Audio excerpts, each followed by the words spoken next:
ئازیزانی ڕادیۆی خاک هەموو کاتێکتان شاد و کامەران گەرمترین و جوانترین سڵاوی ئێمەتان لێبێ فەرمونون لەگەڵ ئاڵلقەی 20 لە کتێبی گەشتەکەی ڕێچ بۆ کوردستان.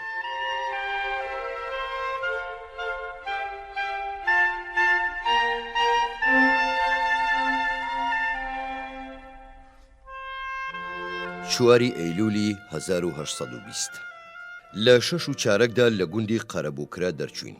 دوای ئەوەی لە شیوەکە دەرچوین و بەو شاخەدا هەڵگەڕین کە لای باکوورەوە ئەبووە سنوور بۆی ڕوومان کردە قەڵاکە و بە ڕێگایەکی کوڕ و ناخۆشدا بە 10 دەقیقە گەیشتینێ.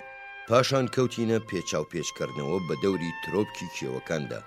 لەم شاخانەدا ورچێکی زۆر هەیە، هەمووشی لە بۆرە ئاساییەکانە.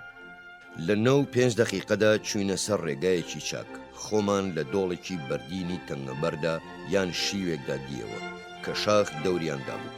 ئیتر تا ئێوارە زۆر بەگران دەستمان کرد بە ڕۆیشتن پێیدا. ڕێگاکەش بە لێواری ستون ئاسایی چاوەڵە هەڵوەریوەکاندا بەردەوام کەند و لەند بوو.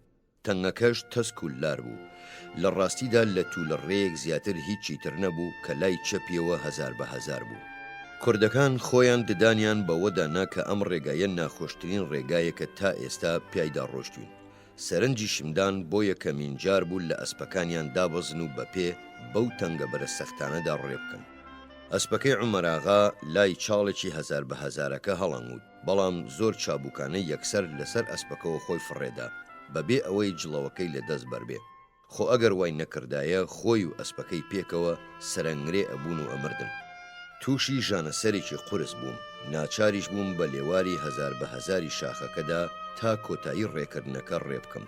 ئەمەش کارێکی سەخت بوو، تەنانەت بۆ پیاوێکیش کە تەندروستی زۆر باش بێت و فێری ڕۆشتنیش بێ. ڕۆژەکەشی گەرم و ناخۆش بوو، چاویش بە هیچ دیمەنێکی جوان یان شتێکی سەرنجڕاکێش زاخاوی نەئەدرایەوە. لەسەر شاخەکەوە کێوی کەلیخان و کێوی زاگرۆس یان بەشێکیمان بینی. لە 7:35 دەقیقەدا گەیشتینە دامێنەکەی و تاوێ دواتر گەیشتینە گوندێکی بچووکی پیس ناوی حاجی ئەحمەد بوو. پاش ئەوەی کەمێک هەڵگەڕین یەکسەر شۆڕ بووینەوە سەرگوندی سوتا. لە چاڵاییەکی لێژ و ترسناکدا بوو. لای چەپیەوە چاڵێک هەبوو. لە 8:09 لای ئەم گوندە پشوویەکماندا و خۆمان بە فنجانی قاوە ژیاندەوە. خۆمان وامان دانابوو کە ئیتر ناخۆشیمان نەماوە، کەچی دوایی بۆمان دەرکەوت ناخۆشیەکەی هێشتا هەرماوە. لە 9:04 دەستمان کردەوە بە ڕۆیشتن. دوای تاوێ شۆڕ بووینەوە و لە چەمێکی بچووکماندا لە دۆڵێکی نزمدا. پاشان چوینە گوندی سەویتاڵەی بچووکەوە کە بە مانای سێوی تاڵ دێت. لێرەش دووبارە بۆ حەسانەوە ڕاوەستاینەوە. پیاوێکی ئاینی کە وەک دەرەکەوت خاوەنی گوندەکە بوو، سفرەیەکی دەوڵەمەندی پڕ لە هەنگوین و کەرەی تازە و ماست و ئارو بۆ دانین. عومەراغا و بەگ بە هەڵپە بەربوونە ئەم خۆراکە بە تامە لادێیانەیە، بەڵام نۆبەتەی توند نەیهێشت لە 1-2 کەوچک زیاتر لە ماستەکە بخۆم. لە 11:09 بە هەمان ڕێگان ناخۆشەکەدا دەستمان کردەوە بە ڕۆیشتن. دارەبی جوانمانە بینی ڕۆخەکانی خۆرخوڕەیان ڕازاندبووەوە. خۆرخوڕەش بە هێواشی بە دۆڵەکەدا ڕەتە بوو. بە ناو ڕێگایەکی جوانی پڕ لە درەختدا ڕێمانە کرد. بریتی بوو لە نارەوەن و سوورە چنار و گوڵە چێویەکی زۆر. لە 1:09 ماندووبوون پەچی خستم. لەبەرەوە ناچار بووم لە ژێر سێبەری داربیدا تاوێ ڕابکشم کە لە گوێ چەمێک بوون. ماسی گەورە و دەستەمۆی تیا بوو. خەڵکەکەی ئێرە زۆر تامەزرۆی ماسی خواردن نەبوون. لە دوودا دووبارە سواری ئەسپەکانمان بووینەوە، یان بە واتایەکی تر بە پێ ڕۆشتینەوە، چونکە بەو بێهێزی و ژانەسەرەوە نەمەتوانی ئەسپەکەم بە لێواری ئەو 1000 بە 1000دا باژۆم. لە 2:40 دەقیقەدا گەیشتینە گوندی میک، بەڵام من پەکم کەوت بوو. سەرباری ئەوەش تووشی ناومێدیەک بووم، پەژارەی کردم، چونکە بیستم هاوسەرەکەم بە خۆی و کەلوپەلەکانیەوە لە جیاتی ئەوەی لا بداتەوە و لە میک ڕابوەستێ کەچی براوە بۆ گوندی بایەندەرە لە بڵندایی دۆڵەکە. پاشەوەی دڵنیا بووم لەو جێگایی بۆی براوە بۆم دەرکەوت نە منەتوانم ببزوم و بیگەمێ، نە ئەویش دەتوانێت لە سەفەرێکی وەکی ئەمڕۆدا بگەڕێتەوە و بگاتەوە بە من. چاوەڕێکردنی درێژیشی تا کاتی شێوکردن بە ئومێدی ئەوەی پێمان بگاتەوە. ئارەزووی نان خواردنی نەهێشتم و نۆبەتەیەکی کەمیشم توش هات و هەموو جلەکانمی خستە سەر ئارەق و ئاو. جلی زیادەی ژێرەوەشم پێ نەبوو تا بیان گۆڕم. لەم کاتە ناهەموارەدا عومەراغا ئەو پەڕیسۆزی نیشاندام و حاجی قاسمیش زۆر بەتەنگمەوە هات و بە درێژایی شەو ئێشکی گرتم. ئەمە یەکەمین جار بوو لەم چەندین ساڵەدا نۆکەرێک یان بیانیەک ئەوەندە خزمەتم بکات. بڕوام نەئەکرد و زۆریش ئاسوودە نەبوو. گوندی مێیەک ئەکەوێتە ناوچەی سەقزەوە کە لای چەمە بچووکەکەوە دەست پێیەکات و کەمێکیش پێشەوەی بگەیتە سەویتاڵە. هەنگوینی ئەم ناوچانە ناوبانگێکی زۆری هەیە، چونکە ڕووەکێکی زۆر و بۆنداری تیا ئەڕوێت. سەرباری ئەو ماندووبوونەشم چوون بۆ سەیری پورەهەنگێک لە باخێکی نزیکدا کە زۆر جوان و ڕێک گوڵ و جای بۆنخۆشی تیان نێژرا بوو. کەپرێکیشیان لە لوقوپۆپی درەخت تیا کردبوو. لە تەنیشتیشیەوە لولەی گڵین یان ڕاستتر لولە گڵینی وشک کراوە دانرا بوو کە سەرێکیان کرابەوە و سەرەکەی تریان کونێکی بچکۆلەیان تیا هێشتبەوە. خۆ ئەگەر بیانوێ هەنگوینەکەی کۆبکەنەوە ئەو سەرەی لا ئەبەن کە کەوتۆتە دیوی لای کەپرەکەەوە و شانە هەنگوینەکانی تایە و هەندێ پوشی لە نزیکە سووتێنن. ئیتر هەنگەکان لە کونە بچووکەکانەوە هەڵدێن و هەنگوینی ناو لولەکان بۆ خاوەنەکەی جێهێڵن.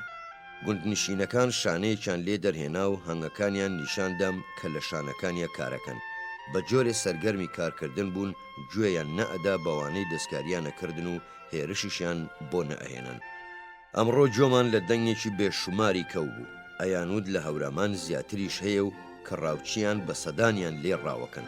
ئەویش بەوەی لەسەر دوو شاخی بەرامبەر ڕائەوەستن و ئەو پۆلانەیان ئەترسێنن کە بەرەو ڕوویان نەچێت و دەسەکەن بە هاوار هاوار و ئەو پۆلانەیان ئەترسێنن کە خەریکن لیان نزیکە بنەوە.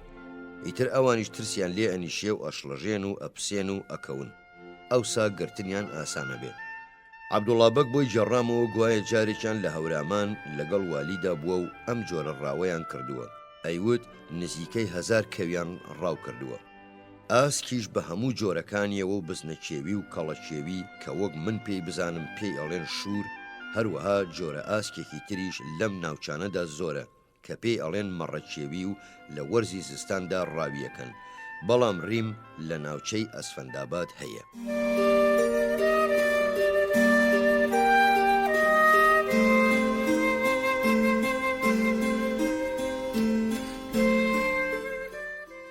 پێنجی ئەیلولی 1820 بە درێژایی شەو زۆر نەخۆش بووم. ئەم بەیانێش گیر و گرفتمەوە بوو کە ئاخۆ ئەتوانم سەفەر بکەم یاننا، بەڵام بڕیارمدا تەقەلای بۆ بدەم. ئیتر لە حەوتدا لە مێیەک دەرچوین و پاشەوەی بە ملەیەکی زۆر کوڕدا هەڵگەڕین بە گەردنەکەیدا سوڕاینەوە بۆ ئەو شوێنەی کە لێوەیدا ئەبەزین بۆ گوندی بایەندەرە. لێرە ئیتر هەستم کرد گیانمدا ئەهێزرێ. بەڕادەیەک نەمتوانی لەوە زیاتر ڕێ بکەم و کاتێ ویستم دابنیشم لە هۆش خۆم چووم و کەوتم. بەڵام بەوەی باش بوو کوردۆغڵی لە پشتمەوە بوو، باوەشی پیا کردم و گرتمیەوە.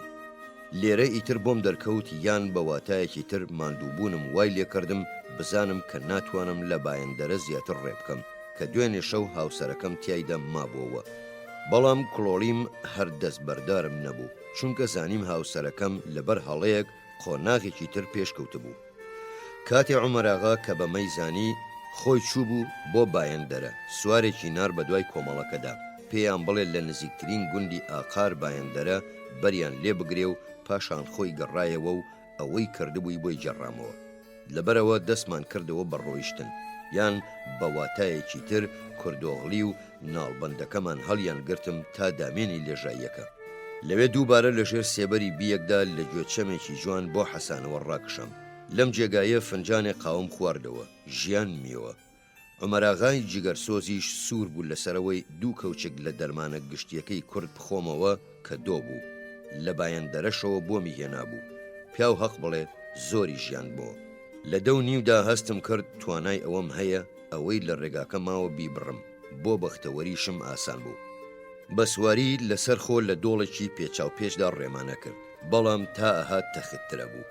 ئاوێکی پیا ئەڕۆشت، لەم بەرەوبەریەوە داری بی بە شێوەیەکی جوان ڕوابوون. لە 12 چارەکێک کەمدا بەبێ ئەوەی زۆر هەڵگەڕین گەیشتینە سەر بەرزاییەک. لەوێەوە یەکسەر لێژە بووەوە. پێم وابوو لە هەموو ئەو لێژاییانە لێشتر بوو کە تا ئێستا پیایان داهاتبووین. هاتنە خوارەوەشمان پیایدا نزیکەی نیو سەعاتی خایەن، ناویشی کەللە باڵین بوو. عومەراغا و عەبدوڵڵا بەگ لەسەر ئەوە یەک بوون کە ئەمە یەکێکە لە دەربەندەکانی زاگرۆس. هەردوو کێوەکەش لێرەدا دۆڵەکیان دروستە کرد ئەچۆوە سەربانە، هەردووکیشیان داربەڕوو دایپۆشی بوون.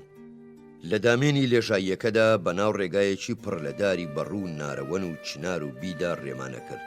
لە 1:30 گەیشتینە گوندی سوورەنە کە لە نێوان دوو بانی کێوەکانی زاگرۆسدا بوو. گوندەکە پیس بوو بۆ ئەوە نەئەشیا بەو ناوەوە ناو ببرێ، بەڵام تیایدا بە هاوسەرەکەم گەیشتمەوە. ژەمێ نانی ئێوارەم تیان نۆش کرد کە بۆی ئامادە کردبووم، چونکە لە پێرێ ئێوارەوە هیچم نەخواردبوو. لێرە پیاوێک هاتە لام، والی لە بانەوە ناردبووی بۆ لام، هەندێ بارە میوە و نامەیەکی ناسکیشی هێنابوو.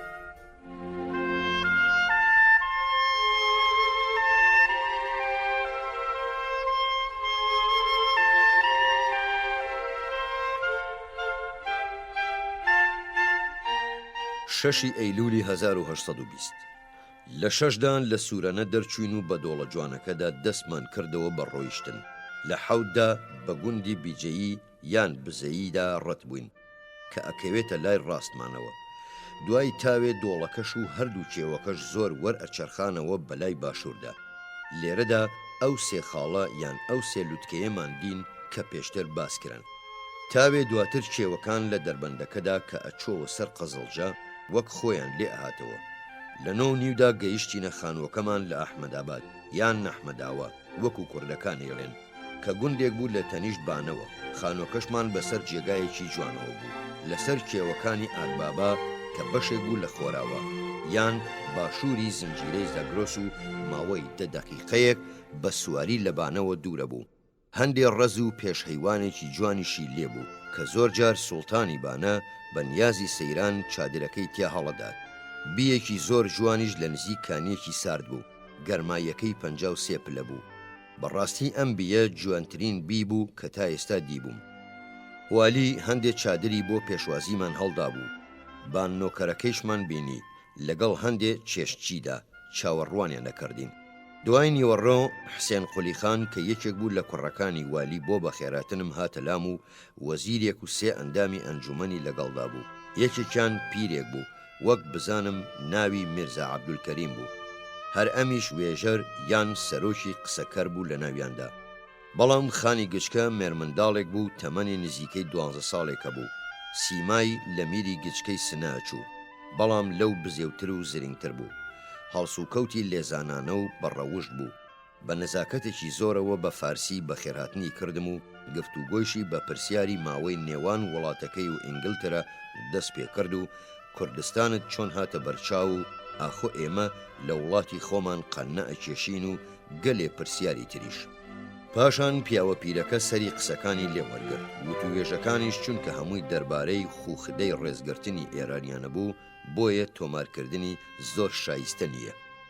ئێوارە لای خانەوە دیاری زۆری میوە و هەندێ هەڵوژەی میاندواوم بۆ هات. هەرچەندە زۆر چاکیش نەبوو، بەڵام خراپ نەبوو چونکە نۆبەرەی وەرزەکە بوو.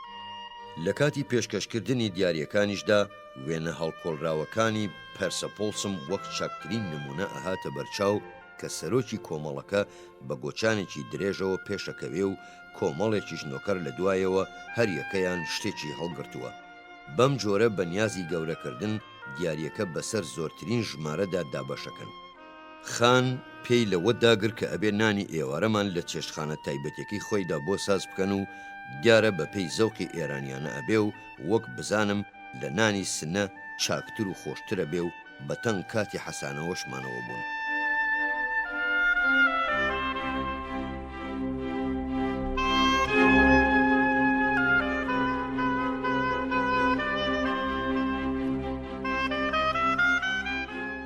حوتی ئەیلولی 1820 خان ئەم بەیانیە دیاری کردبوو تایدا سەردانی بکەم.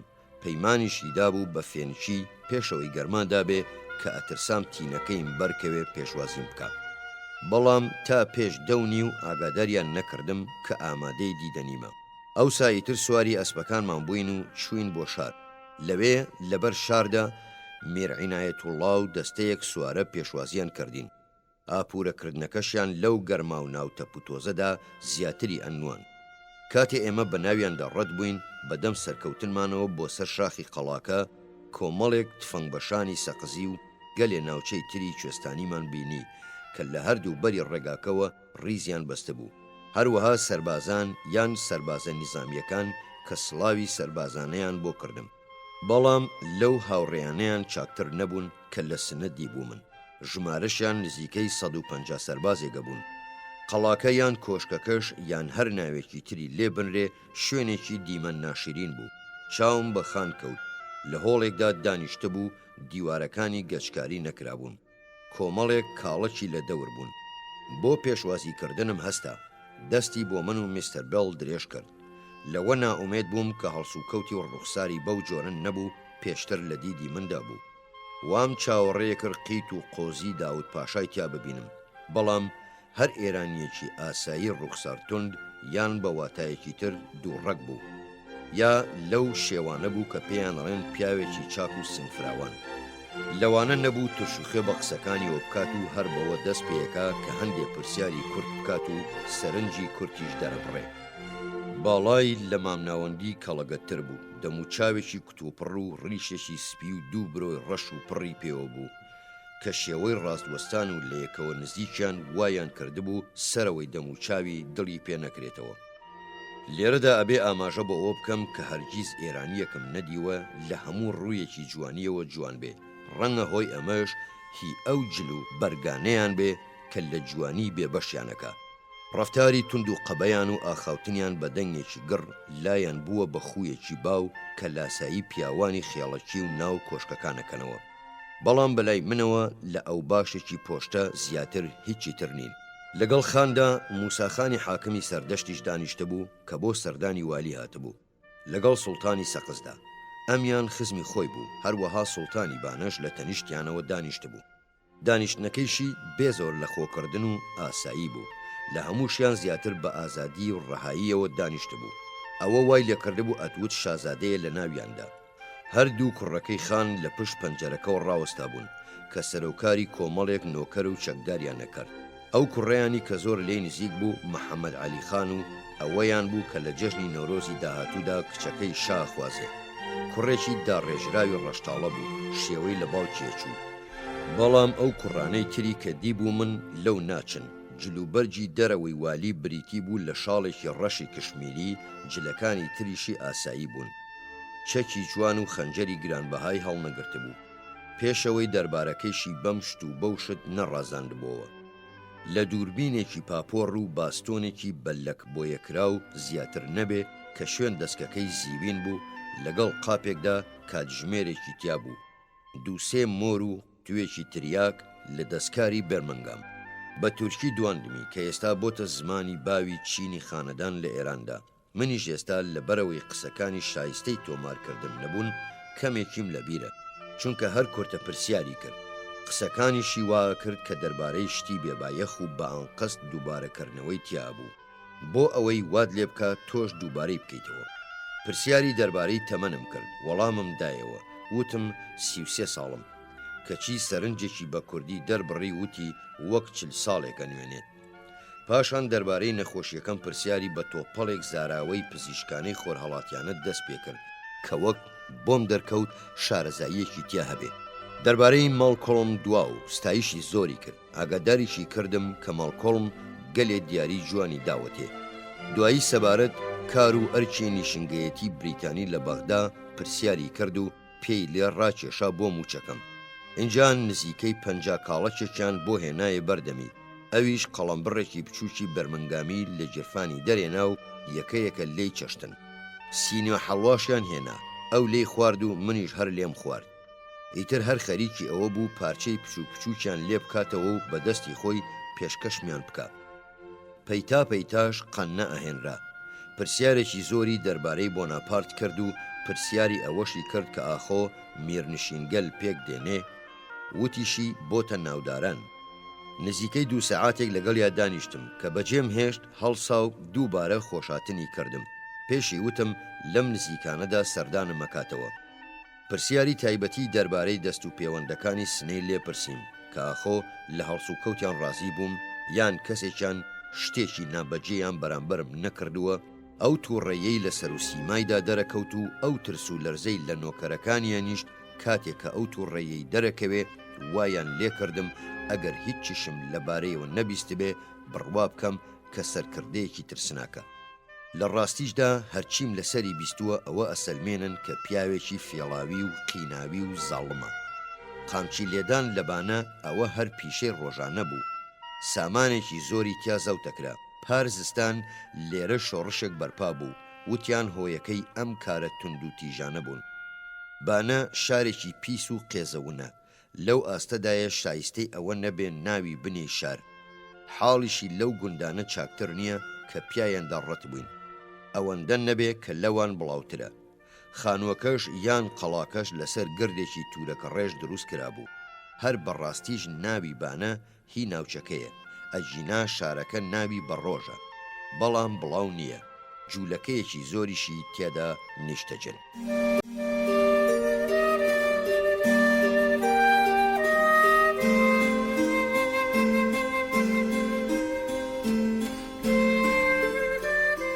هەشتی ئەیلولی 1820 ئەم بەیانیە موساخانی حاکمی سەردەشت سەردانی کردم، بە درێژی باسی ئینگلیزەکانی تەورێزی کرد.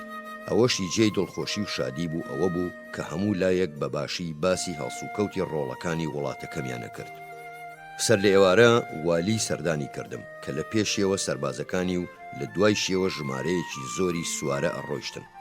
بەڵام ڕێکردنەکەیان ئەو ساموشکۆیی نەبوو کە تورک هەیەتی، بەڵکو و توێژاڵێکی ماتی و داتەپیوی ئێرانیانەی بەسەرەوە بوو، بە تایبەتیش ئەگەر ژمارەکەیان زۆر بێ. جلوبەرگەکانی خان لەوانەی دوێنەی ساکارتر بوون، چونکە جلێکی جۆری ئەستوری لەوانەی لەبەردا بوو کە دەروێشەکان لەبەریەکەن. سەربازان لەبەر چادرەکەدا سڵاوی سەربازانەیان بەچەک بۆ کرد و تیپی مۆسیقاکەش بە تەپڵ و مۆسیقا سرودی شاهانەیان بۆ لێدا. خانی سەردەشت و هەردوو سوڵتانی بانە و سەقزیشی لەگەڵدا بوون. هەندێ چەکی نیشاندام و پرسی کە ئاخۆ ئینگلیزی یان فەرەنسایین و نرخیان چەندە و لەم بابەتە پرسیارانە. وتیشی گوایە شای ئێران گفتی داوەتێ 3 تۆپی بیابان و دەستەیەک تۆپچیشی بداتێ بۆ فێرکردنی کۆمەڵێک لەوانەی لای خۆی. هەروەها وتی منیش وا ئەەکەم خۆم فێر بکەم و ئەم بینیت وەک تۆپچیەکانی ئینگلیز بوومەتە تۆپچیەکی زۆر باش. ئەی لە سنا قولیپەکانی کۆشکەکەت نەبینی؟ تۆپێک هۆ لەوێدا ئەنێم و هەندێک گامێش و مەڕیش لەو شاخانەی ئەو بەرەودا ئەنێم، ئەوسا ئەبینیت ڕۆژانە چەندیان لێکوژم.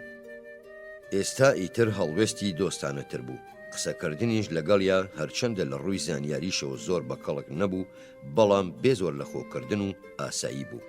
پاشان لای کردەوە بۆ لای موساخان و بە کوردی پێی وت بەو خوایە ئەم پیاوە وای کردووە خۆشم بێ. دوایی پێی وتم حەز لە برایەتی مەکەیت؟ شتێکی باشە پیا و هاوڕێی دەوڵەمەندی وەک منی هەبێ.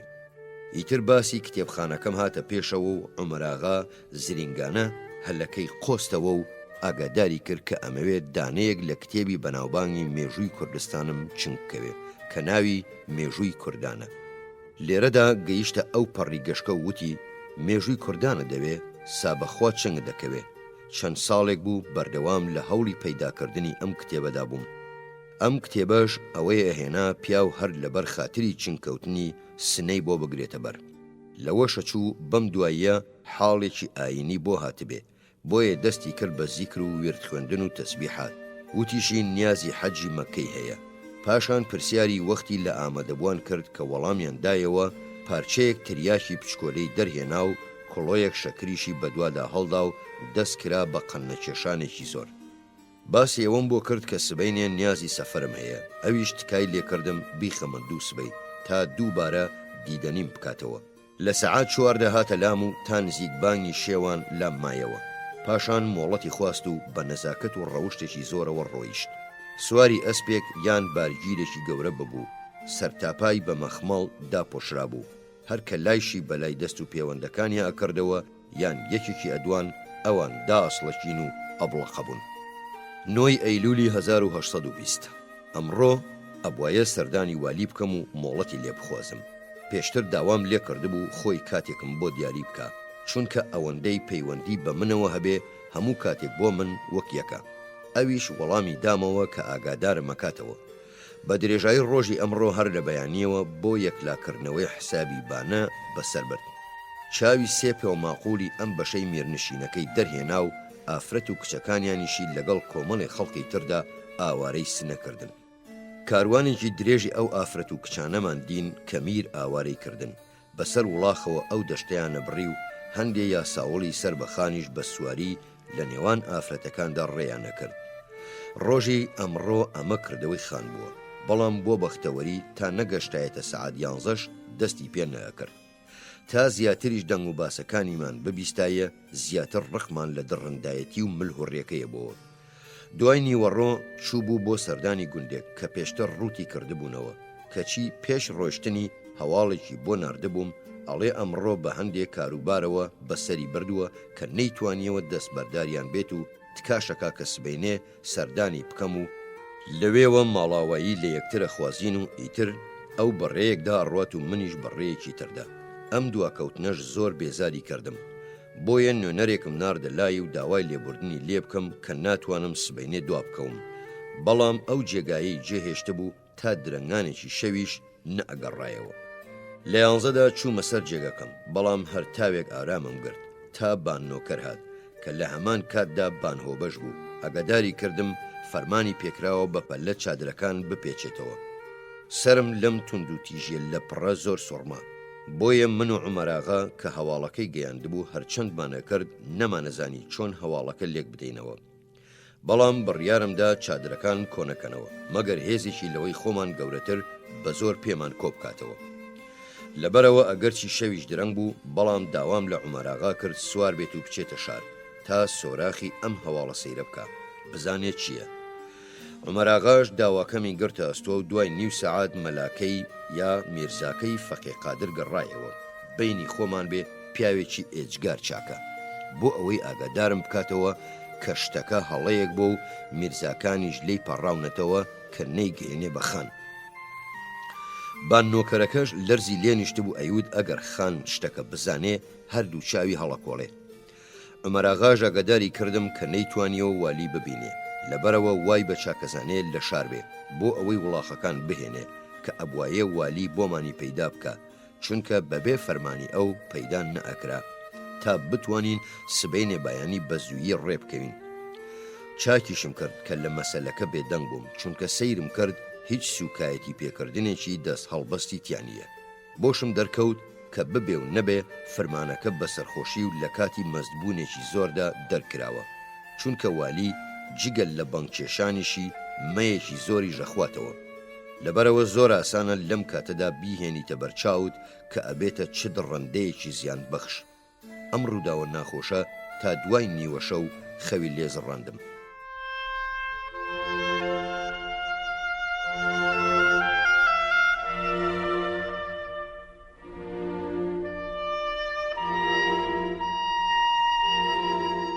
دەی ئەیلولی 1820 لەگەڵ شەفەقدا هەڵساین، بەڵام وڵاخەکانمان نەبینی. عومەراغاش لە شار گەڕابووەوە، ئاگاداری کردم کە وڵاخەکان بەڕێون، بەڵام نۆیان لەو کاروانە گل دراونەتەوە کە لە بەغداوە هاتووە و لێرەوە بەرەو وڵاتی کەرەج تێپەڕێ. ئەو کاروانەی کە دوێنێ خۆم لەو باجە زیادەیە ڕزگارم کرد کە ئەیانویست دوو ئەوەندەی لێوەربگرن لەگەڵ هەندێک داخوازی تری گراندا کە دەست و پێوەنەکانی خان لێیان داوا کرد. نانی بەیانیمان ئاسایی بۆ ئامادە کرا. دوای نان خواردن چیسەدار باننۆکەرەکەی خان و عەبدوڵڵا بەگ ئاگاداریان کردم کە خان ئەوێ سەردانم بکات و ماڵاواییم لێ بخوازێ. تووڕە بووم و پێم وتن وڵاخەکانی کاروانەکەم ناوێ. ئەو وڵاخانەی ناردبوومنەوە بۆ خاوەنەکانیان و دواییش دڵنیا بووم لە جێبەجێکردنی فەرمانەکە و بەتەنیا ئەڕۆم و کەلوپەلەکانیش لە جێی خۆیان جێ ئەهێڵم و ناشمەوێ دیدەنی خانیش بکەم. لەسەرما عەبدوڵڵا بەگ و هەندێک دەست و پەیوەندی خان دەست بەجێ سوار بوون و بەغار چوونەوە بۆ شار، بەڵام خاوەنی وڵاخەکان لەگەڵ وڵاخەکانیە کە لەو کاتەدا هێنا بوویانن بۆ هەوارەکەمان لاممایەوە. شیسەدار یان باننۆکەریش بۆ ڕازیکردنم بە پەلە نانەکەی داینێ، هەرچەندە لەو تووڕە نەبووم چونکە ئەو پیاوێکی چاک و خزمەتگوزار بوو. عومەراغاش 3 یان 4 وڵاخی ئامادە کرد کە لەملەولا کۆی کردبەوە، باری کردن و لەگەڵیان ڕۆیشت، بەڵام پێش هەموو شتێک هەکبەکانی من و قیبلەنماکەمی بار کرد. کۆمەڵەکەشمان هەر جرت و فرتیان بوو. پاشەوەی کاروانی بار و بنە قورسەکە ڕۆیشت کە توانیمان باریان بکەین ڕێچ خانم و میستەر بێڵیش سوار بوون و یەک دوو نەخۆشیان لە دەستەکەی من لەگەڵدا چوون لەگەڵ پیاوێکی خێڵەکی لە دەستەکەی عومەراغا کە متمانەی پێئکرا و ئامۆزاشی بوو تفەنگەکەی منیشی درایە و شمشێرەپانەکەی منیشی بە شێوەیەکی پێکەنی ناوی بە قایش و چێلانە بریقەدارەکەیەوە خستە سەرشان کە پێی بووە سەرکردەی کاروانەکە و بەم قیافەیەوە بۆ ئەوە ئەشیا سەرکردایەتی کۆمەڵێک ڕێگر و چەتە بکە نیو سەعات دوای ڕۆشتنی کاروانەکە عەبدوڵڵا بەگ بە پەلە گەڕایەوە تا ئاگادارم بکاتەوە کە ئێستا والی لە خەو هەستاوە و هەواڵی ئەوەی بیستووە کە لەبەر دەست نەکەوتنی وڵاغ سەفەرەکەم دواکەوتووە فەرمانی کردووە ئەسپەکەی خۆیم بۆ بێنن زۆریش مەبەستێتی کە شتێکی وا ڕووی نەدابێ نیگەرانی کردبم تکاشم لێیەکا بەدەم ڕێوە کە بە شاردا ڕەتە بم لای لا بدەم و قاوەیەکی لەگەڵدا بخۆمەوە و بەلای شێوە ئەبێتە مایی شەرەف ئەگەر وەک بەڵگەی لێ ڕازیبوونی بارگیرێکی یەرغەی لێ قبوڵ بکەم لەبەرەوە پاشەوەی هەندێک پارەم بەسەر ئەو چاوبرسیانەدا بەشیەوە کە تەنیا پێ هەڵچنی بووم و بەوە ڕازی نەئەبوون کە دابوومنێ سوار بووم و بۆ ماڵاوای لێکردنی خان ڕووم کردە شار سیرم کرد سەرقاڵی ئەوەیە نامەیەک بە میرزایەکی ئەنووسێ و ئەویش لەبەردەم خان خۆی دابوو بە دەمدا ئەوەی ئەنووسی کە خان چی پێ بڵێ کوتوم مت وای بنووسێ کە من دڵنیا بووم ئەگەر بیان هێشتایە میرزا خۆی ئەو شتانی بنووسایە کە خان پێیەوت بە شێوەیەکی ترەینووسی خان زۆر بە جوانی و نەزاکەتەوە بە پێی شێوە سەیرەکەی خۆی پێشوازی کردم دووربینێکی پچکۆلە و چیفەکەی دەرهێنابوو لە بەردەمیا بوو وتی ئەوە دیاری سەرۆک وەزیرانی شایە بۆی ناردووە و داوای لێکردم سەیری پێ بکەم و پرسیاری نرخەکەیشی کرد سەری لەوە سوڕما بوو کە بۆچی ئەم دووربینەش وەک دووربینە گەورەکان تارمایی بەرجەستە ناکە پاشان وتی مادام ئەو تەقەلایەیان لە دروستکردنیە داوە ئەبوایە بە ئەندازەی ئەو هێزی نزیکردنەوەیەی بەرجەستەشی بکردایە سوڵتانی بانە نورەڵڵا هاتە ژوورەوە و لە دوورەوە دانیشت خانیش پێمی ناساند و وتی یاخشی ئۆغڵان واتە کوڕێکی باشە ئەم کوڕە باشەش ڕیشێکی ڕەش و پڕی پێوە بوو درێژاییەکەی پێیەکە بوو باشکراش ترس و لەرزی لە ستایش کارەکەی پێوە دیار بوو گوندێکی پێ بەخشیوە واتە بە خانی بەخشیوە ئەم گوندەی کە لەم دواییەدا خان زەوتی کردبوو ئەوێ کۆشتێکی تا دروست بکە لەوەی خەسرەواباد چاکتر بێ و خەڵک لە مووسڵ و حەڵەب و قاهیرەوە بانگ بکە بۆ دیتنی ئیتر سینیە شیرینیان هێنا و والی پرسیاری ئەوەی لێ کردم حەز لە چیە دیارەکەکەم تا بۆمی بنێرێ وەڵامم دایەوە کە ئەو کتێبەی بەڵێنی دامێ بەمداتێ ئەبێتە بە نرخترین هەموو دیارەکەن ئەویش دڵنیای کردم کە ئەبمە خاوەنی و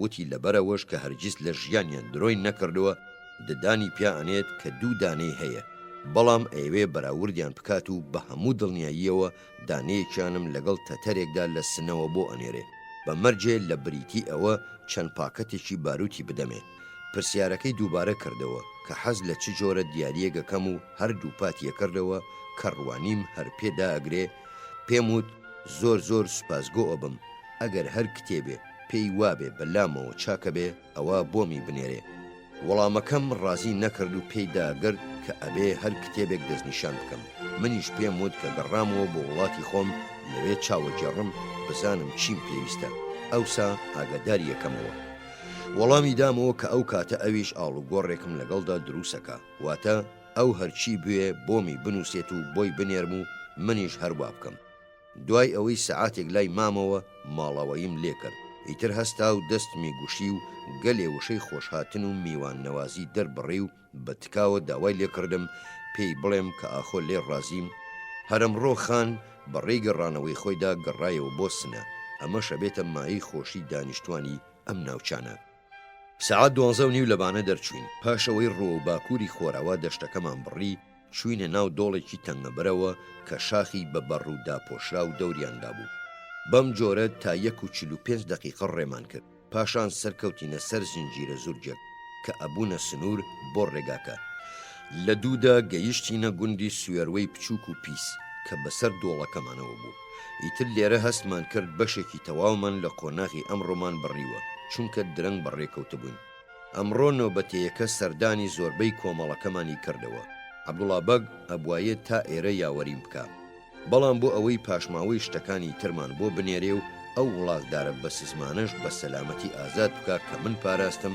بە چاکمانزانی هەر لەبانە ماڵاوایی لێ بکەم کە بەڕاستی تاقە پیاوێک بوو نیگەران بم بۆ جێهێشتنی. کوڕێکی چاک و خزمەتگوزار و ڕوحسوک بوو. کوڕێکی لاو لەبانەوە تا ئەم گوندە بە تەنیشت ئەسپەکەمەوە ڕێیە کرد. هەواڵی ئیشەکەیم لێپرسی، وتی پێڵاو درووە. حەزم کرد بزانم ساڵانە چەند ئەدات بە دەوڵەت. وەڵامی دامەوە کە هەر 15 ڕۆژ جارێک تمەنێک ئەدات.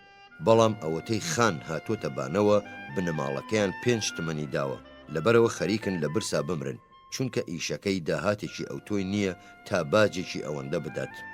11 ئەیلولی 1820 دوێنێ شەو هەندێک دز هاتنە سەرمان و لە شتەکانی من 2 زینی زیوچن و هەندێک چەکی زیوکاریان دزی بوو. هەر کە ئاگاداریان کردم، عەلیاغا کە لە دەستەکەی خۆم بوو لەگەڵ فەقی قادر کە لە دەستەکەی عومەراغا بوو ناردمن بۆ لای ئەمانوڵڵا خان تا ئاگاداری بکەنەوە و دزەکان بدۆزنەوە و شتە دزراوەکانیشمان بۆ بنێرنەوە.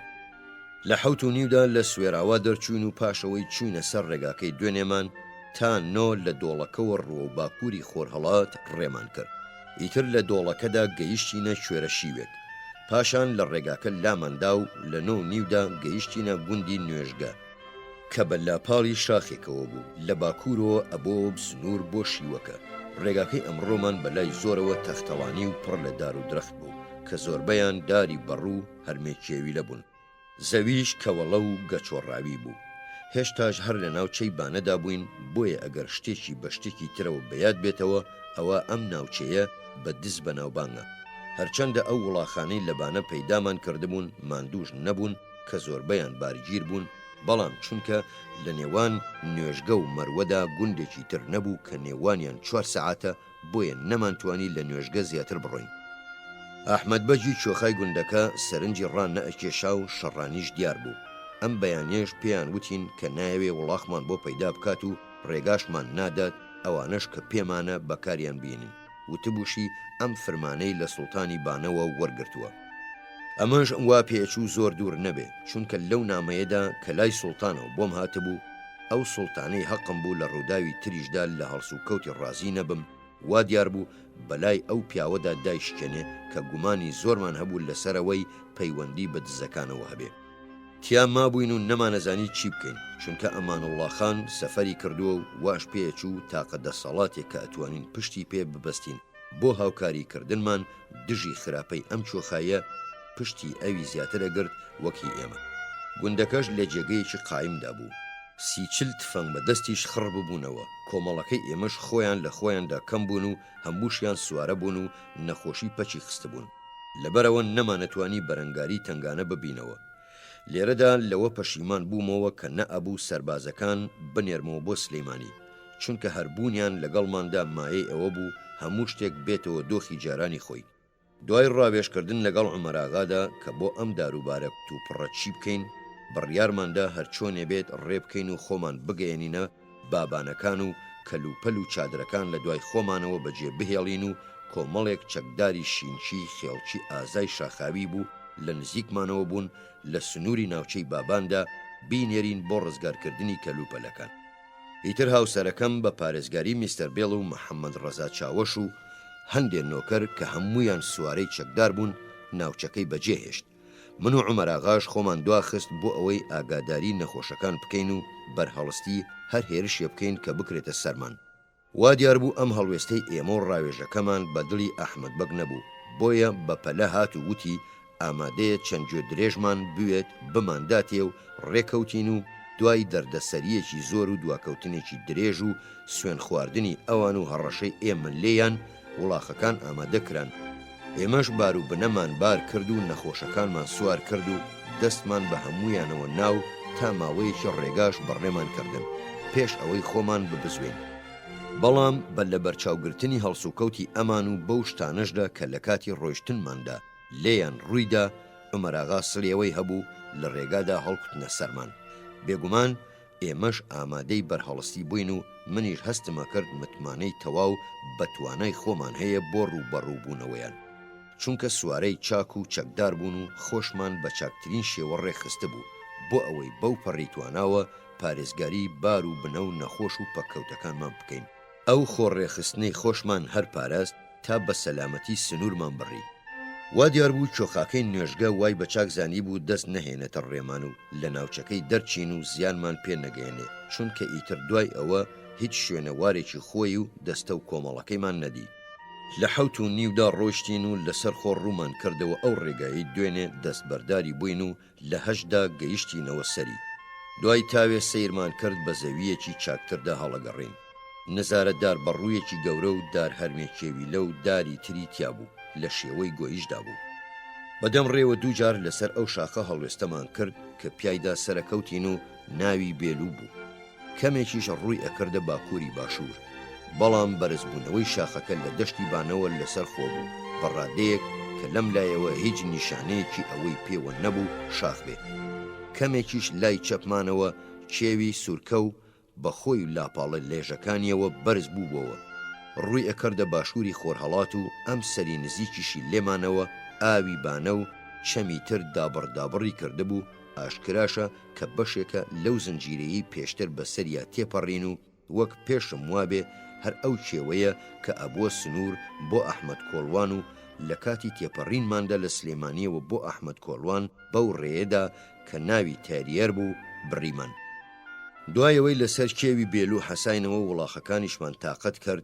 لە 10:30دا دەستمان کردەوە بە ڕۆیشتن کە ئەڕۆیشتین وەک ئەوە وابوو لە ناو یەک زەریای شاخدابین کە لە ڕاست و چەپمانەوە دەوریان دابووین. هەندێکیان بە هێڵێکی ڕاست کشابوون و هەندێکی تریان دابڕ و تێکچڕژاو بوون و پیاو سەری لە دروستکردنی هێڵکاریاندا دەرنەکرد. لەوەشە چوو زەوی بە تەلەبەرد و گەچۆڕ و بەرداستێ داپۆشرابێ. دوای تاوێ گەیشتینە سەر ترۆپکەکەی. بە شۆڕبوونەوەشمان پیایدا چووینە سنووری ناوچەی بابانەوە. دیمەنەکەی تابڵێی دڵگیر بوو. شۆڕبوونەوەی ڕێگاکە یەکسەر ئەچۆوە سەر دۆڵێکی تەنگەبەر کە بنی دیار نەبوو. پاشان زەویەکە لەو بەرەوە دووبارە بەرزەبەوە بۆ ئاستێک لەوەی لای ئێمە بەرزتر بوو. دوو ترۆپکی لەو بڵندتریش بەسەریەوە بوون. زیینوەیەکیان لە نێواندا بوو. ئەوەی لای باکووریان کە لە سوێراواوە دیبوومان شێوەی زۆر سیر دروست ببوو. دیمەنی وڵاتەکەش ڕەنگین بوو. زنجیرە چیاکان و هەڵکەوتیشیان زۆر جوان دابڕدابڕ ببوون. ڕەنگی زاڵی خاکیش سوورێکی تێر بوو کە ڕەنگی مسین و سەوزی تێری تێکەڵ ببوون. هاتنە خوارەوەمان بە لاپاڵی ئەو کێوانەی چەم و شی و دای بڕی بوون و خەرەندی تیا دروست کردبوون 2 سەعاتی خایەن کە هەر بەناو دارستانی جواندا بوو، مەگەر لە هەندێ ماوەی زۆر کورتدا نەبێ. شۆڕبوونەوەشمان زۆر لێژ بوو. ڕێگاکەش وەک پیا و چاوەڕوانیە کرد کە بەناو زەویەکی شاخاوی ئاوهادا بێ. ئێجگار وا خۆش نەبوو. بێگومان ئەو جیاوازیش کە لە نێوان ئێران و کوردستانماندا لێرە بەدیە کرد ئەگەر پیاو بە وردی سەرنج بدا لە هیچ شوێنێکی تر ئاوا بە ئاشکرا نابینرێ. ئەوەی لێرە ئەیبینین تەنانەت خاکەکەش لە سروشت و لە ڕەنگدا گۆڕاوە. ڕواڵەتی هەموو شتێک بریتی بوو لە ڕواڵەتی مەزنی و جوانی. دوای نیو سەعاتی تر گەیشتینە پێدەشتەکە و لە چەمی بەڕۆژە یان بانەماندا کە چەند چەمێکی تر لەو کێوانە ئەهاتنە خوارێ و تێکەڵیە بوون. ئەم چەمە کە لە باکوورەوە کەمێک ڕووە و خۆراوا ئەهات لە ژوور ئاوی قەڵاچوالانەوە ئەڕژایە ئاڵتونسۆوە و ئەبووە سنوور بۆ ئێران و تورکیا. کە هەستم کرد ڕزگارم بووە لە خاچی دەردەسەری و دەرۆزەکاران و گەیشتومەتەوە وڵاتی میواندارێتی ڕاستەقینە دڵخۆشیەکی مەزن دایگرتم. هەروەها هەستم کرد گەڕابێتمەوە ماڵی خۆم. سەرکەوتینە سەر بەرزایەکەی بەرامبەرمان و بە لاپاڵەکانی هەڵگەڕین. چەند چینە بەردێکمان بینن ئەستوراییان 2 گرێ یان 3 گرێ ئەبوون و لەو جۆ خەرەندانە بوون کە ئاوەڕۆ دروستی کردبوون، بەڵام ئەوەندە سیر لول و بە یەکدا ئاڵا بوون ئەتوت پارچە خشلی زاخاودراوی دابڕدابڕە و لەسەر شێوەی کۆن دروست کراوە. لە 1:45 دقیقەدا گەیشتینە گوندی مەروێ لە ناوچەی ئالان. ئیتر لێرە کوردی ڕاستەقینە پێشوازیان لێ کردین. بۆم هەیە لێرە بڵێم ئێستا چاوەڕێیەکەم بەحەسێمەوە. گوندەکە لە جێگەیەکی جواندا بە لاپاڵی شاخێکەوەیە و بە جێگایەکەوەیە زۆر لە چەمەکەەوە بەرز نییە. لەو بەریشەوە کێوی بێلومانەدی کە ڕووە و باکوور و کەمێکیش بەلای خۆراوادا کشابوو. لەوێوە چاڵێک خەرەندێکی لێژی بەردەڵانی ڕووتەن هەبوو، پێی ئەوترا بڕی و پیاو لەو دەلاقە و کەلێنی ئەو خەرەندەوە سەروی گوندەکەیە بینی کە دیمەنێکی بەردەڵانی زۆر جوانتر بوو. شاخەکە لە پشت کەلێنەکەوە بەرزتری ژەبەوە. شاری بێتوشیش لە ژێر کێوەکەدا ئەبینرا کە ئەکەوتە باکووری خۆرهەڵات و 3 سەعاتە ڕێگە بوو، نەک لە بەردووری ماوەکە، بەڵکو لە بەر ناخۆشی ڕێگەکە. ڕوبەڕووی شاخەکە و بەرامبەر بێتوشیش ناوچەی پشدەر هەبوو، لای خۆراوەی ئێمەشەوە زنجیرە چیایەکەیە پێی ئەوترێ کوڕکوڕ کە لەوە ئەچێ بلچێتەوە بەو شاخەی ئێستا باسم کرد.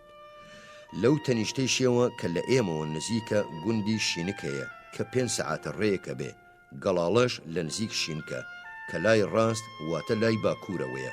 هەروەها مەرگەش ئەکەوێتە شانی ئەو دیوی زنجیرەکەوە کە ڕووبارێک لە بیتوێن جیایەکاتەوە و 10 سەعاتە ڕێیەک دوورە بێ.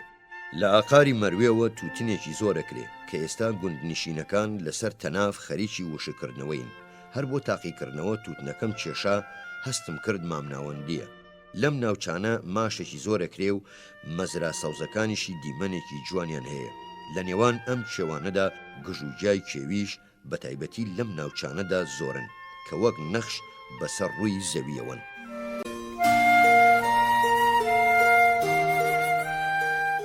سیانزەی ئەیلولی 1820 لە حەوتدا دەستمان کردەوە بە ڕۆیشتن و یەکسەر بە کێوەکەدا هەڵگەڕین ڕوە و ترۆپکە شێوە سەیرەکەی کە باسمان کرد و ناوی گمۆیە. لەم کێوانەدا کانیاوێکی زۆر هەیە، جوتیاران زۆربەیان بۆ جۆگە لێ هەڵگرتن بەکاری دێنن کە پێچاوپێچ بە دەوری کێوەکەدا ئەیانهێنن بۆ ئەوەی لە هەر شوێنێ پێویستیان پێی هەبێ ئاوێژەی پێ بکەن. لە 8 و چارەکدا گەیشتینە گوندی دێرەی جوان کە دارستانێک لە جوانترین سپیدار کە تا ئێستا دیبم دایپۆشی بوو. لقوپۆپی درێژ و سێبەری زۆریان هەبوو، باخ و ڕەز لە هەموو لایەکی کێوەکەوە دەوری گوندەکەیاندا بوو. ڕەزیش بەسەر زۆر جێگە و درەختدا هەڵزنا بوو کە پێیاندا شۆڕ ببوونەوە، یان لە درەختێکەوە بۆ درەختێکی تر پەلی هاویشتە بوو وەک پرچی گوڵ و ئەگریجەی لقوپۆپ. لە لاپاڵەکانی کێوەکەشەوە کانیاوێکی زۆر هەڵەقڵێن و بەسەر ڕەجی درەختدا ڕەدەبوون و ئەبوونە تافگەی بچووک بچووک. ئیتر جیا لە خوڕەی ئاو جۆمان لە هیچی تر نەبوو. هەروە ئاسان نییە پیا و بە ناوچەیەکی ئاوەها دڵگیردا ڕەت بێ و نەوەستێ و تێر لە دیتنی نەخوا. بۆیە من و عومەراغا دابەزین و لە نزیک جۆگەیەکی بچووک چووینە ژێر سێبەری دارجۆزێکەوە. ئیتر گوندنشینەکانیش دەست بەجێ خۆراکیان لە هەنگوینی شانە و کەرەی تازە و دۆ و هەڵوژە و ترێ هێنایە بەردەممان تا 9-10 دەقیقە لێرە ماینەوە. پاشان بە نابەدڵی جێگا جوانەکەمان جێهێشت و لە نزیکەی نیو سەعاتێکدا کە هێشتا هەر سەرەکەوتین گەیشتینە بەڵندترین بەرزایی کە دیمەنێکی بەشان و شکۆی هەبوو، چونکە کانیاوێکی زۆر لە زەویەوە هەڵەقوڵی و بەشێکی ئاوەکەی بەلای باکووردا ڕۆ ئاوی بروزە چوو.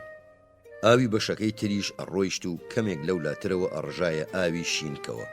هەرچەندە درەختمان نەدی، بەڵام لەبەرەوەی ئاوی زۆر بوو زەوی سەوزە کردەوە.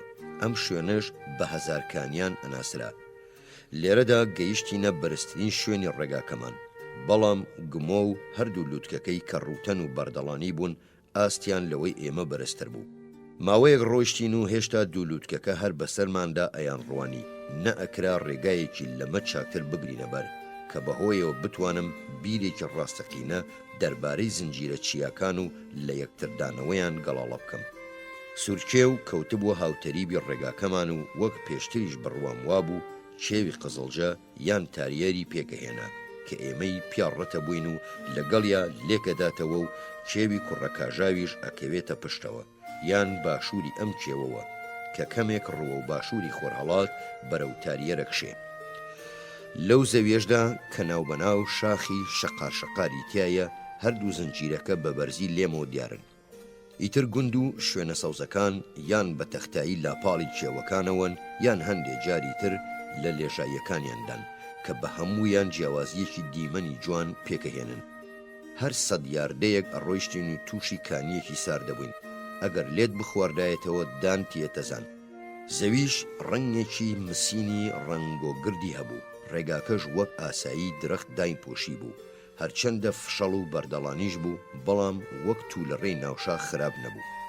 دوای تاوێ ناڵی ئەسپەکەم کەوت و ئیتر تا ئەسپەکەم ناڵ نەکەمەوە نەئەکرا بەو ڕێگا بەردەڵانیەدا بەو سەر وڵاخە قورسەی وەک ئەسپەکەمەوە ڕێ بکەم.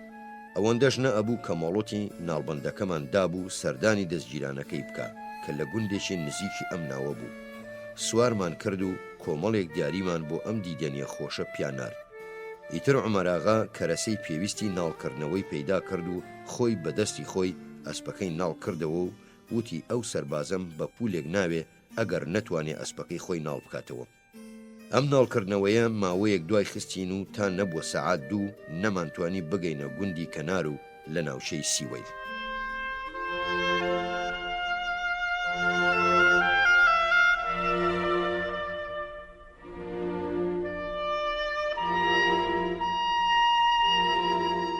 چواردەی ئەیلولی 1820 دوێنێ شەو لە سلێمانیەوە ژمارەیەکی زۆر لە گزیر و پیاوەکانی عومەراغا گەیشتنە لای. ئەگەداری کردم کە نزیکەی تا 40 نۆکەری ئەبێت و سێوچوارێکیان نەبێ ئیتر هەموویان خزمی خۆین. وتیشی پێی باش نییە نۆکەرێکی شاری و لادێیانە بگرێتە خۆی.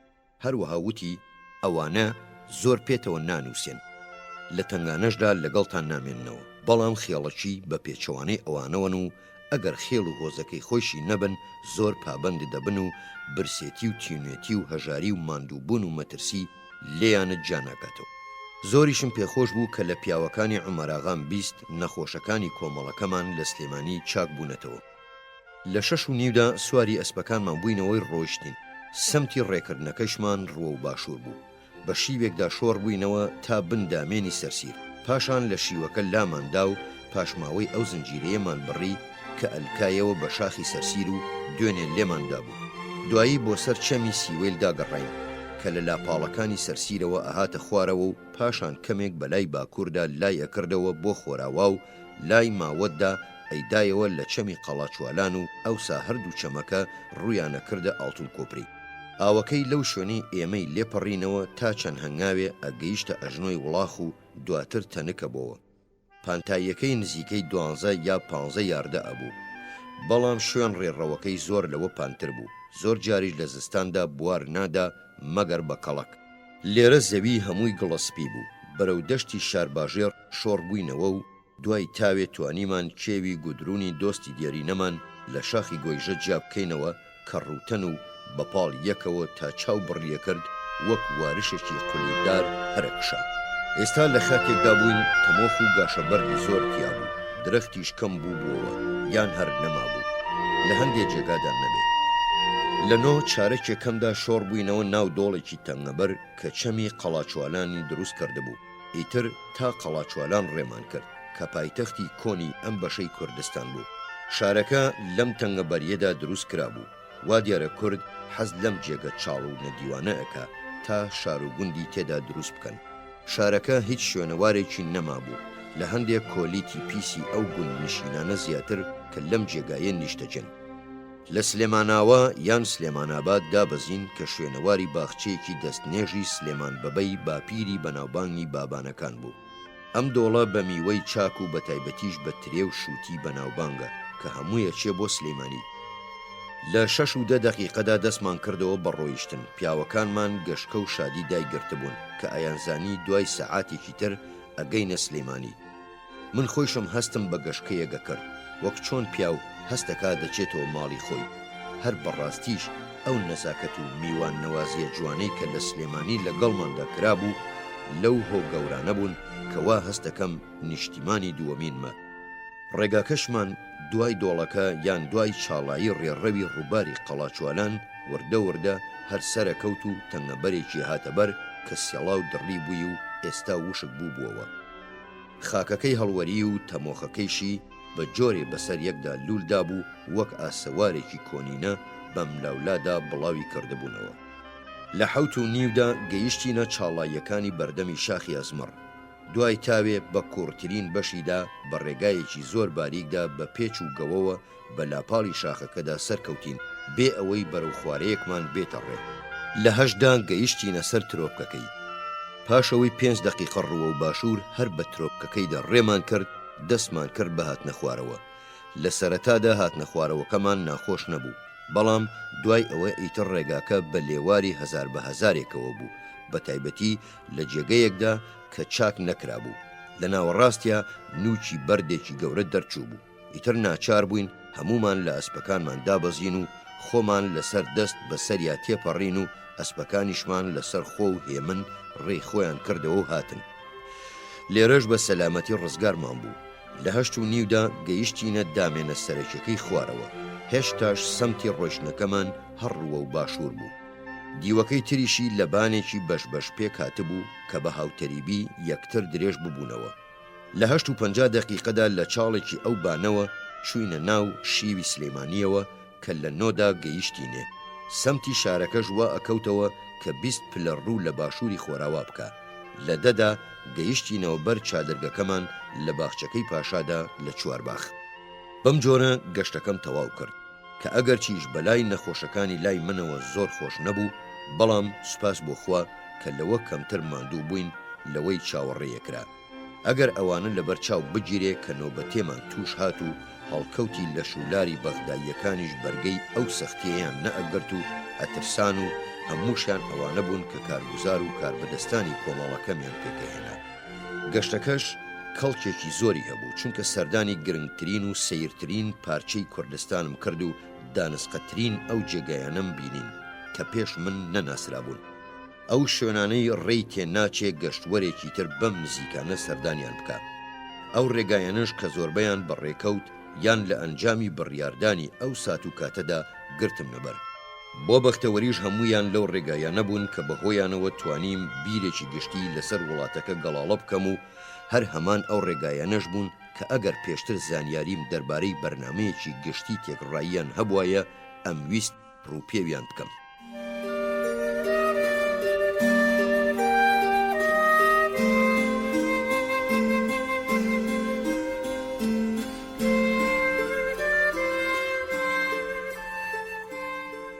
بیستوسەی ئەیلولی 1820 هەر کە گەیشتمە سلێمانی و زانیم ئەو بەرنامەیەی هاوسەرەکەم بۆ کوتاندن دژی ئاوڵەتدای نابوو سەری نەگرتووە، تووشی نائومێدیەکی تاو بووم.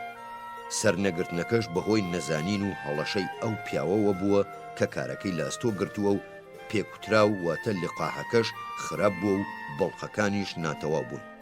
لەبەرەوە ئەو مناڵانەی کوترا بوون یەکدوانێکیان نەبێ ئیتر هەموویان تووشی ببوون. کوڕی دووەمی عوسمان بەگیش کە مناڵێکی جوانکەلە و تەمەنی ساڵ و نیوێکە بوو لە ناو ئەوانەدا بوو کە توش بووبوون و دوێنێ مرد. سەرلەبایانی ئەمڕۆ چوون بۆ سەرخۆشی لێکردنی میر و عوسمان بەگ. میر ئێجگار دڵگران بوو چونکە بە زۆر فەرمێسکەکانی ڕاگرت بوو. بە دەنگێکی کز و لەرزۆکیشەوە وەڵامی سەرخۆشیکردنی دامەوە و یەک دوو جاریش بە خەم و پەژارە و سۆزەوە ناوی برازەکەی هێنا تا وردە وردە باسەکەمان کە پەیوەندی بە نەرێتی ئەم وڵاتانەوە هەبوو گەڕان و پشکنینم بە شوێن شاری شارە زۆردا گەلێ لە کوردەکانیشی هاندا بیر لەم کارە بکەنەوە. ئەمڕۆ میر وتی لای وابێ شارە کۆنەکە کە ئەکەوێتە لای قیس قەلعەسیەوە لە نزیک بێستان سووری ناوچەی شارە زور کە تا ئێستا پاشماوەیەکی زۆری کەلاوەی یان بە واتایەکی تر شوێنەواری کەلاوە لای قیس قەلعەسی هەن کە 2 سەعات لە ئاربەد و 5 سەعات لە سلێمانیەوە دوورە. تا ئێستاش خەڵقی لەو شوێن و کەلاوانە قسڵ دێنن. خەڵقەکە ئەڵێن گوایە قیس قەلعەسی لە کاتی خۆیدا ئەسکەندەری گەورە بۆ ئەو کچە شازادە هیندیەی دروست کردووە کە دوای گەڕانەوەی لە هێرشی بۆ سەر هیندستان لەگەڵ خۆی هێناوێتی. لە ئەنجامی ئەوەشدا کە تووشی نەخۆشیەک بووە پزیشکەکانی ئامۆژگاریان کردووە کە ئەبێت لە کەشوهەوایەکدا بژی نزیک بێ بە کەشوهەوای وڵاتەکەی خۆی. بۆیە بۆ ئەم مەبەستە دەشتی شارە زوریان بۆ هەڵبژاردووە. یاسین تەپە و گەورە قەڵاش دوو کەلاوەی ترن لەو ناوچەیەدا. جێگایەکی تریش هەیە هەر بە ناوی دەسکەرەوە. بە کورتی و بەڕاستی ناوچەی شارە زور یان ئەم بەشەی کوردستان سەرتاپەی پڕە لە شوێنەواری کۆنینە. ئەگەرچی هەر یەکەیان بە تەنیا بە کەلاوە دانانرێ. سەعاتی یان سەعات و نیوێک لەو لای سلێمانی و لە خوار هێڵی زورگەکانی ئەو بەرەوە 1000 مێردیش هەیە. جێگایەکە گەلێ ئەفسانەی لەبارەوە ئەجێڕنەوە. ئاگر پەرستەکان یان وەک کورد پێیان ئەڵێن مەجووسەکان بەرگریەکی درێژخایانیان لە بەرامبەر داگیرکردنی سەرەتای ئیسلامدا لێ کردووە و مەیدانی بە یەکدا هەڵپژانێکی سەخت بووە. وەکەڵێن پاشماوەی سەنگەرەکانیان کە ناوبەناو لەسەر لێواری گردەکان دروستیان کردهبوون تا ئێستاش بەرچاوەکەون. بە هیوام کە هەوا خۆش بوو سەردانی شارە زور بکەم. ئەمڕۆ هەر بە تەواوی گەیشتمە ئەو باوەڕەی کە نابێ پشت بە زانیاری خۆرهەڵاتیەکان ببەسترێ، تەنانەت بەوانەشیان کە ئێجگار بە زیرەک و ڕازگۆ ناوبانگیان دەرکردووە، چونکە بەڵگەیەکی ترم دەستکەوت کە چۆن گەشتوەرەکان بەبێ ئەوەی خۆیان پێ بزانن کەوتونەتە گەورەترین و نابەجێترین هەڵەوە. بۆ وێنە جارێکیان میر خۆی ئەوەی بە دڵنیاییەوە پێوتم کە گوایە خێڵەکەی خۆی ناوی کرمانجە، کەچی ئەمڕۆ هەر خۆی پێی وتمەوە کە ئەمە وانییە و بە هەموو کوردەکانی قەڵەمڕەوی بابانی ئەوترێ کرمانج. بەڵام خێڵەکەی میر ئەوە هەر بابانیە و نەخۆی و نەکەسیش لە دانیشتوان نەیانتوانی پێم بڵێن کرمانج چییە و ئەم وشەیە لە چیەوە هاتووە. یەکێک لە دانیشتوان کە پێم وایە ئەویش لە هەمان بنەماڵە بێ پێی وتم گوایە بنەماڵەی بابان لقێکە لە هۆزی سەکیر و هەردوو هۆزی شینچی و گەڵاڵیش بە خزمایەتی بەمانەگەنەوە و بنەماڵەی بابان لە دوای پوکانەوەی بنەماڵەی سۆران دەرکەوتووە و ناوی دەرکردووە. ئەمەش وەک پێشتر باسم کرده بوو گوایە 100 ساڵە بێ. وان نییە و بنەماڵەی بابان لە سەرەتادا لە کێوەکانی پشدەرەوە هاتوون و دەستیان بەسەر مەرگە و ماوەتدا گرتووە و خزڵجەشیان لە ئێرانیەکان داگیر کردووە کە تا ئێستاش بەشێکی ئەم بنەماڵەیە لە کرماشانەژین. ئەگەر چیش بە کوردیە دوێن بەڵام بە کوردی ڕەسەن داناندێن، ڕەنگە ئەمەش هەر لەبەر ئەوە بوو بێ کە گوندنشین یان جوتیار بووبن. دوای ئەوەی کە لای میرم بەجێ هێشت چوون بۆ سەردانی عوسمان بەگ و بەم چەند ڕستە کورت و ئاساییە وەڵامی سەرخۆشیەکەمی دایەوە. دەسەڵات نییە، ئیشی خوایە، ئیشی خوش ڕەت ناکرێتەوە، تەمەنی درێژی بۆ ئێوە جێهێشت بێ. ئیتر دوای تاوێکی کەم گەڕایەوە سەردۆخی جارانی و دەستی کردەوە بە قسەی ئاسایی و پێکەنین و پاشان سەیری هەندێ ئەسپی کرد و چەند پارچە مەڕمەڕێکیان بۆ هێنا تا لێیان پەسەند بکە بۆ ڕازاندنەوەی کۆشکە تازەکەی و سەرنجیشی بۆ ئەوە ڕاکێشام کە ئەم بەردانە هی قەرەداخن.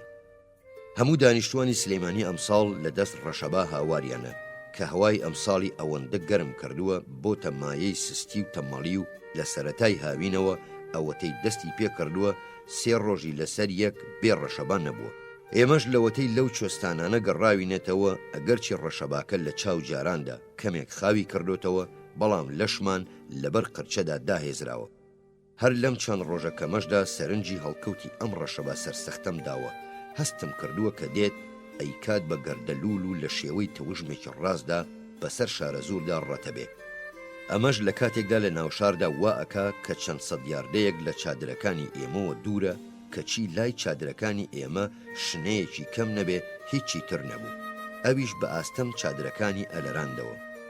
چەند شەمێ لەمەوبەر کاتی ئەم ڕەشەبایە لەو پەڕی توندیەکەیدا بوو میناساغای لامان توانی دەشتەکە ببڕێ و بگاتە شاخەکانی ئەو بەرمانەوە.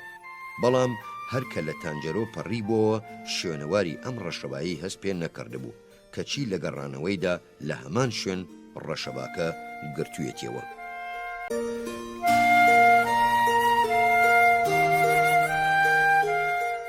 بیستوهەشتی ئەیلولی 1820 بەهۆی عومەراغاوە لیستەی ناوی هەموو ناوچەکانی کوردستانم چنگ کەوت کە لە سنووری بەغداوە دەست پێیەکە.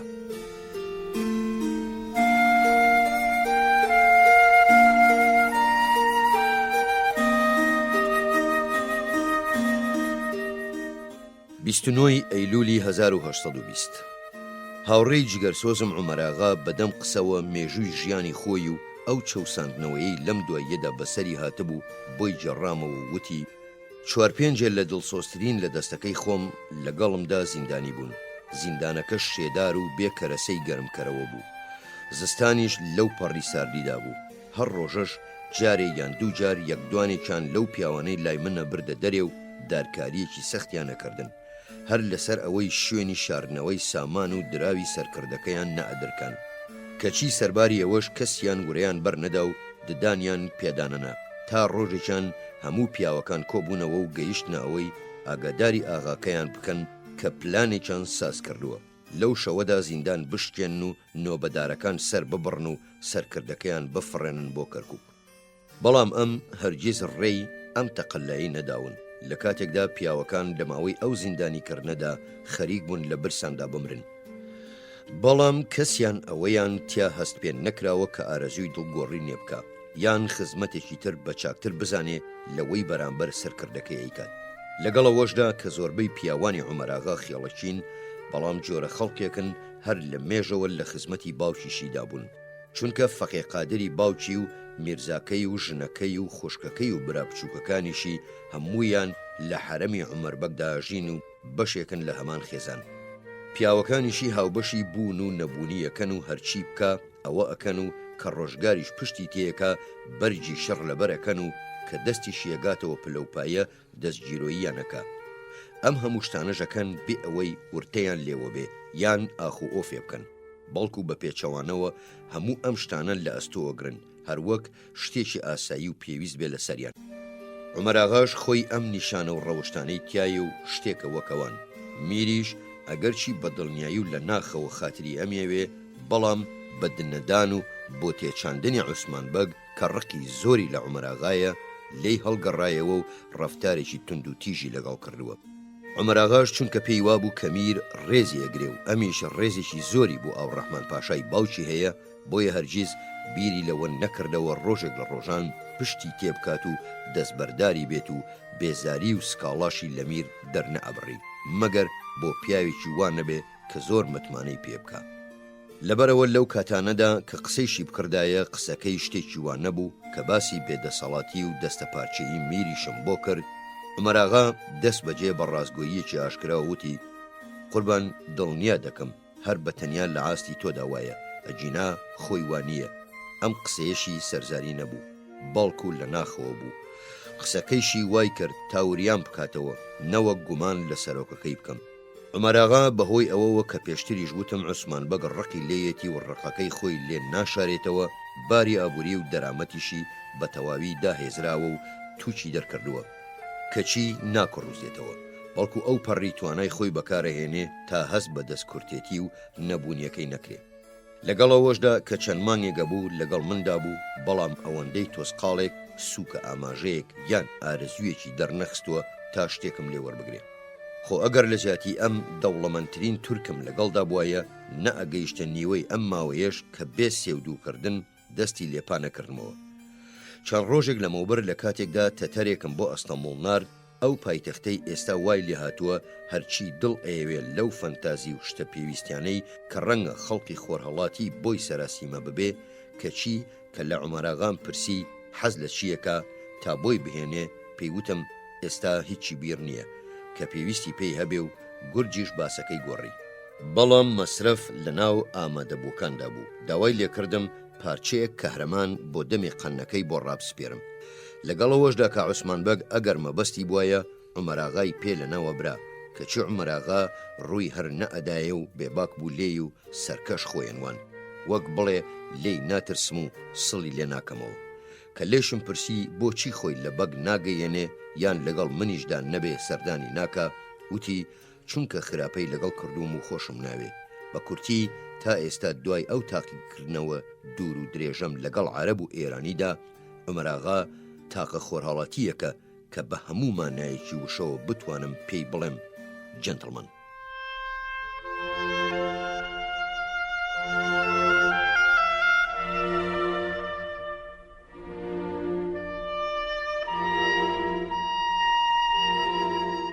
سی ئەیلولی 1920. ئێستا بەستەچێکی ترم لە بۆمبایەوە بۆ هات و ئەبێ بینێرم بۆ ئەستەمبوڵ. ئەو ڕەحمەتوڵڵا ئاغایە لە بەغداوە بۆی هێنابووم کە لە کاتی شۆڕشی سعید پاشادا تەقەلای دابوو بەڕێی ئامێدی و واندا بچێ بۆ ئەستەمبوڵ. ئەمڕۆژ هەر سەبارەت بەو ڕێیە قسەم لەگەڵ کرد کە ڕێیەکی زۆر سەیرە و هیچ تورکێکی تر تەقەلای نەداوە بیگرێتە بەر. لەسەر ڕاستپێری حاکمی هەولێریش زمانزانێکی کلدانی لە عینکاوەوە لەگەڵ خۆی بردەبوو کە لە خێڵە کلدانیەکانی چۆڵەمێرگ بوو. لە هەولێریشەوە چوو بوو بۆ ئاکرێ یان نائوکور کە 2 ڕۆژە ڕێ بووە. ئەگەر هەر ڕۆژەی 12 سەعاتە ڕێبێ، ڕێگاکەش تا بناری شاخی ئاکرێ کەمێک تەخت بوو. لەوێشەوە ئەگەر بە پیادە ڕێ بکات و هەر ڕۆژەی 12 سەعات بڕوە، ئامێدی 2 ڕۆژ ڕێ دوورە بێ. ڕێگاکەش زۆر سەخت و شاخاویە. زوبێر پاشای حاکمی ئامێدیش زۆری لەگەڵ خەریک ببوو کە سەفەرەکەی نەکا، چونکە سەفەرەکەی ئەگەر سەریش بگرێ هەر ترسناکە. بەڵام تەتەرەکە هەر سوور ببوو لەسەر ڕای خۆی و ئیتر ئەوسا پاشا هەندێ ئامۆژگاری کردهبوو. لەوانە هەرچێکی لێوەرگرتن پارەیان بداتێ و هەر خواردنێکیان بۆ هێنا پێی ڕازی بێ و ستایشی بکات و لە پارە سەرفکردنیشدا دەستکورتی نەکا. چونکە ئەو خەڵکانەی لەو ناوچانەدان کە ئەمی پێدەڕەتە بێ بە تایبەتی دیانەکانیان هارترین و ڕقاویترین خەڵکن و حلحلی مەزەب و دەمبە هاوار و هەڵچوونیشن و بچووکترین بەرپەرشدانەوەشیان ئەبێتە مایەی لە ناوچوون. پاشان چەند نامەیەکیشی دابوویە دووسێ کەسی شارەزای ناوچەکەشی لەگەڵ ناردەبوو. بەڵام سەفەرەکەی زنجیرە دەردەسەریەکی بێبڕانەوە بووە، چونکە ڕوتیان کردبوو و چەکیشیان کردبوو. سەرباری ئەوەش منەتی ئەوەشیان بەسەردا کردبوو گوایە ڕاستپاردەی زوبەر پاشای پێ، بۆیە لە دەستدرێژی تر ڕزگاری بووە. سەفەرەکەی لە ئامێدیەوە بۆ وان ماوەی 13 ڕۆژی خایەندە بوو. ئەم ماوەیە بەوە شەوەیە کە 24 سەعات لە چۆڵەمێر دواکەوتە بوو. ناوچەی هەکاریش لە ناوچە شاخاوی هەرە سەخت و دژوارەکانە و سەختی ڕێگاکەی تاوان هەر نالەبارە و زۆربەی شوێن و ناوچەکانیشی لێڕەواری چڕ و نزارن. خەڵکەکەش لەو کورد و عەرەبانە کێویترن کە تەتەرەکە دیبوونی. کێوەکانیشی ئەوەندە بەرز و سەرکەشن بە جۆرێ هەندێک جار کە گوندەکە بەجێ ئەهێڵیت و پێچاو پێچ و بەکاوەخۆ 4-5 سەعات بەسەریا سەرەکەوی کەچی دووبارە گوندەکە بە جۆرێ ئەبینیتەوە وەگەوەی هێشتا لەژێر پێتدا بێ. بەڵام قۆناغە ڕۆژەکان زۆر درێژن و لە مانگی تشرینی یەکەم و پێش خۆرکەوتن دەست پێیەکەن و دوای خۆرەوابوون کۆتاییان دێ. تەتەرەکە دوای 50 سەعات ڕێکردن گوندێکی پرشوبڵاوی دیبوو، پانایی گوندەکە نزیکەی سەعاتە ڕێیەک ببوو. ئەمەش هۆبەی هۆزێکی دیانەکان بووە و کۆلێتەکانیان لە لوق و پۆپی درەخت دروست کردووە. خەڵکەکەش کێویترین خەڵکێ بوون کە لەم ناوچە کێویە دیبوونی. ئەم کلدانیانە بەم حاڵەشیانەوە کلێتەیەک لەسەرەکەن لە ئاردە برنج دروسەکرێ، لە کلێتەی ئەوروپایەکانە چێ. ئەمانە لە مەرەزەکردن بەولاوە گەنم و جۆن نازانن و نانیش هەر لە برنجەکە دروسەکەن.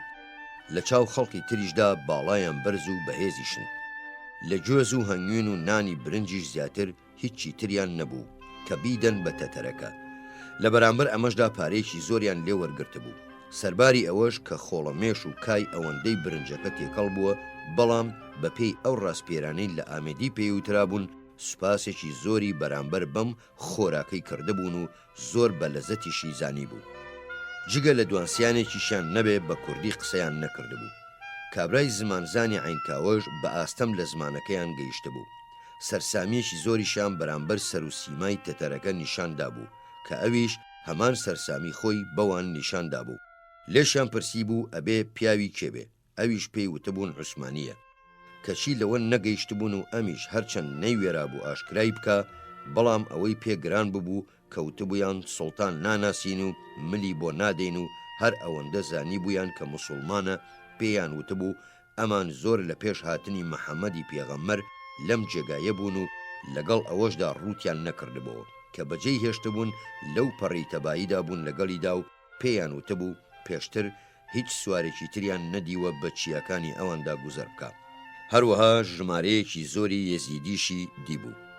چاویشی بە میری هەکاری نەکەوتبوو کە وەک دیار بووە دەسەڵاتێکی کەمی بەسەر دار و دەستەکەیدا هەبوو بێ.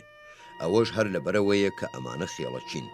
ئامێدی هەکاریش خەڵکێکی وایان تێدا نەبووە بە تەواوی پێیان بووترێ لادی یان شێوەیەکی تر کە پێیان بووترێ جوتیار. پێم وابێ ئەمەش بەڵگەیەکی ترە کە ئەم ناوچانە نیشتیمانی ڕەسەنی کورد و کلدانە و ئەو ڕەگەزی تاجیک یان تاتەی لە سەرتاپای کوردستانی باشووردا هەن بەڵگەی ئەوەن کە ئەم ناوچانە وڵاتێک بووە داگیرکاریان تێهاتووە. لە ئەنجامدا تەتەرەکە گەیشت بووە وان و گومانیشی تێدا نییە بەم گەیشتنەی زۆر دڵخۆش بووە. ڕەحمەتوڵڵا وتیشی ئەگەرچی وان میرنشینێکی کوردیە بەڵام پێشکەوتووە.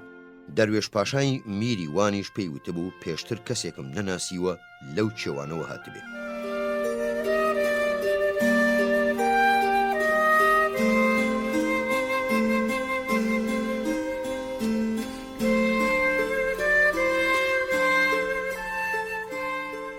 یەکی تشرینی یەکەمی 1920 ئەم بەیانیان نزیکەی سەعات و نیوێک باران ڕەشێنەی کرد.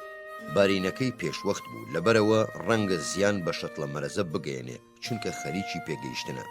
ئەمەی خوارەوەش وەک پێم وابێ ڕوونکردنەوەیەکی تێروتەسەلە دەربارەی ئەو هۆز و تیرانەی لەو پارچەی کوردستاندان کە میرنشینی سلێمانی بەڕێوەیە بە. یەکەم ئەو هۆزانەی لە ناوچەیەکی دیاریکراودا نیشتەجێ و سەقامگیر بوون.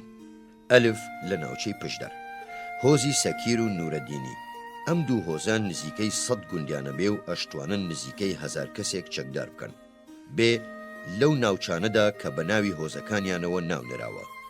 شینچی 200 خێزان، گەڵاڵی 150 خێزان، هەردوو هۆزەکەش تەواو خێڵەچین. جیم سیوەی.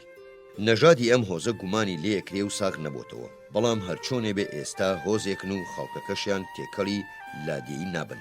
بەڵام دانیشتوانی ناوچەکانی تر گوندنشینیان تێکەڵە، یان گوندنشین و خێڵەچیان تێکەڵە، واتە گوندێکی جیاواز نییە بۆ یەکێک لەم دوو دەستەیە. دووەم تیرە و هۆزە کۆچەریەکان و ئەوانەی هەوارنشینن. ئەلف هۆزی جاف. 12 تیرەن و جافەڕەسەنەکان 600 خێزان زیاتر نین. بەڵام پاشماوەیەکی زۆری هۆزەکانی لوڕستان و کوردستانی ئێران لەژێر سێبەری جافداژین. لەبەرەوە ئێستا تێکڕای هێزی خێڵەکە چەند هەزار خێزانێک بێ. ئەم هۆزە لە کاتی پێویستدا بۆ بەرگریکردنی خۆی ئەتوانێ 1000 پیادە و 300 سوارە بخاتە ژێر چەکەوە. بەڵام بۆ کۆکردنەوەیان بۆ پێویستی میر ناتوانرێ خێڵەکە قایل بکرێ و ئەم هەموو هێزە کۆبکاتەوە. خێڵەکەش سەرومڕ ساڵانە 300 تورەکە یان جاروبار کەمتریش ئەدات بە میرنشینەکە. تورەکەش بریتی بووە لە 500 پارچە دراوی زی و یان زێڕ و بە گوێرەی ڕێکەوتن. بەڵام خێڵەکانی تر لە چاو ئەمانەدا باجێکی زۆر زیاترەدەن، چونکە نەوەکو جاف بەهێزن و نەوەکو جافیش خۆیانیان پێپارێزرێ. هۆزی شێخ ئیسماعیلی 500 خێزان، هۆزی کەڵهۆڕ 200 خێزان، هۆزی مەندێمی 300 خێزان، هۆزی کەلوکەوانی 250 خێزان، هۆزی مەرزینگ 80 یان 90 خێزان، هۆزی تیلەکۆ 100 خێزان، هۆزی کوسا 200 خێزان، هۆزی هەمەوەند 200 خێزان، هۆزی سۆفیاوەند 40 یان 50 خێزان، هۆزی کەچەڵی 40 خێزان، هۆزی چگنی 40 خێزان، هۆزی زەنگنە 40 خێزان، هۆزی زەند 60 خێزان، هۆزی کروایی 60 خێزان، هۆزی لوڕ 60 خێزان، هۆزی سەدەنی 100 خێزان، هۆزی کورزەیی 100 خێزان. سەرەڕای ئەوەی زۆر خێزانی ئەم خێڵانە لەژێر سێبەری جافدان، بەڵام هیچ یەکێ لەم خێڵانە پشت بە جاف نابستن. لەم لیستەیەدا ژمارەی ئەندامانی خێزانیش باس نەکراوە، لەبەرەوەش کە هۆزی جاف بەهێزن و زۆر باشیش خۆیان پێ ئەپارێزرێ، بۆیە ڕۆژانە چەندان پیاوی هۆزە چەوساوەکانی تر پەیوەندیان پێوەکە. لەناو ئەو خێڵانەی سەرەوەدا خێڵێک نییە تەواو بێ، چونکە پاشماوەی بەشی تریان لە ناوچەکانی سنە و کرماشان و لوڕستانە. 2 تشرین یەکەمی ساڵی 1820 کە بیستم لە ماڵێکی قراخشار زەماوەند بۆ بووچێکەکەن، منیش بۆ ئەوەی یەکێک بم لە بینەران خۆم ئامادە کرد. بەڵام بۆ ئەوەی نەبینە جێی سەرنج، من و میستر بێڵ هەر یەکەمان مشکیەکمان بەسەرمانەوە بەست و 2 عەبای ڕەشماندا بە شانماندا و جلەکانمان پێشاردەوە. دوای ئەم خۆگۆڕینە شەوێ بەرەو زەماوەندەکە چوین و دوای ماوەیەکی دوور گەیینە شوێنی ئاهەنگەکە کە خانوویەکی ئاسایی بوو. لەوێ لە سەربانی ماڵەکەوە کە هەر 6 پێبەرزە بوو، خۆمان کرد بە ناو خەڵقە زۆرە سیرکارەکەدا. حوشەی خانووەکەش کە شانۆی زەماوەندەکە بوو، خەڵکێکی زۆری لە کوردی هەمەچینە و هەمەتەمەنی لێبوو، هەر لە لادێیی مشکی بەسەری گوڵۆنکە ڕەنگاوڕەنگەوە تا لۆزەندەرێکی ترسناک کە کەوڵی پێستە بزنێکی لەبەر کردبوو. زۆربەشیان دەستیان لە یەک ئاڵاندە بوو کە بە هەڵپەرچەیەک دەستیان پێکرده بوو، پێیان ئەوت چەپی. لە شێوەی بازنەیەکی پچڕپچڕدا دەستیان لە یەک ئاڵاندە بوو، حوشەی ماڵەکەیان پڕ کردبووە. هەڵپەرچێکەش بریتی بوو لە لەش جوڵاندن و بۆ پێشەوە و بۆ دواوە هاتن و چوون و ئەم پێ و ئەو پێیان ئەدا بە زەویدا و ناو بەناویش تونتر پێیان ئەدا بە زەویدا.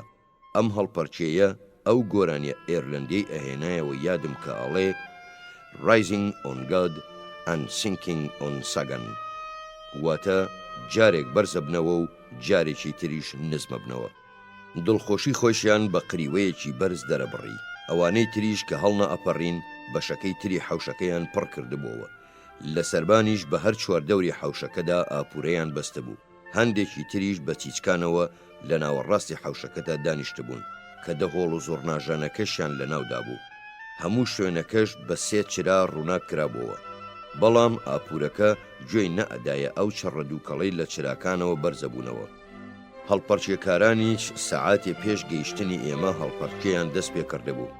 دوای ئەوەی نیو سەعاتی تریش بە دڵی خۆیان هەڵپەڕین، خاوەن ماڵ و هەندێک کەسوکاریان کە هەموویان چەکدار بوون بە دار و تێڵاوە بۆیان دەرپەڕین و دەهۆڵ و زۆڕناکەیان لە لێدان وەستاند و سەماکارانیش بەم شێوەیە بڵاوەیان پێکرا بۆ خەڵقی تر و حەوشەکە چۆڵ کرا. لە پڕێکدا کوردێکی کەتە بازی دایە ناوەڕاستی حەوشەکەەوە و تا چەند دەقیقەیەک مێکوتێکی بەدەستەوە گرتبوو. شتی گاڵتەجارڕی و یاریە کرد و خەڵکی هێنایە پێکەنین. پاشان دووبارە دەهۆڵ و زۆڕنا ئاوازی چۆپیەکەیان لێدایەوە و پۆلی ئافرەت کە سی کەسێگە بوون هاتنە حەوشەکەەوە و دەستیان گرت و لەسەر خۆ و ڕێک و پێک هەڵپەڕین. ئەمانە بەبێ ڕووبەند و بە جێز و گوڵونکە و خشل و کراسی ئاوریشمی ئاڵوواڵاوە لەو پەڕی خۆگۆڕیندا بوون.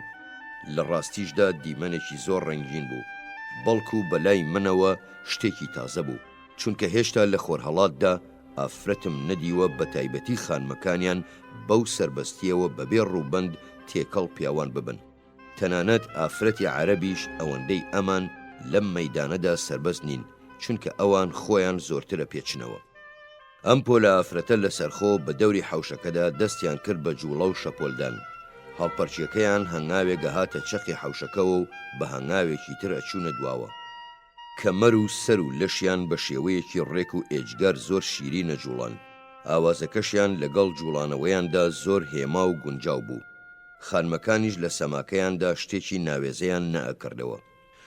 ئەم هەڵپەرچەیە نیو سەعاتی خایەن، دڵی زۆر پێیەکرایەوە. دوای نیو سەعاتەکە دەهۆڵ و زۆڕناکە لە لێدان کەوتن و ئافرەتەکانیش دوای ماندووبوون کشانەوە و هەموو گیانیاندا پۆشیەوە، هەر لە سەریانەوە تا پێیان بەرەو ماڵ چوونەوە.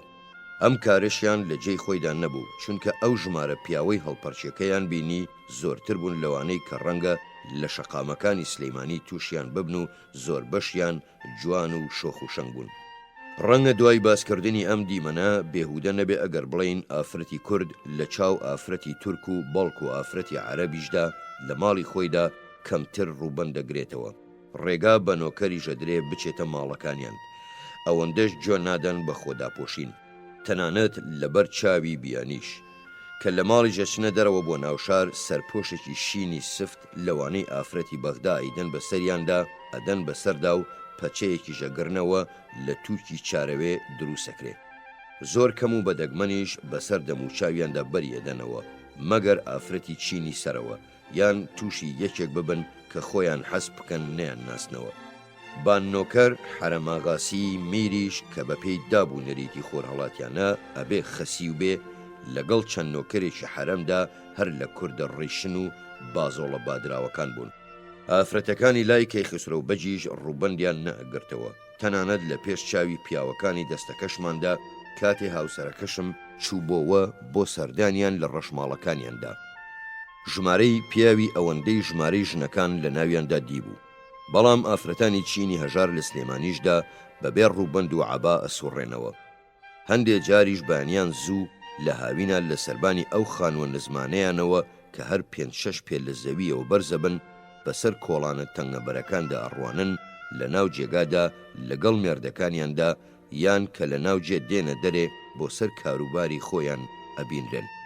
سەرباری ئەم ئازادی و دیاردەی بێدەربەستێشیان، بەڵام هیچ ئافرەتێ ئەوەندەی ئافرەتی کورد ڕەوشت بەرز نین و ئەمانە لەم شکۆ و سەربەرزیەوە زۆر لە ئافرەتی تورک لە سەروترەوەن. پلەپایەی ئافرەت لە کوردستانە زۆر لە پلەپایەی ئافرەتی تورکیا و ئێران بەرزترە. مەبەستم لەمەشەوەیە کە مێردەکانیان بە چاوێکی یەکسانی بۆیان ئەڕوانن و گاڵتە بە دەستە پارچەیی و چۆکدادانی تورکەکەن و لەم ڕۆوە ڕقیشیان لیان نەبێتەوە. لە کوردستاندا خێزان جۆرەهێمنی و ئارامیەکی هەیە کە ئەمە شتێکە بە تەواوی لە تورکیادا نییە، بەڵام هەندێ میر و دەسەڵاتداری بەهێز و سەرڕۆی کورد جۆرە تونند و تیژیەگە نوێنن کە لە تورکیا مل بۆ ئەو جۆرەشتانە نادەن.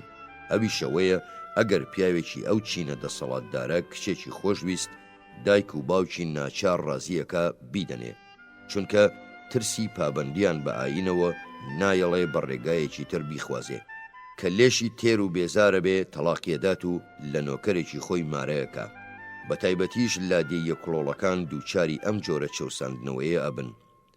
لەم بنەماڵەیەدا عوسمان بەگ تاقە کەسێکە خلیسکاوەتە ناو ئەم جۆرە تاوانەوە، بەڵام ئەو ئافرەتانەی لە جەنگدا بەتاڵان ئەبرێن کە زۆربەیان ئێزیدین یان هی ناوچەکانی تری کوردستاندن لە ماڵەکاندا ئەکرێن بە کەنیزەک.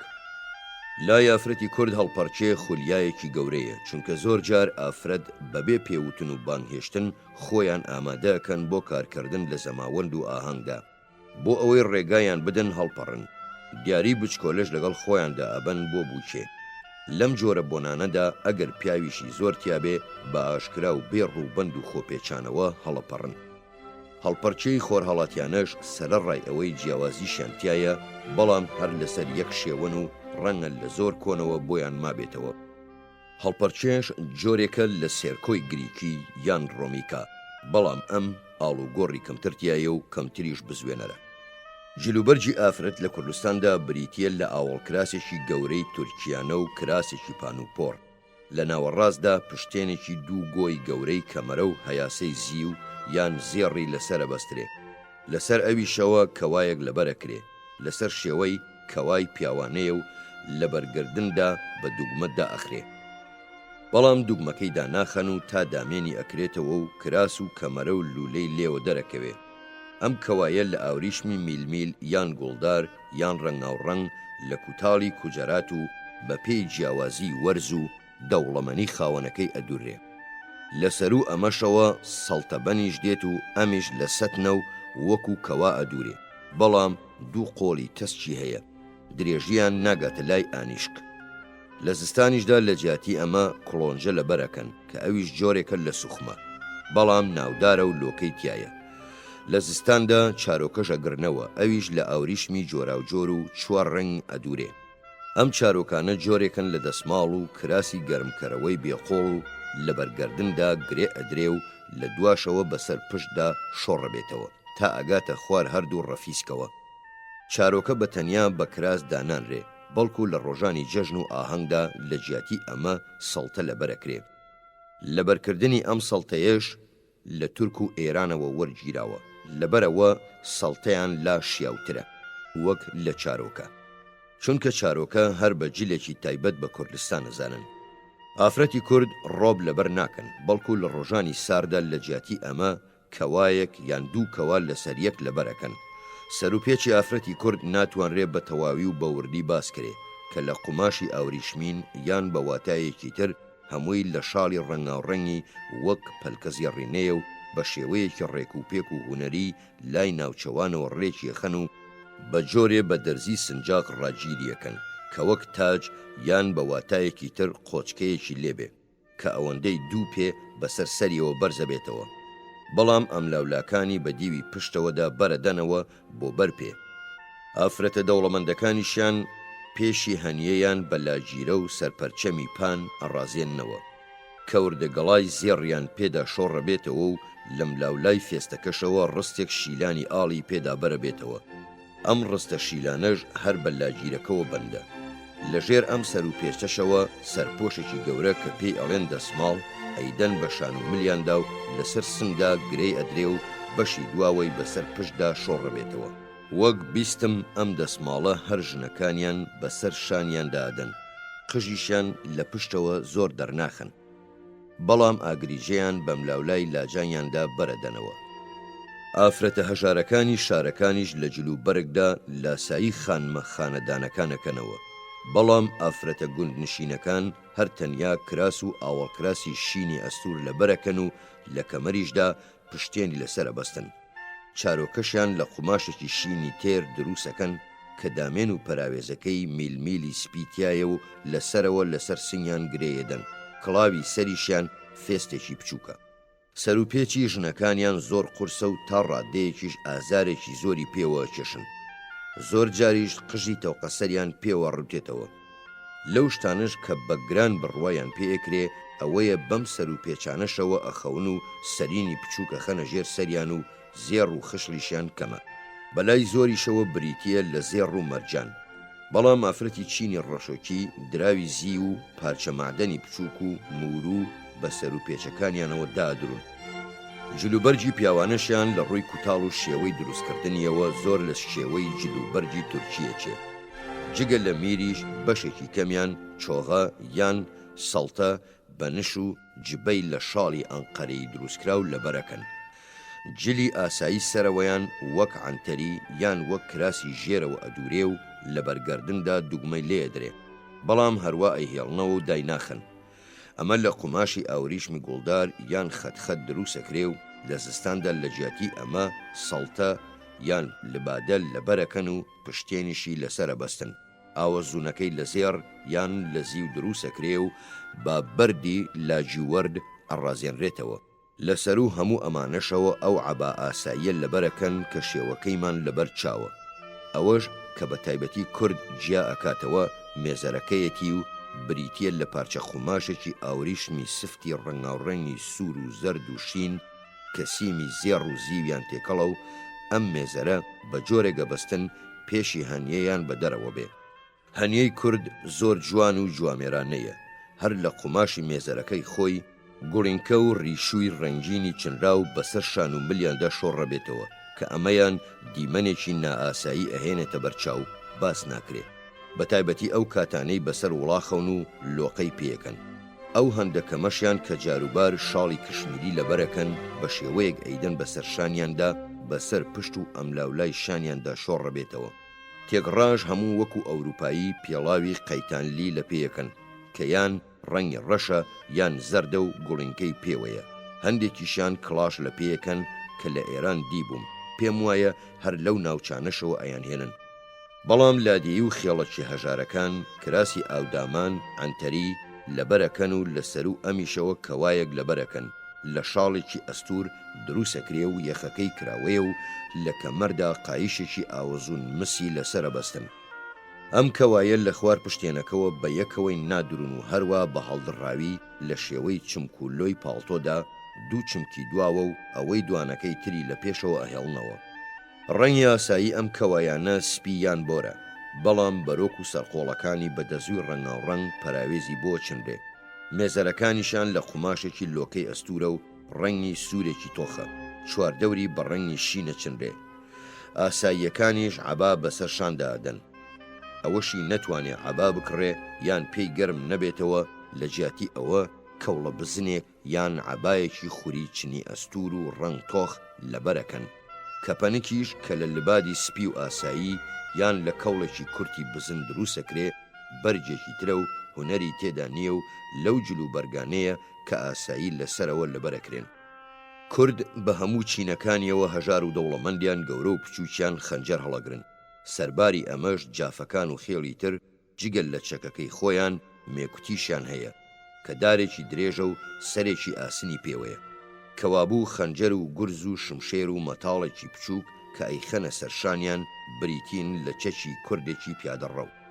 بەڵام سوار جگەل لەم چەکانە نێزەشی پێیە و دەمانچەش بەشانیا هەڵەواسێ. هەر کەسێکیشان بتوانێت لە کاتی جەنگدا بەرجێکی زرێ و کڵاوێکی ئاسنیش هەڵەگرێ و پیادەکانیشیان وەک شتێکی ئاسایی تفەنگی درێژ و قورس هەڵەگرن کە شتێکیان بۆ کراوە وەک قاچ تا لە کاتی تەقاندندا لەسەری دابنرێ. هۆزی شینچی زۆربەیان سەربازی پیادەن و زۆر بە ئەنگێویش ناویان نەبرێ. جافیش بەشی خۆیان لە سەربازی پیادەدا هەیە، بەڵام زۆر پشت بەو سەربازە خێڵاتیانە نابەسترێ کە لە ناوچەکانی خۆیانەوە دوورن یان بەوتەی تر لە جەنگدا پشت بەوانە نابەسترێ کە بەرژەوەندی تایبەتی خۆیانی تیانیە.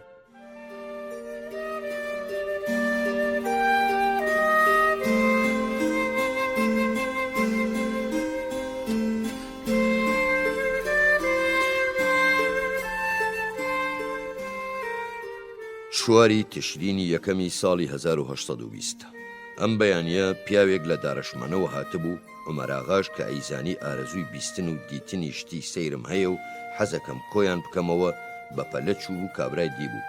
گفتی بە منیشدا سبەینێ بۆمی بهێنێ و لەو سەرگوزەشتە ڕۆمانتیکێ سەیرە بگەم کە پەیوەندی بە بنەچەی بنەماڵەی بابانەوە هەیە.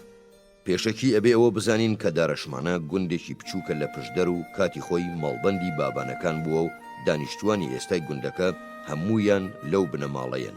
یان بەواتایەکی تر خانەوادەی بابانی لەوانن و شانازیشی پێوەکەن، چونکە ناوبەناو هەندێکیان سەردانی سلێمانیەکەن و ئەوڕەحمان پاشاش پێشوازی ئەم ئامۆزایانەی خۆیەکات و لە گەڕانەوەشیاندا ئەو دیاری و پێویستیانەیان ئەداتێ کە لەگەڵ گوزەرانیاندا ئەگونجێ و ئاتاجیان پێیەتی. ئەوانیش بەپێی ئەوەی لە قەسەرەکیەکەی خێزانەکەن بێ پەردە ئەچنە لای و لەگەڵی دانیشن. لەبەرەوە زۆر جارە بینیت لادێیەک لە گوندەکەی خۆیەوە شۆڕە بێتەوە و گوێدرێژێکیشی پێش خۆی داوە و بەرەو سلێمانی دێت و ڕوو ئەکاتە لای میر. پێش ئەوەی میر فەرمووی لێ بکە خۆی ئەچێتە تەنیشتیەوە و قەننەیەکی کورتی پیس دەرەهێنێ و دایەگرێتەوە. پاشان خۆی قەننەکەی داگیرسێنێ و پاشەوەی مژێکی لێدا ئەڵێ ئامۆزە پێم بڵێ حاڵت چۆنە. با بگەڕێینەوە بۆ سەرگوزەشتەکە. لە دارەشمانە دووبرا هەبوون ناویان فەقێ ئەحمەد و خدر بووە. ئەمانە دەردەسەریەکی زۆریان بەدەست ئەو بڵباسانەوە چەشتووە کە کاتی خۆی بەدەسەڵاتترین خێڵ بوون لە پشدەردا. فەقێ ئەحمەدیان ئازا و کارەمە بووە و بە تووڕێیی گوندەکە جێ ئەهێڵێ و سوێن دەخوات تا دەسەڵاتی ئەوەی نەبێت تۆڵەی خۆی بکاتەوە نەگەڕێتەوە. چۆتە ئەستەمبوڵ و لە دام و دەستگای میریدا خۆی دامەزراندووە. ڕێکەوتە سەیرەکانیش وا بووە سوڵتان لەگەڵ فەڕەنگەکاندا لە جەنگدا بووە. کابرای سەرگوزەشتە جێڕەوە وتی ئەم فەڕەنگانە ئینگلیزن. لەو کاتەشدا جەنگ لە شێوەی زۆران و دەستەویەخەدا بووە، بۆیە جارێکیان پاڵەوانێکی فەڕەنگی هاتۆتە مەیدانەوە و ماوەی 5 ڕۆژ زۆرانی لەگەڵ ئازاترین سوارەی تورکدا گرتووە و یەکەیەکە هەموویانی بەزاندووە کوشتونی. ئیتر فەقێ ئەحمەد داواکات زۆران لەگەڵ ئەم پاڵەوانە بوێرەدا بگرێ. سوڵتانیش ئەنێرێ بە شوێنیا و لێی ئەپرسێ خەڵقی کوێیە. دوای ئەوەی بەسەر و سیمای قایلە بێ ڕێگای زۆرانەکە بگرێ و ئەسپێک و هەموو پێویستی ئەداتێ. ئەویش ئەچێتە مەیدانەوە و کابرای فەڕەنگی ئەبەزێنێ و کاتێک دا ئەبەزێ سوارە بەزیوەکە سەر ببڕێ ئەبینێ دوژمنەکەی کچە و دەسەکە بە تکا و پاڕانەوە لێی و پەیمانی ئەداتێ ئەگەر نەیکوژێ شووی پێ بکە. ئیتر وەک بەڵگەیەکی سەرکەوتن لەگەڵ خۆیدا ئەیبات بۆ ناو هۆردووی تورک و لەوێ سوڵتان پێی ئەڵێ حەز لە چ پاداشتێکەکەیت بەرامبەر بەم کارت بدەمێ. ئەویش تکای لێکات نازناوی بەجی پێ ببەخشێ و لە گوندەکەی دای بنێ و مڵکی گوندەکەی دارەشمانەشی بۆ هەمیشە بداتێ کە ئەمە داوایەکی بچووک و چاوتێرانەیە یان کورتبین بووە، چونکە هەر بەڕاستی ئەگەر داوای هەموو کوردستانیشی بکردایە بێ سێودوو ئەیدایە. ئیتر دوای ئەوەی تەواو قایل لەبێ بەو دەستکەوتانەی بە دەوڵەمەندی و شانازیەوە لەگەڵ هاوسەرەکەیدا ئەگەڕێتەوە بۆ نیشتیمانەکەی خۆی. خوش 2 کوڕیان پێ بەخشێ کە بابە سلێمان و بۆداخ کەیخانن. لێرەدا ئەبێ وەش بڵێم کە کچەکان ناوی کەیخان بووە. دوای ئەمە فەقێ ئەحمەد دەکەوێتە بربەرەکانیەکی بەردەوامی بڵباسەکان و دەسەڵاتیان لێوەرەگرێتەوە و پلەپایەشیان زۆر ئەهێنێتە خوارەوە. ڕۆژێک فەقێ ئەحمەد لەوێ نابێ و 400-500 بڵباسی بەسەریاندادەن و کەیخانیش سواری ئەسپەکەی ئەبێ و هەمویان پەرش و بڵاوەکاتەوە و ژمارەیەکی زۆریشان لێکوژێ. ئەوسا بانگی خەڵکی دارەشمانە ئەکات و پێیان ئەڵێ هۆپیا و گەلی دارەشمانە. کاتی خۆی فەقێ ئەحمەد ژیانی پێبەخشیمەوە و من لەدەست ئەودا بووم. هەر چاوەڕێ ئەو ڕۆژە بووم چاکەکەی بدەمەوە. ئەمەش هەموو ئاوات و چاوەڕوانیم بوو. ئێستا ئێوە هەرچیتان بە چاوی خۆتان دیوە بۆ فەقێ ئەحمەدی بجارنەوە، چونکە منەچم بۆ جێگایەک کە جارێکی تر چاوم پێی ناکەوێتەوە، پێشی بڵێن تکاکەم بە دوامدان نەگەڕێ چونکە دادی نادا. ئەگەر واش نەکا ئازاری پێگەێنم کە خوا ئاگای لێیە حەز بەوە ناکەم. ئەمەی وت و جڵەوی ئەسپەکەی وەرچەرخاند و ئاوزەنگی لێدا و دەست بەچێ لە چاوگوم بوو. کە فەقێ ئەحمەدە گەڕێتەوە سەری لە ڕووداوەکە سوور ڕەمێنێ، هەرچەندە چاوەڕێشیە کرد ئەمە ڕوو بدا، بەڵام بۆ ئەو لە دەستچوونەی کەیخان خەمدایەگرێ و سەرەڕای ئەوەش کەوتوێتی شوێنم نەکەوێ بڕیارەدا هەر شوێنی بکەوێ. ئیتر شوێنی ئەکەوێ و لە دۆڵی خەردان تووشی ئەبێ و تکای لێ ئەکا بگەڕێتەوە. ئەویش پێی ئەڵێشتی وانە بوو نابێ، چونکە تۆ موسڵمانیت و من فەڕەنگی و ئەچمەوە بۆ نیشتیمانی با و باپیرانم. لەبەرەوە تکات لێکم نزیکم مەبەرەوە، ئەجینا ئازارە دەدەم و ماڵەوە. بەڵام فەقێ ئەحمەدی شەیدا هەرسوورە بێت لەسەر شوێنکەوتنی. ئەویش نێزەکەی بەرزەکاتەوە و ئەیدا لە شانی وەکەوێ و ژنەش بۆی دەرەچێ. ئیتر ئەوەندە دوور ناکەوێتەوە کە هەستەکە بەرامبەر ئەو دڵنەرمەی ئەو کاتی ژیانی لە ناو دەستیا بوو ئەم دڵڕەقی لەگەڵ نواندووە. جگە لەوەش ئەگەرچی مێردەکەی موسڵمانیشە لە هەمان کاتیشدا باوکی مناڵەکانێتی. لەبەرەوە بەزەیی پێدا دێتەوە ئەگەڕێتەوە سەری ئەبینێ هێشتا زیندووە. ئەویش هەتوانێکی بەهێز لە زامەکەیەدا و ترسی مردنی لێ دوورە خاتەوە و پێویستیەکانی چارەسەرەکەیشی بۆ بەجێ هێڵێەوە ڕوات. بەڵام مێردەی ئازا و ئەویندار دوای ئەوەی زامەکەی گۆشتە و زوو نەبێتەوە چاکە بێتەوە ئارامی لەبەرە بڕێ بۆ ئەو ڕەفتارە ڕقەی هاوسەرەکەی لەگەڵیدا کردووە. بۆیە شوێنی ئەکەوێت تا ئەگاتە فەڕەنگستان. لەوێ لە ئێوارەیەکدا ڕێ ئەکەوێتە شارێکی گەورە و لە مەهتەرخانە جۆی لە دەنگی بەزم و گۆرانیە بێ و مۆسیقا ژەنرێ و شراش هەڵکراوە و ئەو شتە ئاساییانەش ئامادە کراوە کە بۆ ئاهەنگ و زەماوەند سازەکرێ. ماوەیەکدا ئەمێنێ و مینەی شوێنێگەکە شەوی تیا بەسەر بەرێ تا لە دواییدا بڕیارەدا خۆی بداتە دەست قەدەر و ئەسپەکەی لە چۆر ڕاوەستا لەوێدا ببەزێ. ئیتر جڵەی بۆشی لە کات و بەڕێکەوت لەبەر دەرگای پیرەژنێکدا ڕاوەستێ. ئەویش میواندارەتی ئەکات و دوای ئەوەی هەندێ سێودووی دڵی خۆیەکە هەواڵی ئەو ئاهەنگەی لێ ئەپرسێ کە دیوێتی. ئەویش ئەڵێ کچە شازادە لە جەنگی موسڵمانەکان گەڕاوەتەوە و ئێستا ئەیدەن بە ئامۆزای خۆی. فەقێ ئەحمەدیش تکا لە پیرێژنەکە کارێ بکە ڕێی بدەن بچێت بۆ سەیری زەماوەندەکە. پیرێژنەش ڕازیە بێ بەمەرجێ جلی ژنانە لەبەر بکە. بەم جۆرە توانی بوو لە یەکەم دیدەنی کەیخانی شۆخ و مێردەی خۆی تەیار کردوودا خۆی بگەێنێتە نزیکەن. ئەلەم کاتەدا کە کچە شازادە ئەچێتە بەردەم مێردەکەی مێردەی دڵڕەقیش کتوپڕ شەقازلەیەک ئەدا بە بناژێدا و پێی ئەڵێ تۆ هەر ئەوە نەبوویت لای موسڵمانەکان دیل بوویت، ئەی تۆ ئابڕوود نەتکاوە چۆن زاتەکەی خۆتم نیشانە دەی. بووچیش لە تاو ئازاری شەقازلەکە و چونکە چاچیش فێری کوردی بووە بە کوردی هاوارەکە ئای فەقێ ئەحمەد لەکوێت بهێنم. لەم هەلەدا فەقێ ئەحمەد دەرەپەڕێ و زاوای دڵڕەقە کوژێ و لەگەڵ بووکە شەنگەکەیدا ئەگەڕێتەوە ئەستەمبوڵ و لەوێ سوڵتان لە جاری پێشوو زیاتر خەڵاتیەکە. ئەم جارش فەقێ ئەحمەد و بووکە هۆگرەکەی ئەگەڕێنەوە بۆ پشدەر و تا مردن پێکەوە بەخۆشی و کامەرانی بەسەریەبن. لە پێش مردنیشیدا دەستی بەسەر ناوچەکانی پشدەر و مەرگە و ماوەتدا گرتووە. لە دوای خۆشی بابا سلێمانی گەورەی کوڕە گەورەی کە باپیرە گەورەی میرەکانی ئێستای سلێمانیە لە جێی دانیشتووە. ئەمیش پاشماوەی پارچەکانی تری کوردستانی داگیر کردووە و تا ئێستاش لەژێر دەسەڵاتیاندایە.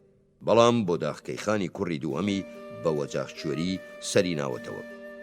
پوختەی هەندێک شتی ئەم سەرگوزەشتەیەم بیست و پێشتریش میر بە شێوەیەکی ئاڵۆز هەر بۆی جێڕابوومەوە و شانەزیشی بەوەوە ئەکرد کەوەچەی کەیخانی ئەوروپاییە و پێشی وتم ڕەنگە بە دووری نەزانێ بە خزم بگاتەوە بە من. بەڵام ڕووداوەکەی بە باپیری بابە سلێمانەوە بەستەوە. ژنانی بنەماڵەکەش هەمان سەرگوزەشتەیان بە جۆرێکی نزیک لەم جێڕانەوەی ئێمە بۆ هاوسەرەکەم جێڕابووەوە. لەم سەرگوزەشتەیەدا کە لێ حکایەت خوانەکەم بیستەوە بێزیاد و کەم وەکو خۆی نووسیمەوە. ژیانی سوارچاکی و جوامێریەکی زۆری تێدایە کە ئەمە شتێکە بەلای کەمەوە تا ئێستاش خەڵقی خۆرهەڵات کەمتر گرنگیان پێداوە. ڕووداوەکەش خۆی لە خۆیدا لە جۆری بیرکردنەوەیانەوە زۆر دوورە. دیارە سەرگوزەشتەکە ڕووداوی ڕاستی تێدایە و ڕەنگە لە ڕۆژگارێکی زۆر لەوە دوورتریشدا ڕوویدابێ کە حکایەت خوانەکە بۆی دەستنیشان کردم. شتێکی باشیژە بوو یان جێی سەرسوڕمانە بوو ئەگەر بتوانرایە پەیوەندیەک لە نێوان ئەم ڕووداوە و سەرگوزەشتەکانی جوامێری و سوارچاکی ڕۆژگاری خاچپەرستەکان یان ڕۆژگاری سەلاحەدینی ئەیوبیدا بدۆزرایەتەوە، چونکە سەلاحەدینیش هەر میرێکی کورد بوو. ڕێشی تێناچێ حکایەت خوانە کوردەکان ئەوانەی جگەل لە سوڵتانی ئەستەمبوڵ ناتوانن سوڵتانێکی تر بهێننە پێشچاوی خۆیان، حەزەکەن ئەم جۆرە سەرگوزەشتانەی شایستەن و ناوبانیان هەیە هەر بیلی کێنن بە بابا سلێمانی یەکەم باپیرە و پاڵەوانە خۆشەویستەکەیانەوە کە لای ئەوان ژیانی ئاشکرایە و ئەوەندەش ناوبانگی هەیە. ئەم جۆرە بۆ هەڵبەستنانە بگرێتە خۆ. من ئامادەم نمونەیەکی زۆر بخەمە ڕوو لەسەر ئەو ئاڵۆزیە لە یەکچوانەی لەو ڕۆژگار و مێژوانەدا حکایەت خوانە خۆرهەڵاتیەکان باسییان کردووە. لە ئەنجامی تێبینی میردا کە خولیایەکی زۆری گوێپێدانە مێژووی کوردم هەیە ئەرکی کێشا و ناردی بە شوێن ئەحمەد بەگدا کە پیاوێکی خانەدانی بنەماڵەکەیان بوو. وتیان تەمەنی 100 ساڵە بێ و چونکە مێژووی بەسەرهاتی بنەماڵەکەشی لەبەر بوو جێی ڕێز و نەوازشێکی زۆرە لەلایەن کەسوکار و نەوەکانی خۆیەوە. ئەم بەسەرهاتانەش ڕۆژ لە دوای ڕۆژ خەریکن لە ناوەچن، هەرچەندە لە ڕاستیدا هەندێکیان شایستەی ئەوەن بپارێزرێن. ئەم پیرە بابانیە ئێستا لە ناوچەی خۆیدا لە شارە زورەژی.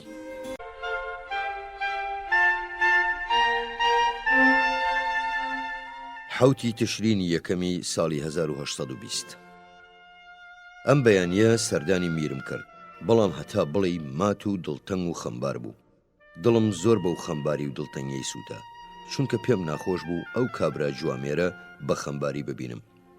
3 ڕۆژیش لەمەوبەر ئاوڕەحمان بەجی کوڕیشی کە 7 ساڵانە بوو بە بارمتە ناردبووی بۆ کرماشان. کوڕە بچووکەکەشی لەم دواییەدا تووشی ئاوڵە ببوو، پشێوی و ئاژاوەیەکی ناخۆشیش لە ناو خێزانەکەیدا بڵاو ببووەوە. عوسمان بەجیش زۆر سەری کردە سەری بۆ ئەوەی بیجوڵێنێ و لەگەڵ مندا بیدوێنێ، بەڵام لە تاوباری خەمباریەکەی قسەکانی هەروە سەرزاری بوون. ئەو ئاوڕەحمان بەگەش کە میر لەبەر من ناردبووی بە شوێنە تەمەنی لە 92 ساڵ تێپەڕی نەکرد. پیرێکی سەر و ڕوخسار جوان بوو، بەڵام بیرەوەری بە جۆرێک ئاڵۆز بوو کە پرسیارێکت لێ بکردایە زۆر بەگران وەڵامی ڕاستەوخۆی ئەدایتەوە، چونکە ئەبوایە چاوەڕێ بکەیت تا خۆی ئەو شتەی بیرەکەوێتەوە. ئەوسا خۆی دەستی یەکرد بە قسە و جێڕانەوە. ئیتر هەر لەو کاتانەدا ئەتوانی ئەوەی مەبەستە دەستگیرت ببێ، کە سۆر و سۆراخی منیشی زانی لە پڕوتی ئای خۆ ئێمە خزمین و باپیرانیشمان هەر خزم بوون. بێگومان مەبەستی لە قسەکەش هەر سەرگوزەشتە ڕۆمانتیکەکە بوو، سەرگوزەشتەکەی کەیخان و فەقی ئەحمەدی سەرکردەی کورد. بەڵام کە شتەکەم زیاتر بۆ ڕوون کردەوە پەشیمان بووەوە و کشایەوە. میریش تێگەیاندم کە بەدەم جوڵاندنیەوە هەندێشتی قۆستۆتەوە و توانیوێتی ئەم زانیاریانەی لێچنگ بکەوێ. بابە سلێمان بچووکترینی 12 براکەی بۆ، باوکیشی ناوی میر سلێمان بووە. بۆیە ناویان ناوە بابە سلێمان، چونکە پێشەوەی ئەم لەدایک ببێ باوکی کۆچی دوایی کردووە. ئەمیش دوای ئەوەی تورک و ئێرانیان لە دژی ئەم یەکیان گرتووە لە کوردستانی باشوور دەریان کردووە و لە ڕەواندوز گیرساوەتەوە. لەوێ هاوسەر و مناڵەکانی جێهێشتووە و ڕووی کردوتە ئەستەمبۆڵ. ئەمەش لە ساڵی 1911 کۆچیدا بووە. بیرەوەری ڕووداوەکە یان مێژوەکەی لە چامەیەکدا باس کراوە، بۆ ئەو بوومە لەرزە گەورەیە وتراوە کە لە تەورێز ڕوویداوە. ئیتر لە ئەستەمبۆڵ سەرنجی سوڵتان ڕاکێشێ و بۆیە کراوەتە وەزیر یان پاشای بەیداخسێلو. لەوێش یان بابەداخی داگیر کردووە یان حاکم بۆ تیایدا. بابەداخیش هەر بە ناوی ئەمەوە ناونراوە، هەر لەو ناوچانەش مردووە. ئەم ناوچانە لە کوردستانی باشووریش بە ناوی ناوچە یان مەڵبەندی شارە زورەوە لە ژێر ڕکێفی تورکدا بوو. کەرکووک پایتەختی ئەم مەڵبەندە بووە. ئەمە بە ماوەیەکی زۆر پێش ئەوە بووە کە بنەماڵەی بابانی دەسەڵاتی تیا پەیدا بکە. ئەو شتانەی قسەیان لێوە کرا بیرەوەری زۆریانم سەلمەند. ئەمڕۆ لەگەڵ میردا کە باسی مێژووی کوردستانمان کرد، پێم نا بە جەرجی خۆمدا و سەرسامی خۆمم بۆ باس کرد کە بۆچی ئاگاداری تەواوی مێژووی بنەماڵەکەیان نییە. ئەویش بە نەزاکەت و سەنگیەوە پێی وتم ئەو مێژووە شایستەی نووسینەوە نییە، چونکە مێژووی بنەماڵەیەکی دەسەڵاتدار نییە، بەڵکو مێژووی خێڵێکی سادەیە.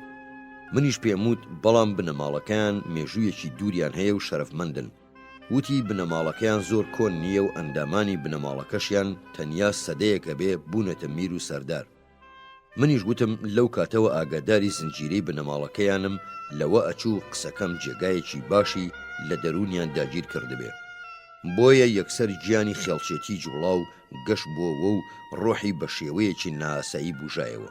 بۆ پیاوێکی وەک میریش کە خۆی بە ئایندارێکی زۆر سادە و بچکۆلە ئەزانێ، لە کاتی باسکردنی ئەم جۆرە شتانەدا هەرگیز خاڵی نەبوو لە شانازیکردن بە سەربەڵندی بنەماڵەچێتی و خۆجیفکردنەوە. دوایەوەش وتی جگەل لە مێژووی پێغەمبەران و پیاوچاکان ئەوەندەی بتوانم لە ڕۆژگار و گوزەرانیان بزانم، ئیتر زۆر تامەزرۆی مێژوو نیم و لە شانامە زیاتر شتێکی لێ ناخوێنمەوە.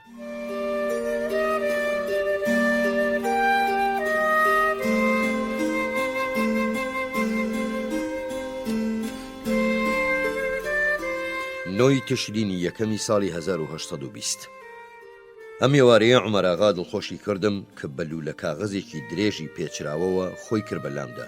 کاغەزەکان وەک ئەو دوعایانە وابوون کە ئەکرێنە مل یان هەمیشە لە گیرفاندا هەڵە گیرێن. ئەویش ئاوا لە دەفرێکی چەرمیندا بوو. لوولەکە بریتی بوو لە زنجیرە ناوی میرانی بنەماڵەی بابان، هەر لە ڕۆژگاری میر سلێمانەوە تا ئەمڕۆمان. زۆریش بە بنەوەشی سۆراخی کردبوو، تا لای کوردێک دۆزی بوویەوە کە باپیرانی کردبوویان بەخوو بەسەرهات و ڕوودا و مێژووی ڕوودانیشیان لەو لولەیەدا تۆمار بکەن. ئەمیش هەرچاوی لەوان کردبوو. کاغەزەکان بە خەتی فارسی نووسرا بوونەوە و ئەم کاغەزانان نرخێکی ئەوەندە گرانیان هەیە نازانرێت چەندە، چونکە ئەوەندەی زانیاری تایە ئەگەر بەختم یار بێ و بەشەکانی تری ئەو مێژووە بە کەڵکەم چنگ بکەوێ ئەبێتە ئاڵقەیەکی تەواوکار بۆ مێژووی کورد. دەم و دەستم کرد بە وەرگێڕانی ئەوەی لەم لولە مشەمەیەدا بووە.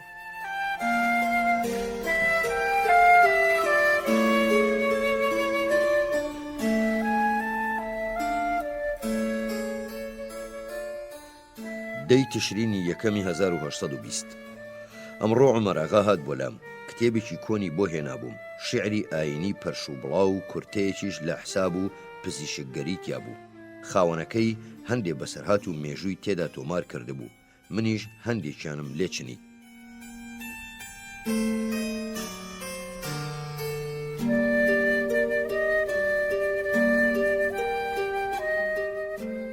دوانزەی تشرینی یەکەمی 1820 ئەمڕۆ کە بیستم ئەحمەد بەگ کوڕی دووەمی میر بە ئاوڵە مردووە زۆرم پێ ناخۆش بوو. بەڕاستی مناڵێکی ڕووخۆش بوو، زۆریش هۆگرمان ببوو.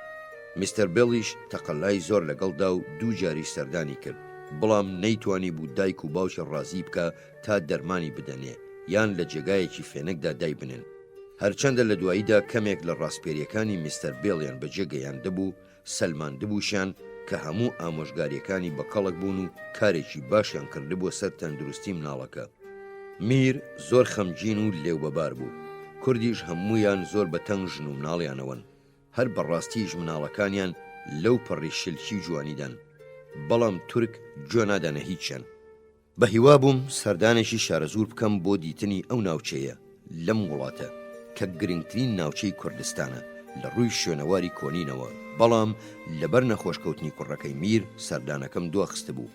میریش زۆری پێزانی کە لەبەر خاتری ئەو دوام خست. دوای ئەم مۆرە بەسەرهاتن و دواکەوتنە ئێستا ئیترە بێ خۆمان بۆ سەفەری بەرەو مووسڵ ساز بکەین.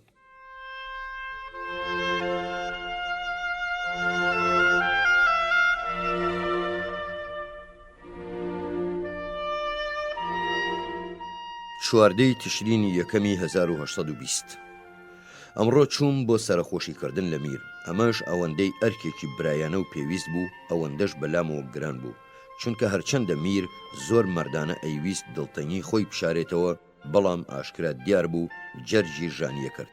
منیش پێم ستەم بوو هاوبەشی خەمی نەکەم و خۆشم بۆ تاوێک وا هەست نەکەم کە مناڵێکم مردووە و جەرگم سوتاوە. لە هیچ وڵاتێکیشدا پیاوێکی قورس و هەست ناسکی وەک میرم نەدی بوو کە ئەوەندەی ژن و مناڵەکانی خۆی خۆش بێ و بە تەنیانەوە بێ و لەم ڕووەوە وێنەی نییە مەگەر هەر پیاوە چاکەکانی ئەوروپا تامی ئەم بدەن. شتێکی وەک ئەبڵەقبوون و ڕامانی ترسناک هەموو گیانی داگرتبەوە. منیش کە ماڵاوەیم لێ کرد لەژێر باری خەمدا ئەیناڵان. کە چوون بۆ سەردانی عوسمان بەگ لەو کۆشکەدا دانیشتە بوو کە هێشتا تەواو نەبوو. خەریکی ورد و سەڵاوات خوێندن بوو. بە تەسبیحەکەشی تەسبیحاتیە کرد و نیشانەی ئەوەشی بەڕووەوە دیار بوو کە لە ناخیەوەیەتی. باشکراش دیار بوو هەندێک ئیشوکار سەرقاڵیان کردبوو، بەڵام هەمووی مایی خەم نەبوو. باسی کەمانچەیەکی بۆ کردم پێشتر خۆم بە دیاریدا بوومێ. تکایشی لێ کردم کە بیرم نەچێ ژێیەکانی بۆ بکڕم. جیاوازیەکی زۆر لە نێوان ئەم و میردا هەیە. دوای نیوەڕۆ چوون بە سەرخۆشی سلێمان بەگ. ئەگەرچی لە چاو مێردا هێمنتر و بەهیمەتتر بوو، بەڵام دڵتەنگیەکەی ئەمیش لەو کەمتر نەبوو، لەبەر ئەوە زۆر ڕێزی هەست و هیمەتی مەگرت. لە ڕاستیدا ئەمیش لاوێکە شایستەی ڕێزگرتنە، سەنگینیەکەشی لەگەڵ تەمەنیدا گونجێ، زۆریش پابەندی پیاوانی ئاینی و دەروێشانە. لەم پابەندیەشدا زۆر وشک و دەماگیر نەبوو. شێوەیشی ئەوەندەی لە ئاوڕەحمان پاشا ئەچوو ئەوەندە لە دووبراکەی نەئەچوو، چونکە لە هەردووچان کەڵەگەتر و بەخۆوەتر و چاوەشینە جوانەکانیشی دیمەنی نەزاکەت و دڵنیاییە دەن بە ڕوخساری. هەتا زیاتر ئەمدی زیاترم خۆشەویست، زیاتریش هۆگریە بووم. کە باسی ئەوەم کرد بەنیازم بەم نزیکانە بڕۆم و کوردستان جێبێڵم، هەستم کرد ئەویش و کوردەکانی تریش پێیان ناخۆشە. هەمووشیان هەوڵیان لەگەڵمدا تا گفتیان بدەمێ کە ساڵی داهاتوو سەر بدەمەوە لە نیشتیمانەکەیان. منیش بەڕاستی و لە ناخەوە هەرچەند ئەوەم بە بیردادێت کە ئەم خەڵکە دڵسۆزانە بەجێ ئەهێڵم خەمدا مەگرێ و وا دێ بە بیرمدا کە ئیتر جارێکی تر نایەن بینمەوە و وا هەستەکەم ماوەیەکی زۆرمەوێ تا بەختمەکرێتەوە و ئەکەومەوە ناو کەسانێکی واوە بۆ هەرکوێ بچم و بمێنمەوە بەو پەڕی دڵنەرمیەوە توانای خۆیانە خەنە گەڕ بۆ خۆشی و نەوازش و خۆشگوزەرانی.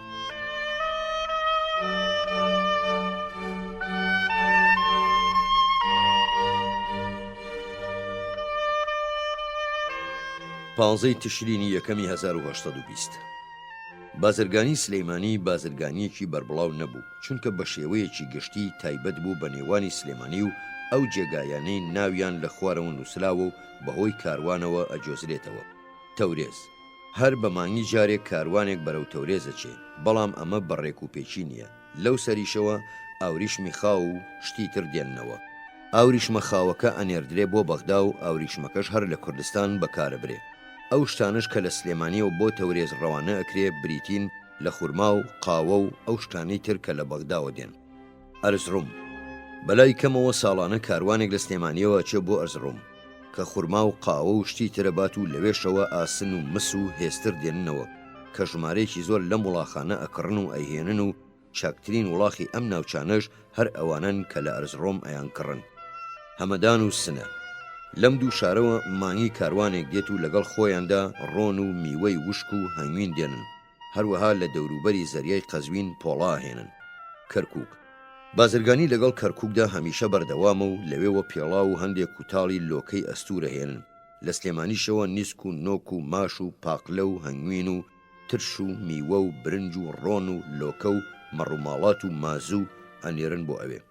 مووسڵ لەگەڵ مووسڵیشدا بازرگانی بە شێوەیەک لە شێوەکان بەردەوامە، لەوێوە پێڵا و خۆترە و خام و کوتاڵی هەمەڕەنگ و بەرهەمهێنراوی شام و دیاربەکر و شوێنی تری ژەهێنن و لە سلێمانیشەوە مازوو شتی تری بۆ ئەچێ. بەغدا بازرگانی لەگەڵ بەغدادا هەمیشە بەردەوامە، لە بەغداوە خورما و قاوە و کوتاڵ و بەرهەمهێنراوی هیندستان و ئەوروپا دێ، لە سلێمانیشەوە پاقلە و نیسک و نۆک و ماش و تووتن و پەنیر و ترش و کەتیرە و سابوونی ئاسایی، سابوونی پی و ئەچێ بۆ بەغدا.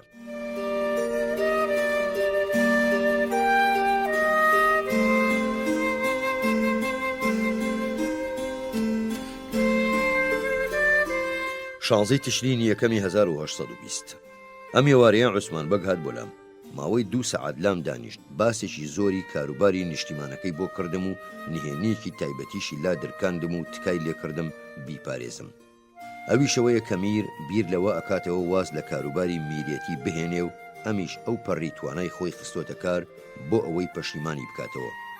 خۆ ئەگەر میر واز بهێنێ ئەوە ئەم گەورە و شەرەفمەند دەبێ ئەگەر لە جێی دابرێ.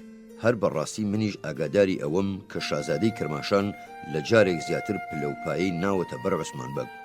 عوسمان بەگ پێی وتم گوایە دوێنێ شەو تا دوای نیوە شەوی لەگەڵ میردا بردوتە سەر و هەوڵی لەگەڵ داوە تا پەشیمانی بکاتەوە و پێی وتووە مادام خوا ئەم پایەی پێبەخشیوە ئەبێت لە بەجێهێنانی ئەرکەکانیە بەردەوام بێ و بۆی نییە شوێن خواست و ئارەزوو خۆی بکەوێ. بەڵام خواستی میر بریتیە لە ئاشتی و ژیانی ئاسوودەیی و خۆتەرخانکردن بۆ ماڵ و مناڵەکانی. عوسمان بەگ لەسەر قسەکانی ڕۆیشت و وتی هەتا من لە ژیاندا بم نایەڵم کاکم واز بێنێ و لە خۆشە پاڕێمەوە لەم کارمدا سرم بخە. دوای وەڕۆ میر لە جاتی خۆی یەکێکی ناردبوو بۆ لام تا پۆزش بخوازێ کە نەیتوانیوە لەم ڕۆژانەی دواییدا سەردانم بکات و لە پۆزش خواستنەکەیشە وتبووی ئەو خۆی زانێت لە چه حاڵێکدام. منە و منداڵەمم ئەوەندەی خۆشەویستی یاعقوب بۆ یوسف خۆشەویست.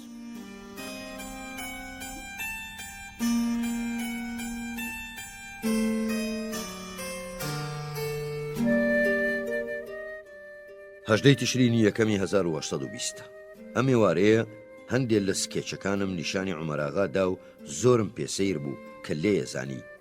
ناوی هەندێک جێگە و هەندێک گردیشی پێوتم ئەو شوێنانەشی لەو سکێچەمدا بۆ دیاری کردم کە ئەبێ هەندێک کۆسپی زەویان تێدا بێ کە کاتی خۆی من لەبەر ئەوەی ئەو شوێنانم نەدی بوون پشتگوێم خستبوون و دیاریم نەکردبوون. شوێنی هەندێک ناوچەیشی بۆ ڕاست کردمەوە، بەڵکو و بچووکترین ئەو گردانەشی دەرکە کرد کە پیایاندا ڕەت ببووین. ئەمەش بەڵگەیەکی ڕوونە لەسەر زرینی ئەو دروستی سکێچەکانم. لە کاتێکدا لە بەغدا خەڵکێکی زۆرم دی بوو لەوانەی وەکەڵێن ماتماتیکیان بە شێوەیەکی تایبەتی خوێندەبوو، بەڵام کەسیان ئەوەندەی تۆسقاڵێک ئاگاداری نەخشە یان سکێچکاری نەبوون. کەچی عومەراغا هەر ئەوەندەی دەستی گەییە دەفتەری سکێچەکان یەکسەر هەر بەدەست یەک لە دوای یەک ڕووی سکێچەکانی کردە ڕێکی ڕێگاکانمان و بە بێ سێودوو بە پەنجە هەمویانی دیاری کرد. خۆشی لەبەرەوەی خەڵکی شاخە ئەو زیرێکی زگماچەی لە دەستنیشانکردنی زورگ و چاڵایی دۆڵەکاندا ئەوەندەی تر زیاتر کردووە.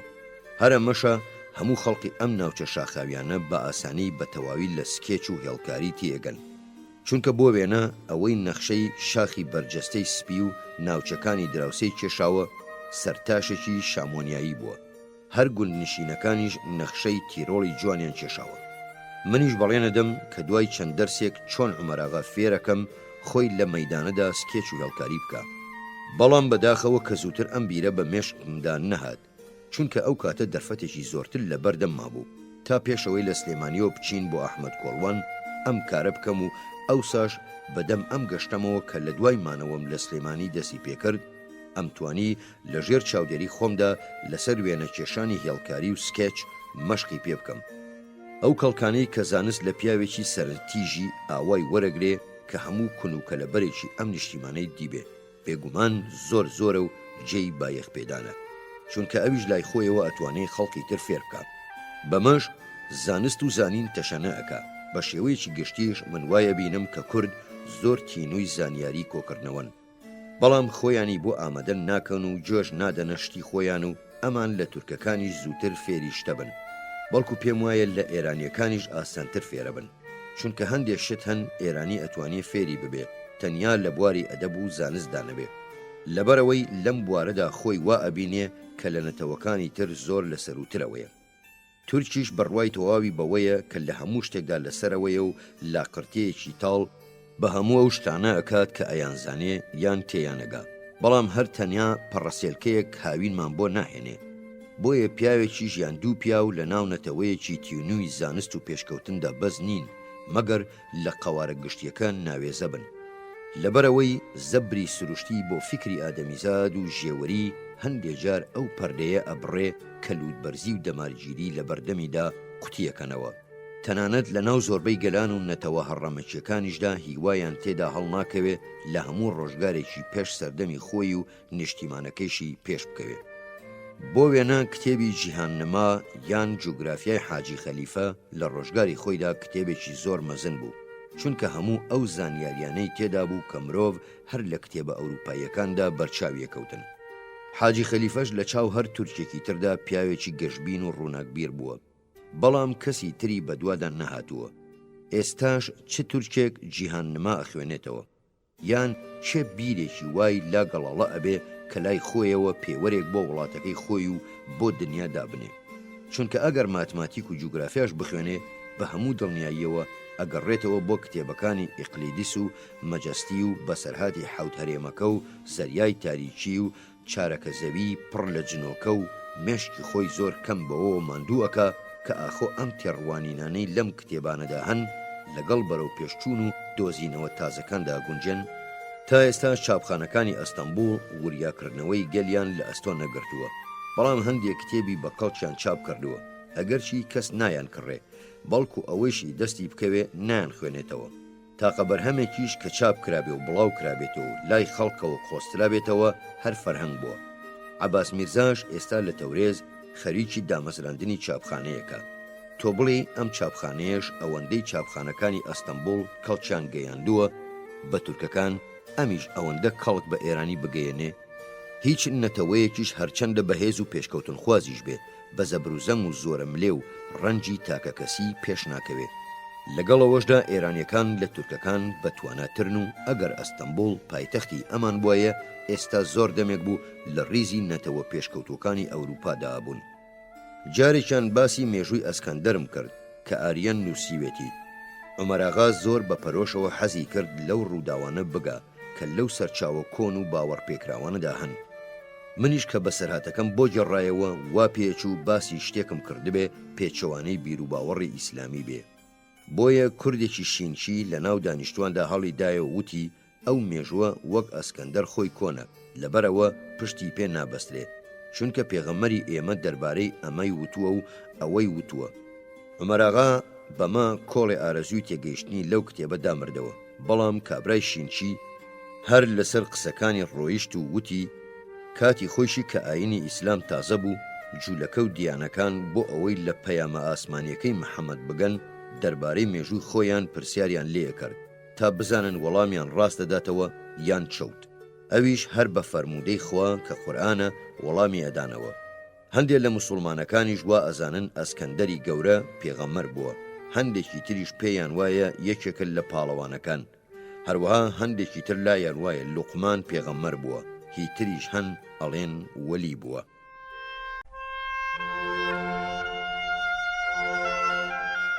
نۆزدەی تشرینی یەکەمی ساڵی 1920 ئەمڕۆ بۆ ماڵاواییکردن سەردانی میرم کرد. هەستم کرد لە جاران هێورتر بۆتەوە، بەڵام هێشتا هەر خەمبارە و بەردەوام هەناسەی قوڵ هەڵەکێشێ. ئەمڕۆژ وەک پیشەی زۆربەی قسەکانی دەربارەی کاروباری ئاینی بوون. پرسیاری ئەوەی لێ کردم کە ژمارەی ئینجیل بەوانەشەوە کە ئاسمانین و لەلایەن ئادەمیزادەوە بەهۆی وەحی خواوە نووسراون چەندن و ئاخۆ عیسا جارێکی تر دەرەکەوێتەوە یا ناو دەسەڵاتی بەسەر زەویدا بڵاوەکاتەوە یان هەر لە ڕۆژی زیندووبوونەوەدا دەرەکەوێتەوە. پاشان باسی جەجاڵ و هاجوج و ماجوج و شتی تری کرد. وەک هەمیشەش هەر نەرم بوو. پێشی وتم بەر لەوەی بڕۆم و شار بەجێ بێڵم جارێکی تریش ئەمبینێتەوە و سبەینێش دێت بۆ لام بۆ هەوارگەکەم. دوایی چوون بۆ سەردانی عوسمان بەگ کە وەک هەموو کاتێکی تری بنەوەشی بوو، بەڵام وەک ئەو پیاوەی پاڵ بدات بە دیوارێکەوە ئەوی شاوە جۆرێک لە توێژاڵی زەبر و تند و تیژی پێوە دیار بوو. لەوەشە چوو مەحموود پاشا لەسەر پێسپێری والی بەغدا بە توندی پێی لەوەدا گرتبێ و زۆر لە براکەی بکە کە ڕازی بێ ببێتە حاکمی کۆی سنجاق. عوسمان بەگیش هەڕەتیە کردەوە چونکە لەو کاتەوە هەر ئەم لاشل بکە بۆ تورکەکان ئیتر ئەوان بەسەریا زاڵە بن و جڵەوی هەموو ئیش و کارێگە گرنە دەست خۆیان، کە ئەمەش بە تەواوی مانای کاولبوونی نیشتیمانەکەیەتی. والی بەغدا هەرگیز حەز بە یەکگرتنی بنەماڵەکە ناکات و یەکێتی بنەماڵەکەشی زۆر لە بەردڵ گرانە. وەک کاتی خۆشم پێم وابوو ئێستاش هەر دڵنیام کە هەر ئەم بوو بە سۆنگەی دروستکردنی پشێوی بۆ عەبدوڵڵا پاشا و ئێستاش هەر ئەم کنەی ئەوە کات عوسمان بەگ لا بدات و وای لێ بکە لەگەڵ براکەیدا دانویان پێکەوە نەکوڵێ. بەڵام هەڵوێستی عوسمان بەگ لە هەموو ڕووداوەکانی ئەم دواییەدا هەڵوێستی پیاوێکی جوامێر بوو کە لە چاکە و پاراستنی بەرژەوەندی نیشتیمانەکەی زیاتر هیچ شتێکی تری لە دڵا نەبوو. هەڵەی گەورەی میریش ئەو هەموو ڕێزە زۆرە بوو کە بەرامبەر تورکەکان هەیبوو. ئەم ڕێزەش هەر بەڕاستی لە هەستێکی ئاینیە و هەڵقوڵا بوو. منیش لەم بوارەدا زۆر سرم لەسەر کەمتەرخەمی و دەستە پارچەیی میر سوڕەمە. جێی داخیش بوو کە ئەمڕۆ سەیریە کرد والی بەغدا ئاوا بە ئاسانی ئەی خەڵەتاند و ئەمیش بە ئەفەندەمز واتە گەورەمان ناویە برد. خۆ ئەگەر بیتوانێت دەسەڵات و بەرژەوەندی خۆی بە باشی هەڵسەنگێنێ ئەوە ڕەنگ بوو وا لە والی بکە بۆ هەموو خواستێکی خۆی جڵەوی بەدەست ئەمەوە بێ و بە جۆرێ مامەڵی بکە کە شایستەی بێ. بەڵام عوسمان بەگ ناوی نەهێنا و لەوە زیاتر هیچی تری پێ نەئەوت.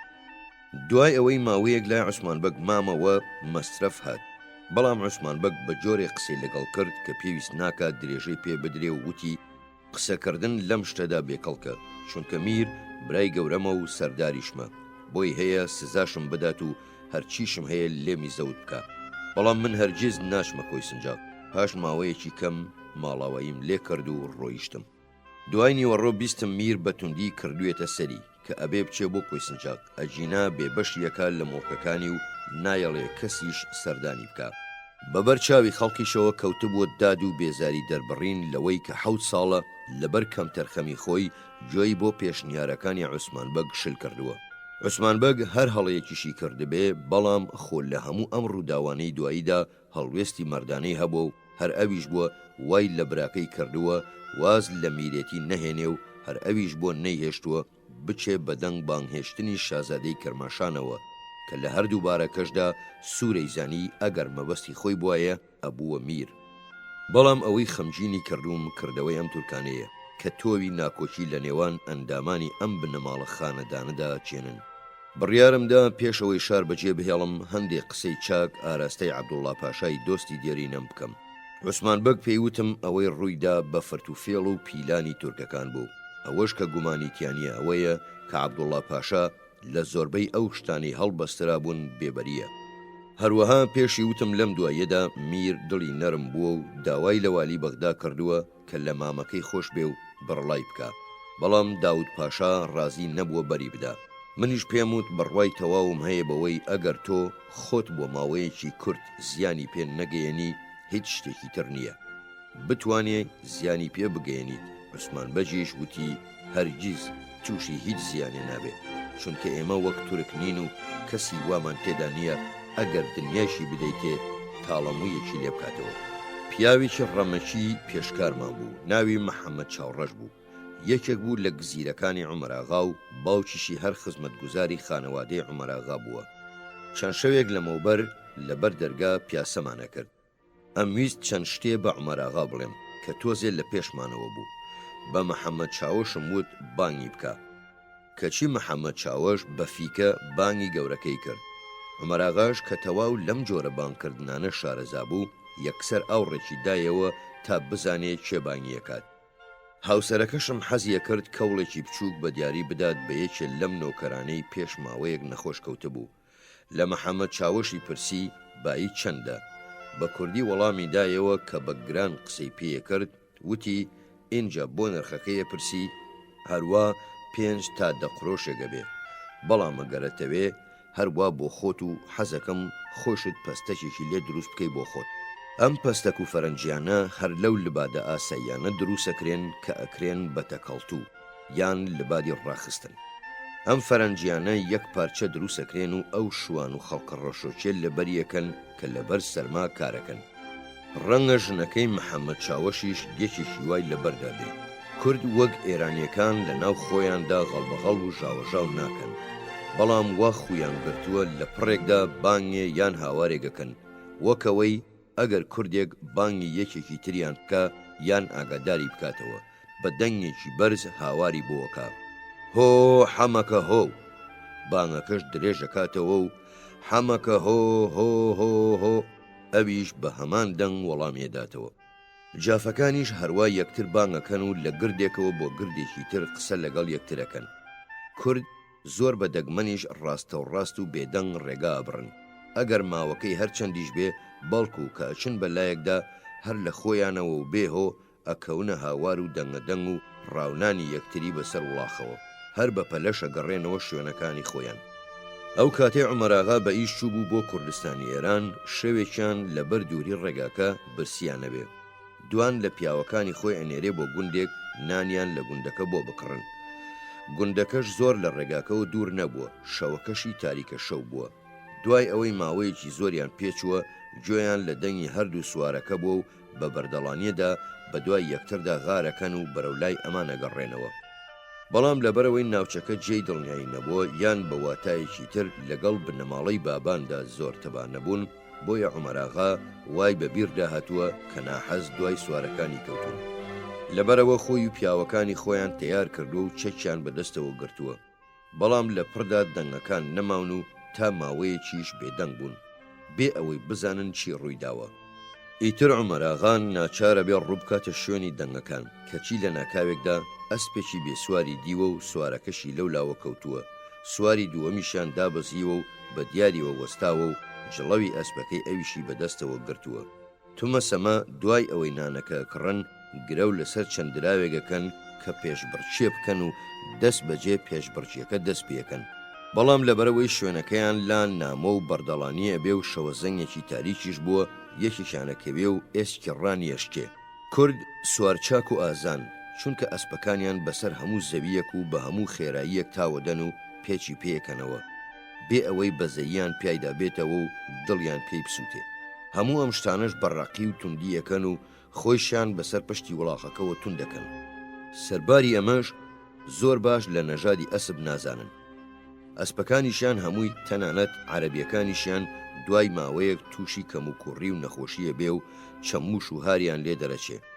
ئەسپی بە زەبر و هاریشان بەلاوە چاکترە چونکە لایەن وایە بەمە کارەمایی و ئازایەتی سوارەکەی پێوە دیارە بێ. بە پێچەوانەی ئەمانەوە عەرەب سواری کارەمە و لەسەرخۆن. ئەگەریش بتەوێ سواریەکی خۆش بکەی بە شوێن عەرەب سوارێکەوە یان هەندێک جاریش بە شوێن تورک سوارێکەوە بڕۆ، بەڵام بە شوێن کورد سواردا ئەوە هەر نا. کورد زۆر بەتەنگ ئەسپەکانیانەوەن، زۆریشان هەر خۆیان ئەسپەکانیان ڕامەکەن و ئالیکیشی زۆری ئەدەنێ و گەرمیش ڕایەگرن. هەر ئەمەش وا لە ئەسپەکانیانەکات کەمتر بەرگەی ئەو ناخۆشی و سەختیە بگرن کە ئەمڕۆ لە ناو ئەم گەلەدا توش دێت. لەم ماوەیەشدا ئارەزووی پەیداکردنی ئەسپی عەرەبیان هەیە و بێ ئەوەی گوێ بدەنە زانینی نەژادی پارەیەکی زۆری پێدەن. ئەم ئارەزوەش وردە وردە خەریکە هانی خستنەوە و پەروەردەکردنی ئەسپی ڕەسەنی کوردیەدات کە ئەتوانرێ بە چاکترین و بەهێزترین ئەسپێک دابنرێ کە بەرگەی سەختی بگرێ و بۆ سواریش بەتوانا و بێوێ نەبێ. بەڵام ئێستا ئەم جۆرە ئەسپانە خەریکن کەمە بنەوە و لە جیاتی ئەمان ئەسپی دووڕەگ لە بەغدا و لە وڵاتە گەرمەکانەوە هێنرێن. ئەسپی عەرەبی لە کوردستاندا زاوزێن ناکە مەگەر بە دەگمەن، چونکە نۆماکانیان لە جۆرە ئاسیاییەکان و خاسیەتەکانی ئەسپی عەرەبیان زۆر کەم تایە. کورد لە گردکردنەوەی زانیاریشدا لەسەر هۆردووی دوژمن زۆر چست و زرینگ و بەتوانن، چونکە زۆر بێباکانە پێدزە ئەکەنە ناو ژەرگەی سەربازەکانیانەوە بەڵکو بۆ ناو چادری فەرماندەکانیشان. کاتی خۆی کە لەگەڵ والی بەغدا جەنگا بوون بەهۆی ئەوەوە کە ژمارەیەکی زۆری سەربازی کورد لە لەشکری تورکیدا چەوساوە بوون، ئەوەندەی تر ئەم ئیشەی بۆ ئاسانتر کردوون. عەبدوڵڵا پاشا بۆ میجێڕایەوە لە شەڕێکدا ئاوڕەحمان پاشای برای کوردێکی ناردووە بۆ ناو هۆردوگای والی بەغدا، بەڵام کابرا نەیتوانی بوو ئەو زانیاریانە کۆ بکاتەوە کە مەبەستی بووە، لەبەرەوە بە چاچی ئەزانێ سەربازێکی هۆردوگاکە بگرێ و بیهێنێ بۆ بەردەم ئاوڕەحمان پاشا تا هەرچیەکی پێویست بێ لێی بپرسێ. کورد زۆر ئارەزومەندی مۆسیقان و مۆسیقاکەشیان خەم ناکە. هەندێ ئاواز و گۆرانیان وەک مەلکێجان و مەمکوژە بەناز و ئەزدەناڵم سەرە ڕای ئەوەش کە سادەن بەڵام ناسکن. زۆر گۆرانیشیان بۆ یەکتری ئەسەندرێتەوە. گۆرانی درەویشیان کە سەپانەکانیان شیرین و فەرها دەڵێن بە لەمچیە شینەکانی گەندۆڵی شاری بندوقیەم بیرەخەنەوە کە گۆرانی ئاسۆ دووبارەیەکەنەوە. تا ئێستا خەڵکی لەشساغی وەکو خەڵکی کوردستانم لە ژن و لە پیا و لە هیچ جێیەک نەدیوە. سەرباری نالەباری کەش و هەواکەیشان کەچی کورد بە شێوەیەکی گشتی گەلێکی لەشساغ و بەهێزن. مناڵیشان پێستیان ساف و ڕوومەتیان ئاڵە، بەڵام مناڵی بەغدا ڕەنگ زەرد و ورگن و لەش خوار و خێچن، ئەڵێی تووشی جێڕی بوون کە دەستیشان بۆ ئەبەیت ئەسڵەمێنەوە و خۆیان گرژەکەن. بەڵام مناڵی کورد گیان لەبەرێکی بچکۆلە و گورج و ڕوحسووک و ڕووخۆش و هۆگرە.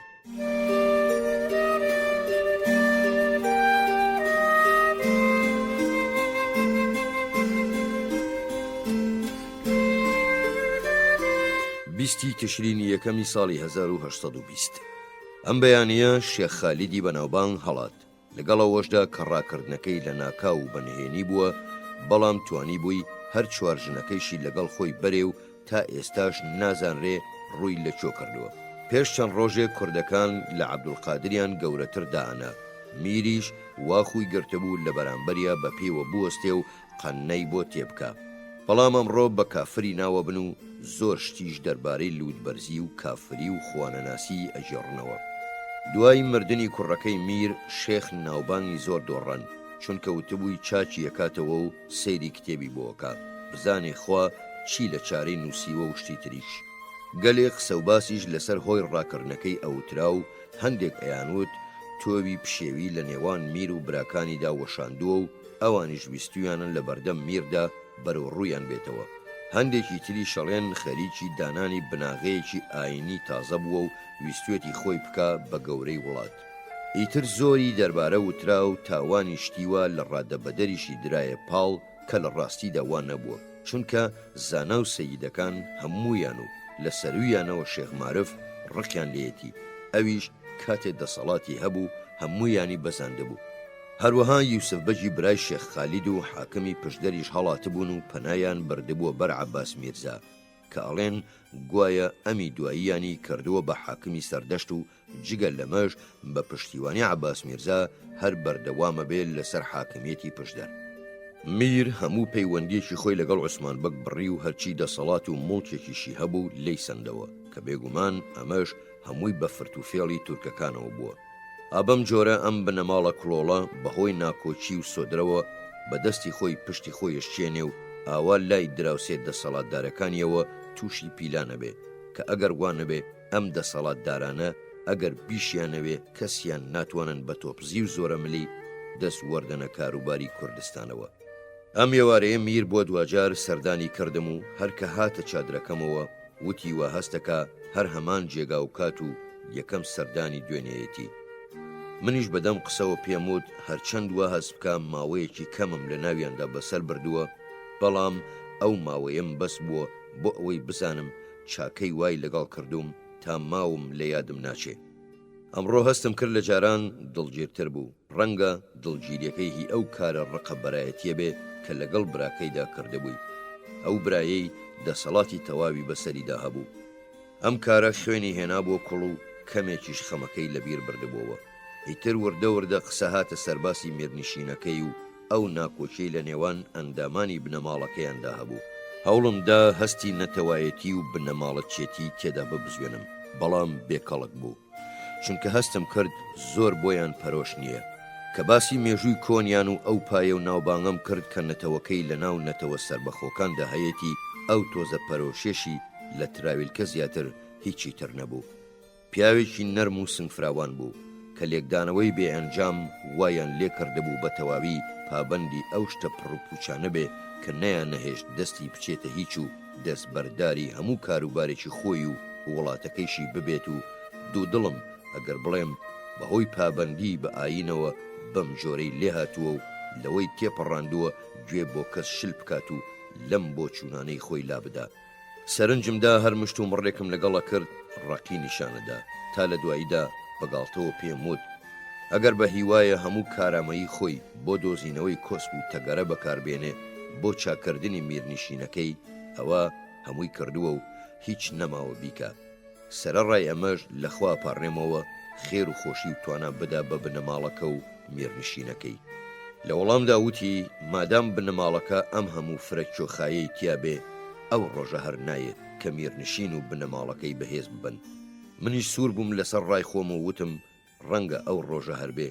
ئەویش وتی ڕەنگە ئەو ڕۆژە بێ ئەگەر خوا بەڵایەکمان بۆ بنێرێ لە یەکێک زیاتر کەسمانی لێ دەرنەچێ.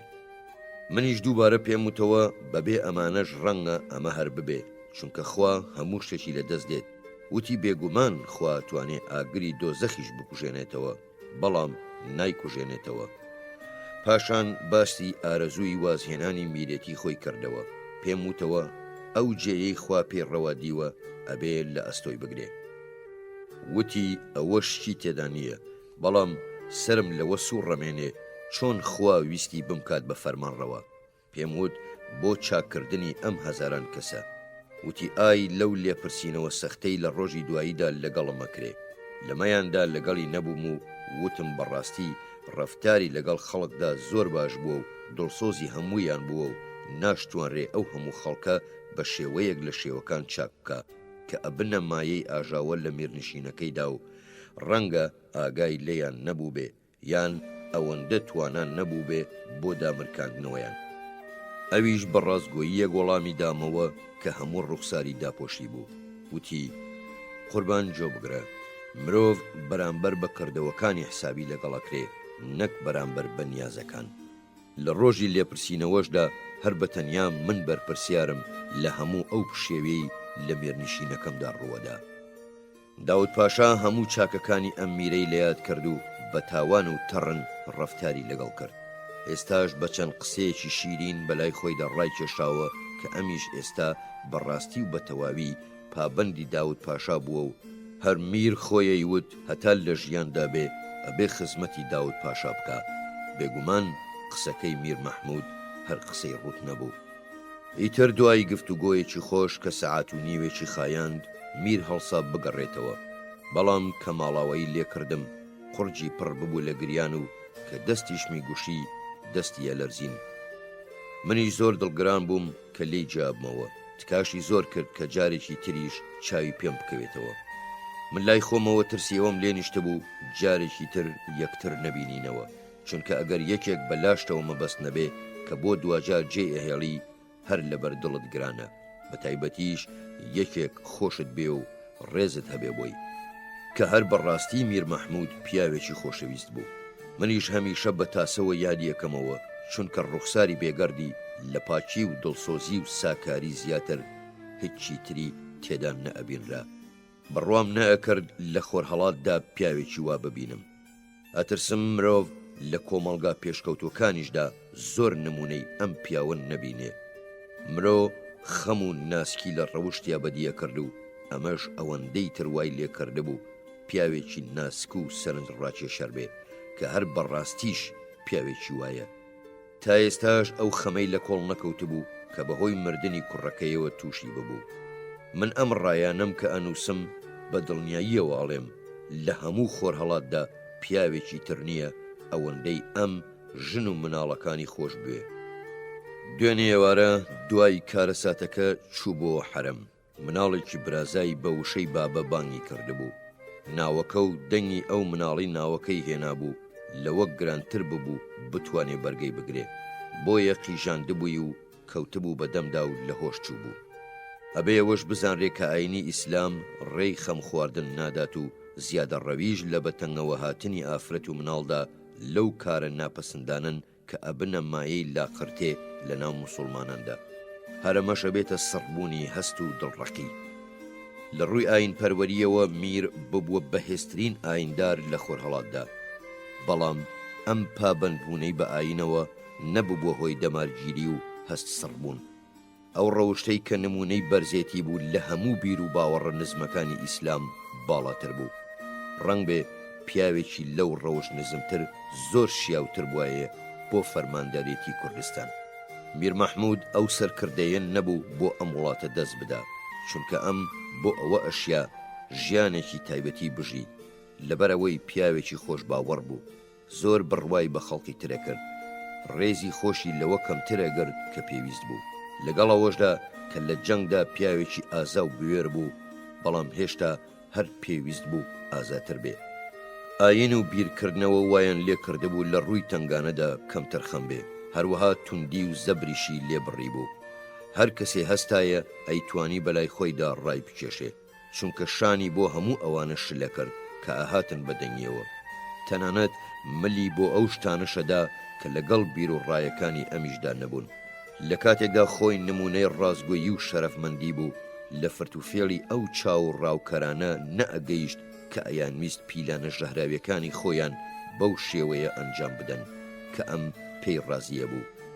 سەرەڕایەوەش کە چەندان جار ئەکەوتە داویانەوە کەچی هەر بڕوای پێیەکردن، ئەویش هەر لەبەرەوەی وەک مناڵ ساکار و بێوەی بوو.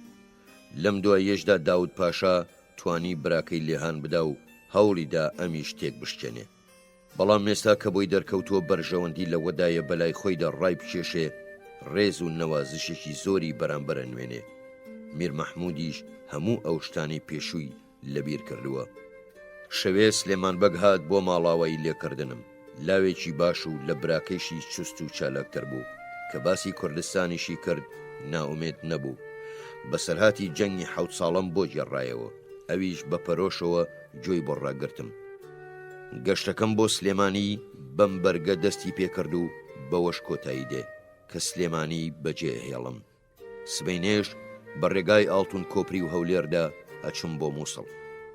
بە خەمێکی بێسنوورەوە کوردستان بەجێ هێڵم، چونکە بڕوام نەئەکرد ئەو هەموو خەڵکە چاکەی لە خۆرهەڵاتدا هەن لەوێ بیان بینم. ناسیاوەتیم تێدا پەیدا کرد و بۆ هەر شوێنێ چووبم زۆر دڵسۆزانە نەوازشم کراوە، میوانداریەکی بێسنوورم کراوە.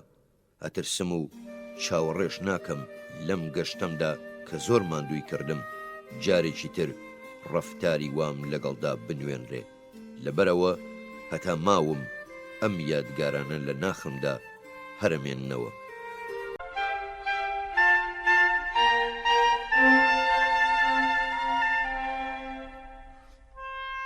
بیست و یەکی تشرینی یەکەمی ساڵی 1920 بەداخ و خەمێکی زۆرەوە ماڵاواییم لەگەلێ برایان کرد و لە نزیک 6:30 ئەم بەیانیەدا سواری ئەسپەکانمان بووین و لە باخەکەی پاشای هاوڕێی بەخشندە و ژیرمان دەرچوین و بەسەر زەویەکی پڕهەردە و هەڵەتی دەشتی سلەیمانیدا بەلای گوندی ئابڵاخی گەورەدا ڕەت بووین کە ئەکەوتە لای چەپمانەوە. سەرتاپای دەشتەکە لەم بەشەیانەوە لە چاو لایەکەی تری باکووریدا بڵندتر بوو، بەڵام تانی وەی ڕێگاکە زیاتر و بەرامبەر گردەکانیش هەر بەرەو شۆڕبوونەوە ئەچوو. لە دوای نزیکەی میل و نێوێک لە سلێمانیەوە گەینە تانجەرۆ یان چەمی سەرچنار، ئەوەی کە کاتی خۆی لە بەغداوە هاتین لێماندا. بەڵام ئێستا هەر جۆگەیەکی بچووکی ماوەتەوە و هەرچەندە پانتایی ڕێڕەوەکەی لە 100 یاردە کەمتر نەئەبوو. گوندی قلیاسانیش کەوتبۆ لای ڕاستیەوە. دوای ئەوەی لە 9:25 دقیقەدا بە گوندی باوەمردە ڕەت بووین، هاتینە گوندی چێلەسپی یان تەپەڕەش کە ئەکەوتە دامێنی ئەو گردەوەی کە کاتی خۆی کە لە بەغداوە هاتین بۆ سلێمانی چادرمان لەسەر هەڵدا. ئەگەرچی گوندەکە پیسیش بوو، بەڵام بۆ بەسەربردنی ئەمڕۆ لاماندا لێی. گوندنشینەکان هەمویان سەرگەرمی کۆکردنەوەی بەروبوومی لۆکە بوون. دیمەنەکەی ئێمەشیان پێخۆش بوو. زەوی لەم ناوەدا بە چەمێکی بچووک ئاوێژە ئەکرێ کە ڕووە و باشوور و کەمێکیش بەلای خۆرهەڵاتدا ڕێیەکا و ئەڕژێتە تانجەرەوە. لەم شوێنەی ئێمەوە شێوی پیرەمەگرون وەک دیوارێکی بەردین ڕووە و باکووری خۆراوا و باشووری خۆرهەڵات درێژ ببووەوە. زنجیرە شاخەکەی بەری خۆراواشمان لێوە دیار بوو کە میل و نیوێک لە بەرامبەرمانەوە دوورە بوو. بە شێوەیەکی گشتیش ئاسۆ یان هێڵێکی بەردین جیایە کردەوە تا بەرەو باشووریش درێژ بوایەتەوە بەرزترینوان.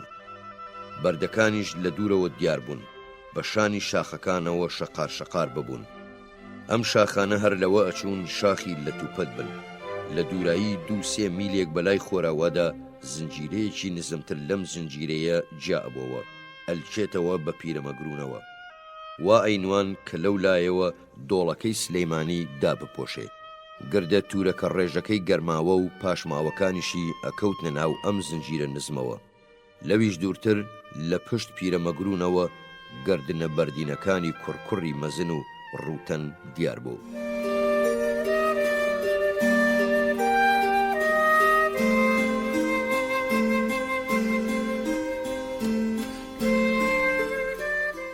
دوی تشرینی یەکەمی 1820.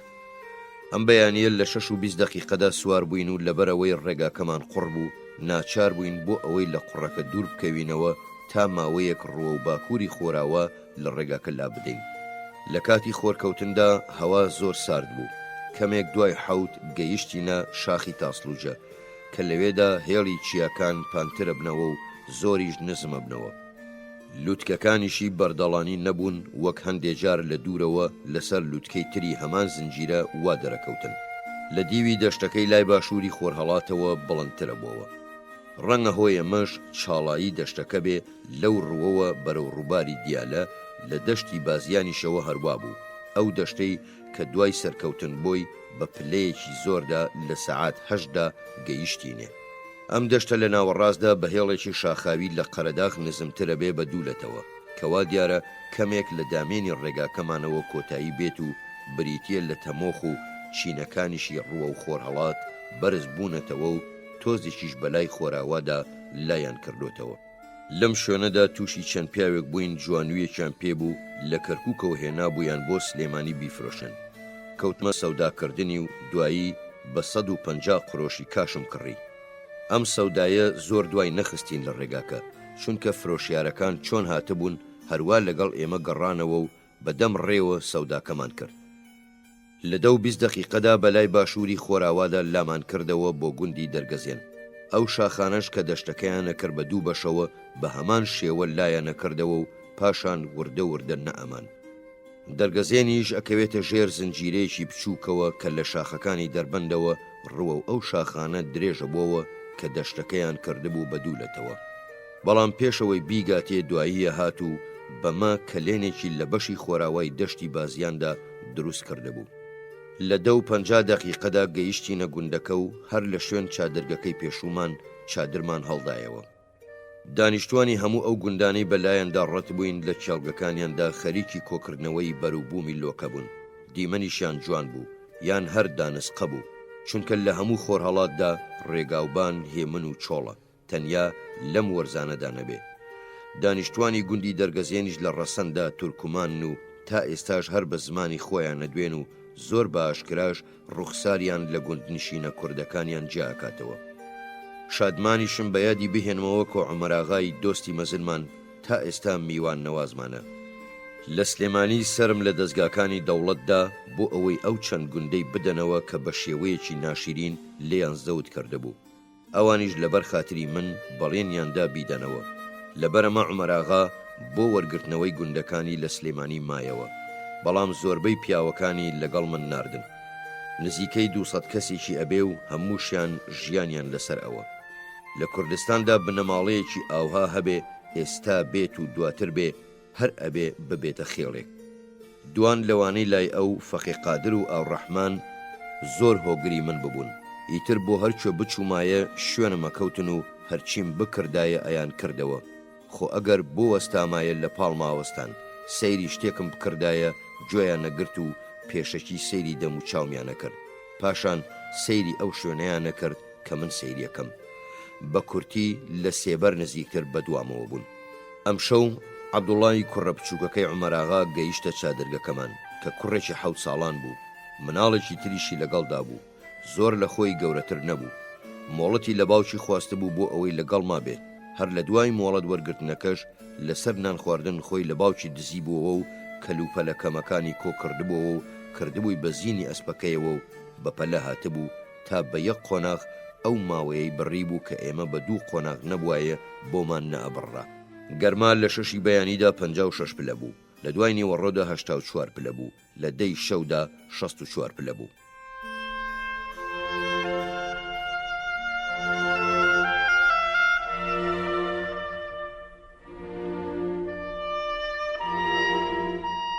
بیستوسەی تشرینی یەکەمی 1820 لە 6:30 بەیانیدا دەرچوین و بە دۆڵێکدا لە نێوان هێڵێکی بچووکی شاخێکدا بوو. ڕاستەوخۆ ئەکەوتە پشت دەرگەزێنەوە و هێڵێکی تر بەرامبەر ئەویش بوو. لە باکووری خۆرهەڵاتەوە لە دەربەندەوە ڕۆ و بازیانە چوو. لە 20 دقیقەدا بە دەربەندا ڕت بووین. چینەکانی کێوەکە لە هەموو لایەکی کێوەکە ڕوە و دەربەندەکە هاتبوون و وەک ئەوە وابوون بیانەوێ گەروەکە پێک بهێنن. لە دەرەوەی دەربەندەکە یەکسەر چینی بەردینی هاوتەریبی شاخەکە بەرز ببوونەوە کە لەوە ئەچوو هەر پارچەی ئەو بن.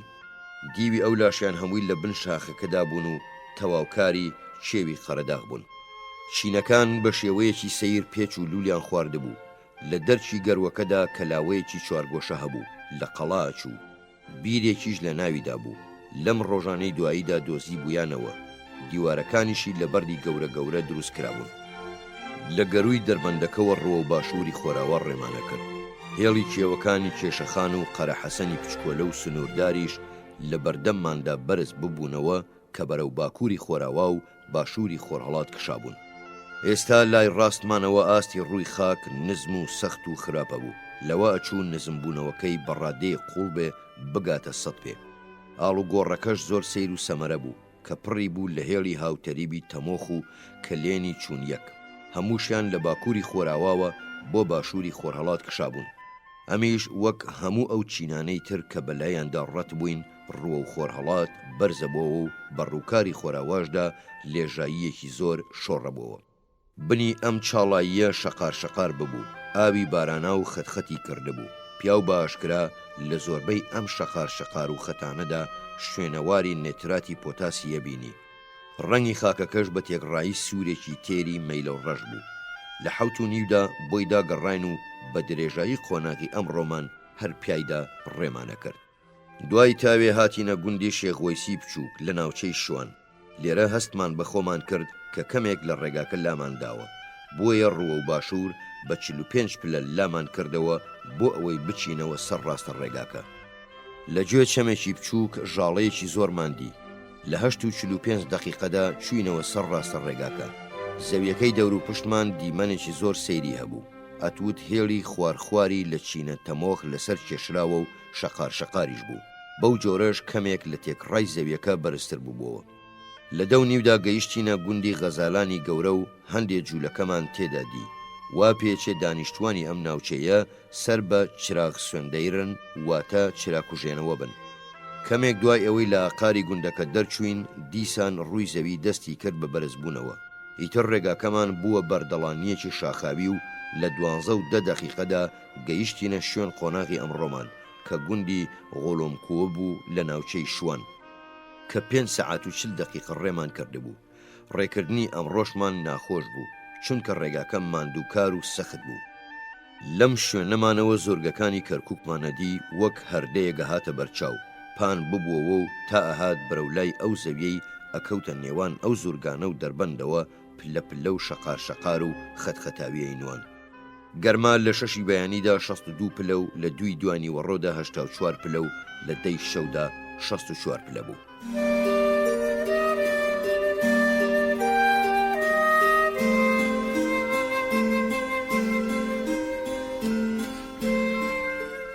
چواری تشرینی یەکەمی 1920 وەک ئاسایی لە 6 چارەکێک کەمدا سواری ئەسپەکانمان بووینەوە.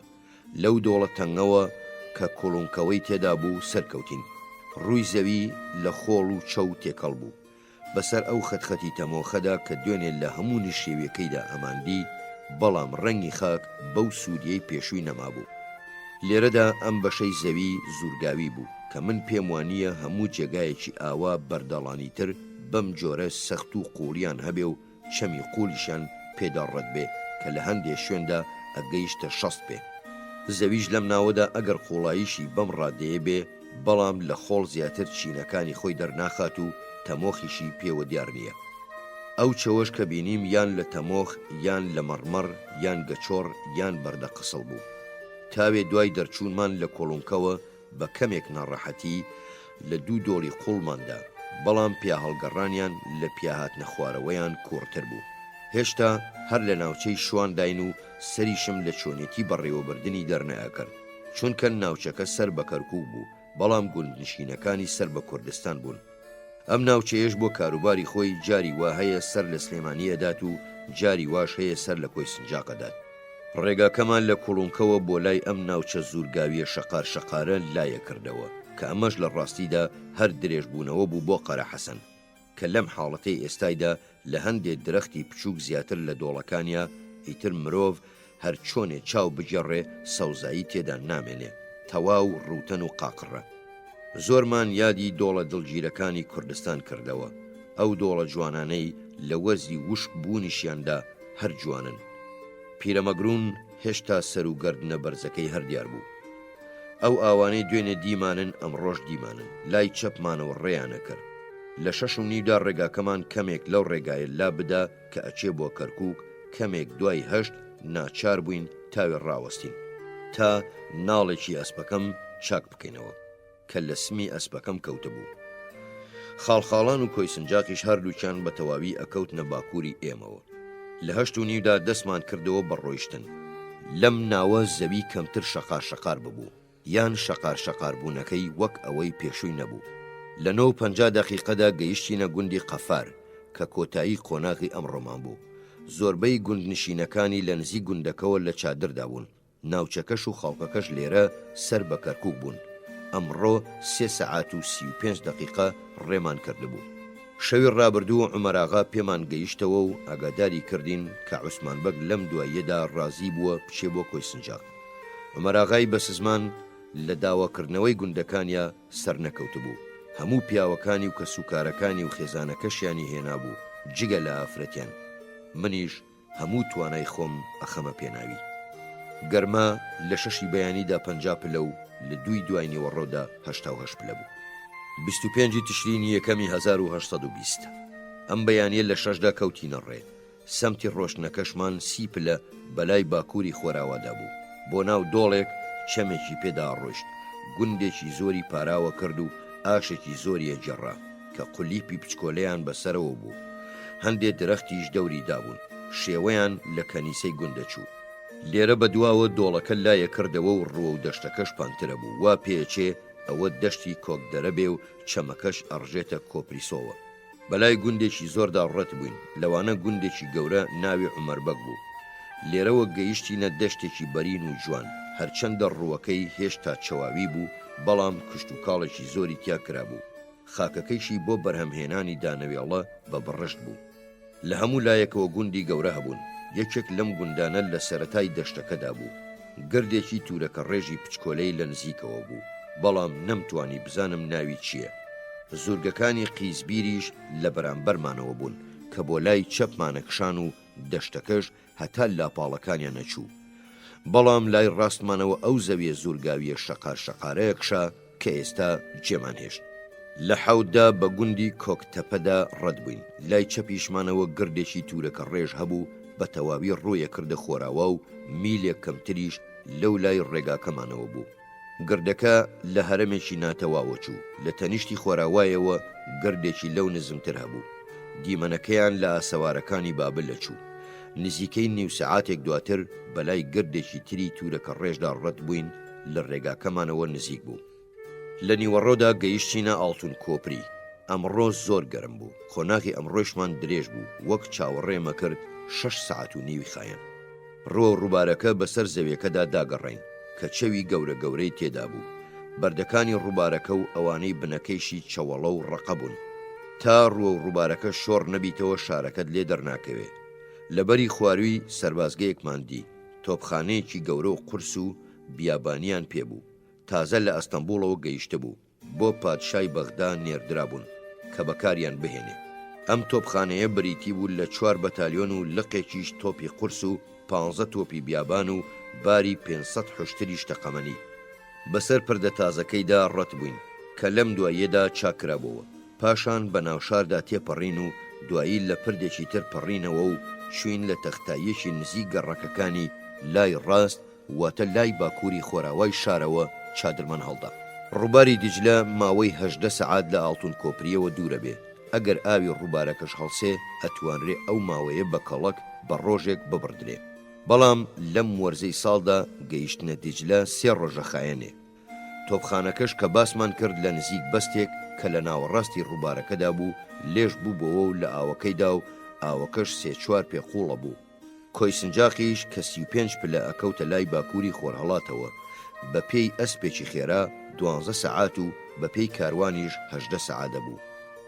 لێرەشەوە 2 ڕێگەی هەبوو. یەکێکیان بە ڕۆخی لای ڕاستی ئەو ڕووبارەی کە دوای 6 سەعاتە ڕێ لە کۆی سنجاقەوە لێی جا ئەبێتەوە و هەمووشی زورگاوی و شەقارشەقارە. شاخیشی نایەتە ڕێ. لەبەری لای ڕاستی ڕووبارەکە و کەمێکیش لە خوار ئەو پردەوەی دیمان هەندێک شوێن حەسانەوە و سایلۆی دانەوێڵە و شتی ترماندی.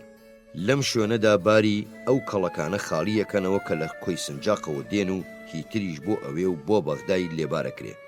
ڕووبارەکە بۆ کەڵەکڕانی نێوان کۆنسنجاق و دیجلەش دەسەدا. پانتایی ڕووبارەکە لە سەروی شارەوە نزیکەی میلێکە بێ کە بە 2 بەش دێت و پاشەوەی بە دەوری شاردا دێن و وەک دوورگەی لێەکەن لە خوار شارەوە لێکە دەنەوە و هەردوو بەشەکە بچووکیش نین. هەندێک جاریش لە بەهاراندا ڕووبارەکە خانوویەکی زۆر ڕاماڵێ. ئیتر ئەو کاتە هەموو دەوری شار ئەبێتە ئاو و هەردوو بەشەکەش ئەبن بە یەک. ڕووبارەکە لە تەنیشتی لای پردە گەورەکەوە بە خەرەندێکی بەریندا ڕەتە بێ کە بەرزاییەن لەگەڵ پردەکەدا وەکو یەکە. پاشان خەرەندە بەرزەکە تا ماوەی چارەکە میلێک لا ئەدا و ئیتر دوای ئەوە وردە وردە بەرزترە بێتەوە. لە تەنیشتی لای باکووریەوە دەشتێکی لمینی بەردەڵانی هەیە کە میلێک لەولاترەوە زورجی شەقارشەقار دەوری داوە. وا پێچێ ئەم پانتاییە لە سەردەمێکدا تا سنووری لای زورگەکانی بوو بێ بەژێر ئاو هەڵسانی ڕووبارەکەوە. زورگەکانی کیبیریش بە لووتکە تەخت و لاپاڵە شەقارشەقارەکانیەوە لای چەپمانەوە دەوری دابووین. ئەڵێن لە ناوچەی شەمامچی کوردی دواییان دێت و لە پشت ئەم زورگانەشەوە بەو سەمتەی ڕووبارەکەی پێدا ڕوات لە نێوانیانەوە قەرەجووخ ئەبینین. پلەی گەرما لە 6 بەیانیدا 59 پلە و لە دوای نیوەڕۆدا 90 پلە و لە شەویشدا 62 پلە بوو.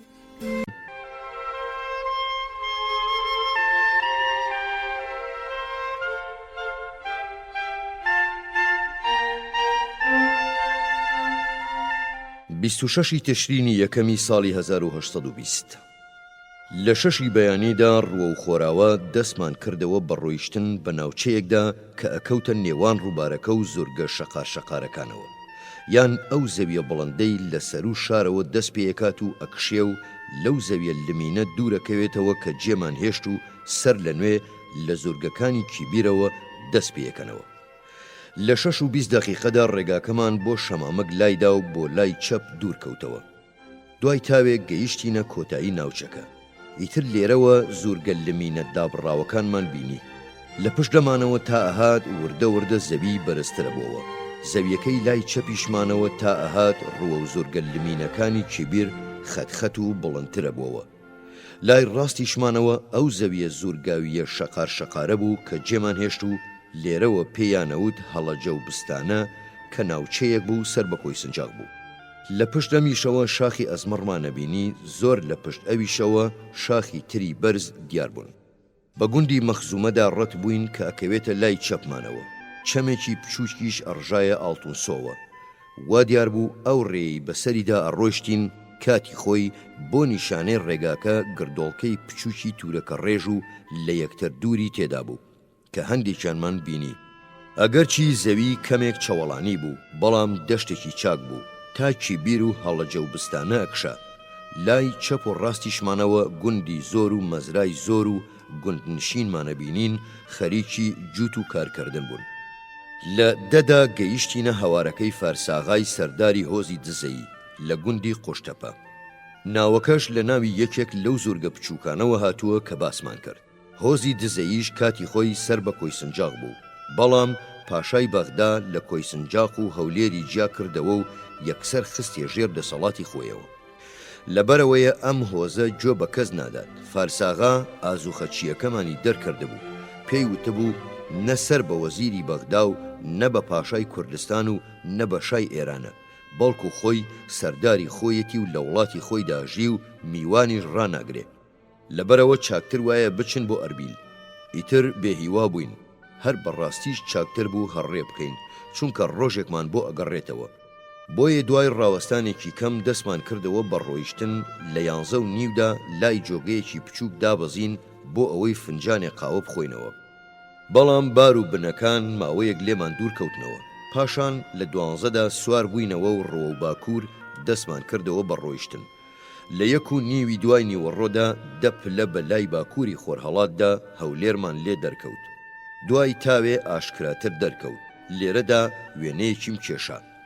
دیمەنی گردە تورەکە ڕێژەکە کە ڕەنگە کاتی خۆی گۆڕستانی ئەرساسیدیەکان بوو بێ و ئەو قەڵایەی بەسەری ئەڕوانێ و لە پشتیشیەوە کێوەکانی و کوروشینەکان دیمەنێکی ڕەنگین و جوان بوو لە نزیک شار جێگری فەرمانڕەواکەی بە خۆی و 40-50 سوارەی تورکەوە پێشوازی لێکردین کە لێپرسرا و تەپڵژەنەکانیان لە پێشیانەوە بوون.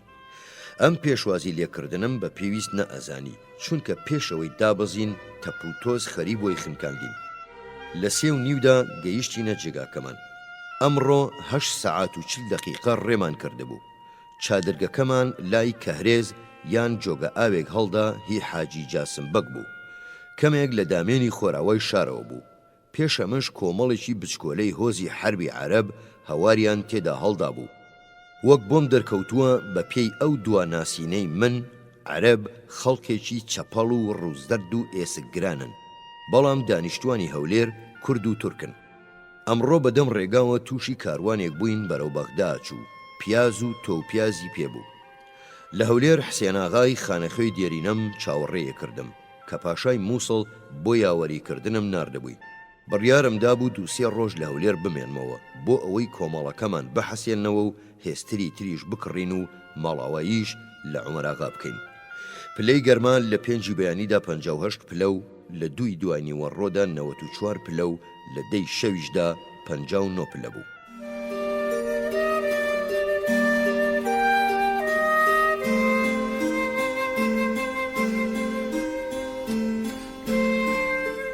بیستوحوتی تشرینی یەکەمی ساڵی 1820 لە بەرەبەیاندا هەستام و گورج دەستم کرد بە کارەکانم. لە پێشدا چوون بۆ لای منارەکە کە دیارترین شت بوو لە ناو شاردا، بەڵام مزگەوتەکەی ڕووخاوە و کەلاوەیە، بنچینەکەیشی هەڵتەکێنراوە و بەرد و خشتەکانی لێ دەرهێنراون. منارەکە 121 پێ بەرزە، لەسەر سەکۆیەکی هەشگۆشەیی هەڵچەنراوە کە درێژی هەر گۆشەیەکی 9 پێ و 10 گرێیە، بەرزاییشی 30-40 پێ بێ. لە ناو چێوەیەکدا 2 پلیکانەی پێچاوپێچ هەن کە تا ئەگەنە سەر بێڵاکەی سەرەوە بە یەک ناگەن. بێڵاکەش لەگەڵ هەندێک لە لووتکەی منارەکەدا ڕووخاوە و هەر ئەو پایەی ماوەتەوە کە لە بێڵاکەوە بەرزەبێتەوە. منارەکە لەسەر شێوەی منارەکەی تاوەق دروست کراوە و وا پێچێ هی سەردەمی خولەفاکان بێ یان هی سەردەمی فەرمانڕەواکانی هەولێر بێ. پاشماوەی وارش و بناغەکەش دیارن، بە تایبەتی لە تەنیشت چادرگەکەمانەوە کە لە نزیکیەوە هەڵماندا. وا دیارە کاتی خۆی شارەکە زۆر بەرین بوو بێ یان ڕەنگە ئەوەندەی بەغدای ئێستا بوو بێ. هەولێر کەوتۆتە لاپاڵی گردە تورەکە ڕێژەکەوە، بە تایبەتیش کەوتۆتە بەشی لای خوارویەوە. تەنیا گەرماوێکی تایە لەگەڵ چەند خان و چەند بازاردا. بەشێکیش لە شارەکە ئەکەوێتە سەر گردە تورەکە ڕێژەکە و بەمە ئەڵێن قەڵا. لای خۆرهەڵاتی شاریشەوە یان کەمێک بەلای باکووریە چاڵاییەک هەیە پێی ئەوترێ چیکونەم. ئەڵێن کاتی تەیموری لەنگ ئابلۆقەی هەولێریدا بوو، چادرەکەی تیا هەڵدا بوو. شێخێکی ئاینی هەولێریش ترس و لەرز لە ناو سوپاکەیدا بڵاوە کاتەوە و سوپاکەی بڵاوەی لێیەکە. ئیتر تەیموری لەنگیش لەو کاتەدا بە فارسی هاواری کردووە چیکۆنەم، واتە چی بکەم. ئیتر زاراوەکە بۆتە ناو بۆ دۆڵەکە. پلەی گەرما لە 5 بەیانیدا 52 پلە و لە 2 دوانیوەڕۆدا 90 پلە و لە 10 شەویشدا 64 پلە بوو.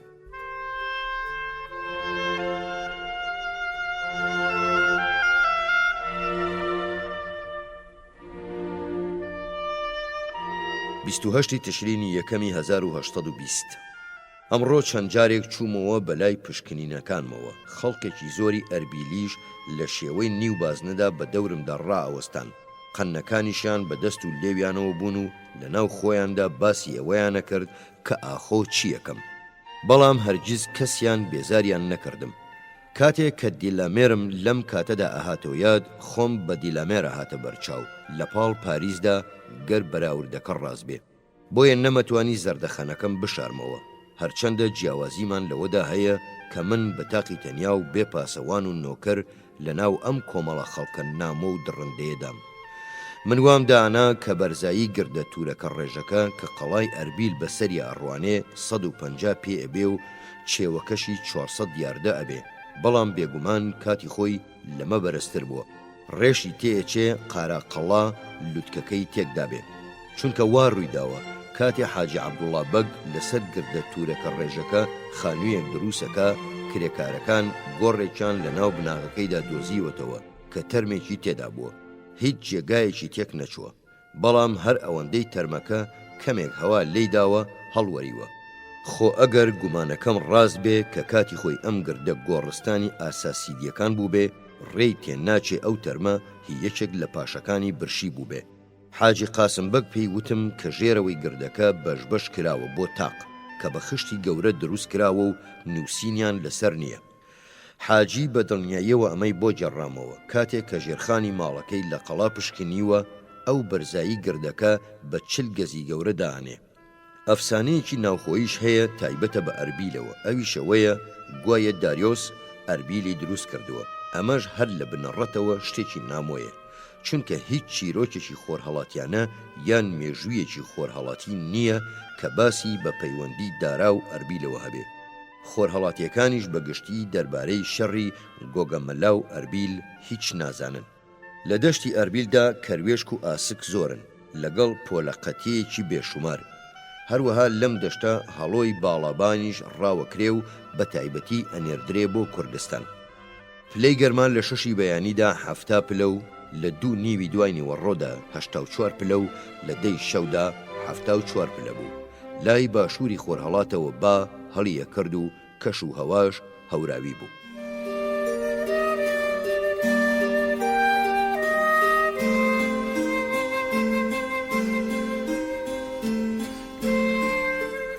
بیستونۆی تشرینی یەکەمی 1820. دوێنێ ڕۆژێکی ناخۆش بوو، چونکە کەش و هەواکەی لەوەی کرارە ئەچوو. باش وەک جێژەڵوکە لە خۆرهەڵات و خۆرهەڵاتی باشوورەوە هەڵیە کرد. هەواش پڕ بوو لەو تۆز و خۆڵەی هەموو شتێکی داپۆشی و چاو و لوت و دەمیشمانی پڕ کردبەوە. ئەمڕۆ لە 5 نیوی بەیانیدا ڕوە و باکووری باشوور دەستمان کردەوە بە ڕۆیشتن. دوای نزیکەی سەعاتێک بە گوندی ڕەشکیدا تێپەڕین کە کەوتبووە لای چەپی ڕێگاکەمانەوە. لێرەوە ڕێگایەکی تر بە لای چەپدا لا ئەدات و دووبارە لای گوندی گردەشێر ئەداتەوە لە ڕێگە سەرەکیەکە. لەوە ئەچوو زەوی هەموو کێڵڕابێ و کشت و کاڵیش چاک بێت و هەردەو هەڵەتیشی لەو زەویە کەمتر هەیە کە لە خوار ئەربیلەوەیە. گوندنشینەکان خەریکی جوودکردن بوون کە هەر تەنیا ڕوشاندنێکی کەمی زەوی بوو. گایەکی بچووک و جێدرێژێکماندین گاسنێکیان ڕائەکێشا و هەردووکیشیان بە نیرێکەوە بەسترا بوونەوە. وا دیارە شاخەکانی ئەم ناوچەیە ڕوو و خۆرهەڵات لا ئەکەنەوە و شێوەی کەوانەییەک پێک دێنن، پاشان لا ئەکەنەوە و لای زێدا ڕوو ئەکەنەوە خۆراوە. ئێستا ئەتوانم چەند زنجیرەیەک جیا بکەمەوە. یەکێکیان زەویە شەقارشەقارەکەیە کە ئەمیان هەر درێژبوونەوەی شاخەکانی شوانن. دووەمیشیان زورگە کە کەمێک بڵندە و یەک دوو زورجی تر لەو بڵندترن. زنجیرەیەکی تریش هەیە لە بەردەم زەگرۆزدایە کە بەسەر هەموویاندا ئەڕوانێ. لەوە ئەچێ بەو ترۆپکە بەرز و شەقارشەقارانەیەوە لە هەموو بەرزی و لە هەموو ئەو بەشانش بەرزتر بێ کە تا ئێستا دیومانن. وەک پێم وابێ هێڵەکانی شاخەکان لە چاو ئەوانەی کوردستاندا زیاتر لە یەک نزیکترن. لە پێشمانەوە چیای مەخلوبمان بینی کەمێک لەو لای چەپیشیەوە شاخی قەرەچووق هەبوو، ئەڵێن تا جزیرە و ماردی نەکشا. بۆ لای ڕاستی مەخلوبیشەوە دوو زنجیرەی ستوونی زورگمانەدی کە بە ئاکرێدا ڕەت بووین لەگەڵ مەخلوبدا ناوچەی ناوکوریان پێکەهێنا کە ناوچەیەکی زۆر دەوڵەمەندە لە هەرێمی ئامێدی. تا بەرەو پێشتریش بچووینایە ڕووی زەوی زیاتر هەردە و هەڵەتینوان، بەڵام زۆر شەقارشەقار نەبوو، زۆریش دیاردەی تایبەتمەندی پێوە دیار نەبوو. ناوبەنامێک گردۆڵکەیەک یان دوو گردۆڵکەی بچووکمانە بینی. ڕێگاکەش هەروەک ئەو ڕێگایە بوو کە لە تەنیشتی ئەو لای ئەربیل دیبووم. لە نزیک 8:30 بە گردەشێردا ڕەت بووین کە قەڵایەکی بچووک بوو بەسەر گردۆڵکەیەکەوە و گوندێکی بچووکیش لە پاڵ گردۆڵکەکەدا بوو. ئەڵێن ئەمە نیوەی ڕێگایە بۆ زێ. دوای ماوەیەکی کەمیش گوندی گردەشێری بچووکمان بڕی کە ئەکەوتە لای ڕاستمانەوە. لێرە بە دواوە ئیتر ئاستی زەوی نزمە بووەوە و ڕووباری زێش ئەکەوتە لای ڕاستمانەوە. گوندی بەشیریش ئەکەوتە سەر ڕۆخەکانی. لە 11دا گەیشتینە گوندی کەڵک. لەسەر ڕۆخی چاوەڵەکەی زێ ڕۆخەکەی تری ئەو بەری بەرامبەر بەم ڕۆخە لایەدا و پاشان لە خوار ئاوەڕۆکەوە بەرزترە بووە. لە کاتێدا ئەو ڕۆخەی ئێمەی لەسەر بووین لایەدا و بەوە دەشتێکی پێکەهێنا. پانتایەکەی لە نێوان میل و نیو میلدا ئەبوو کە زێ لەم دەشتەدا ئەبوو بە دووسێ بەشەوە و شۆڕ بووینەوە بۆ ئەو دەشتە و لە دوو بەشی زێماندا و قوڵایی ئاوەکەیان بەلای زۆریشەوە لە چەند گرەیەک زیاتر نەئەبوو. لە 11:30دا لای ڕۆخی ڕاستیەوە کە خەرەندێکی بەردەڵانی بوو گەیشتینە بەشە سەرەکیەکەی و بە کاڵک لێی پەڕینەوە. بەڵام ئەسپەکانمان و نۆکەرەکان لای بواری دامێنی ئاوەڕۆکە لێیاندا کە لەوێدا قوڵایی ئاوەکەی هەر چوار پێ بوو. ئاوەڕۆکەش تا ماوەیەکی پان تەخت بوو. پانتایی ڕووبارەکەش لەو شوێنەوە کە لێماندا لە تەسکترین جێگایدا لە 400 پێ زیاتر نەئەبوو.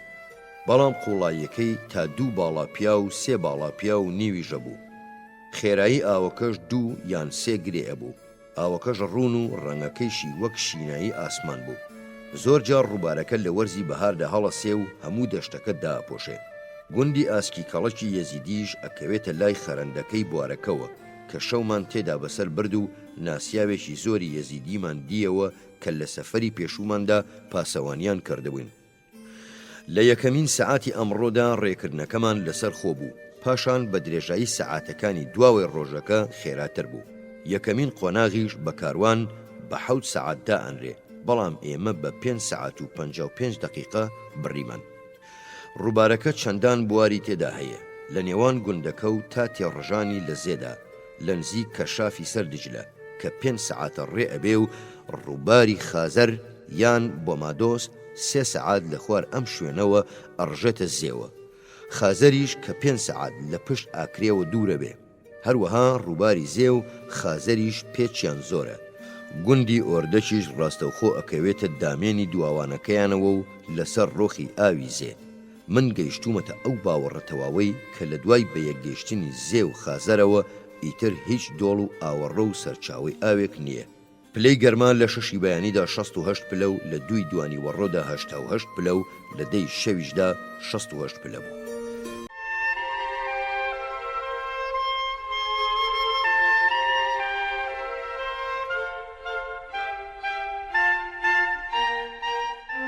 سی تشرینی یەکەمی 1820 لە 6:25 دقیقەدا ڕۆیشتین ڕووی زەوی بە شێوەیەکی گشتی بە بەرزایی دوو پێ لە ئاستی ڕووبارەکە بڵندترە بووە.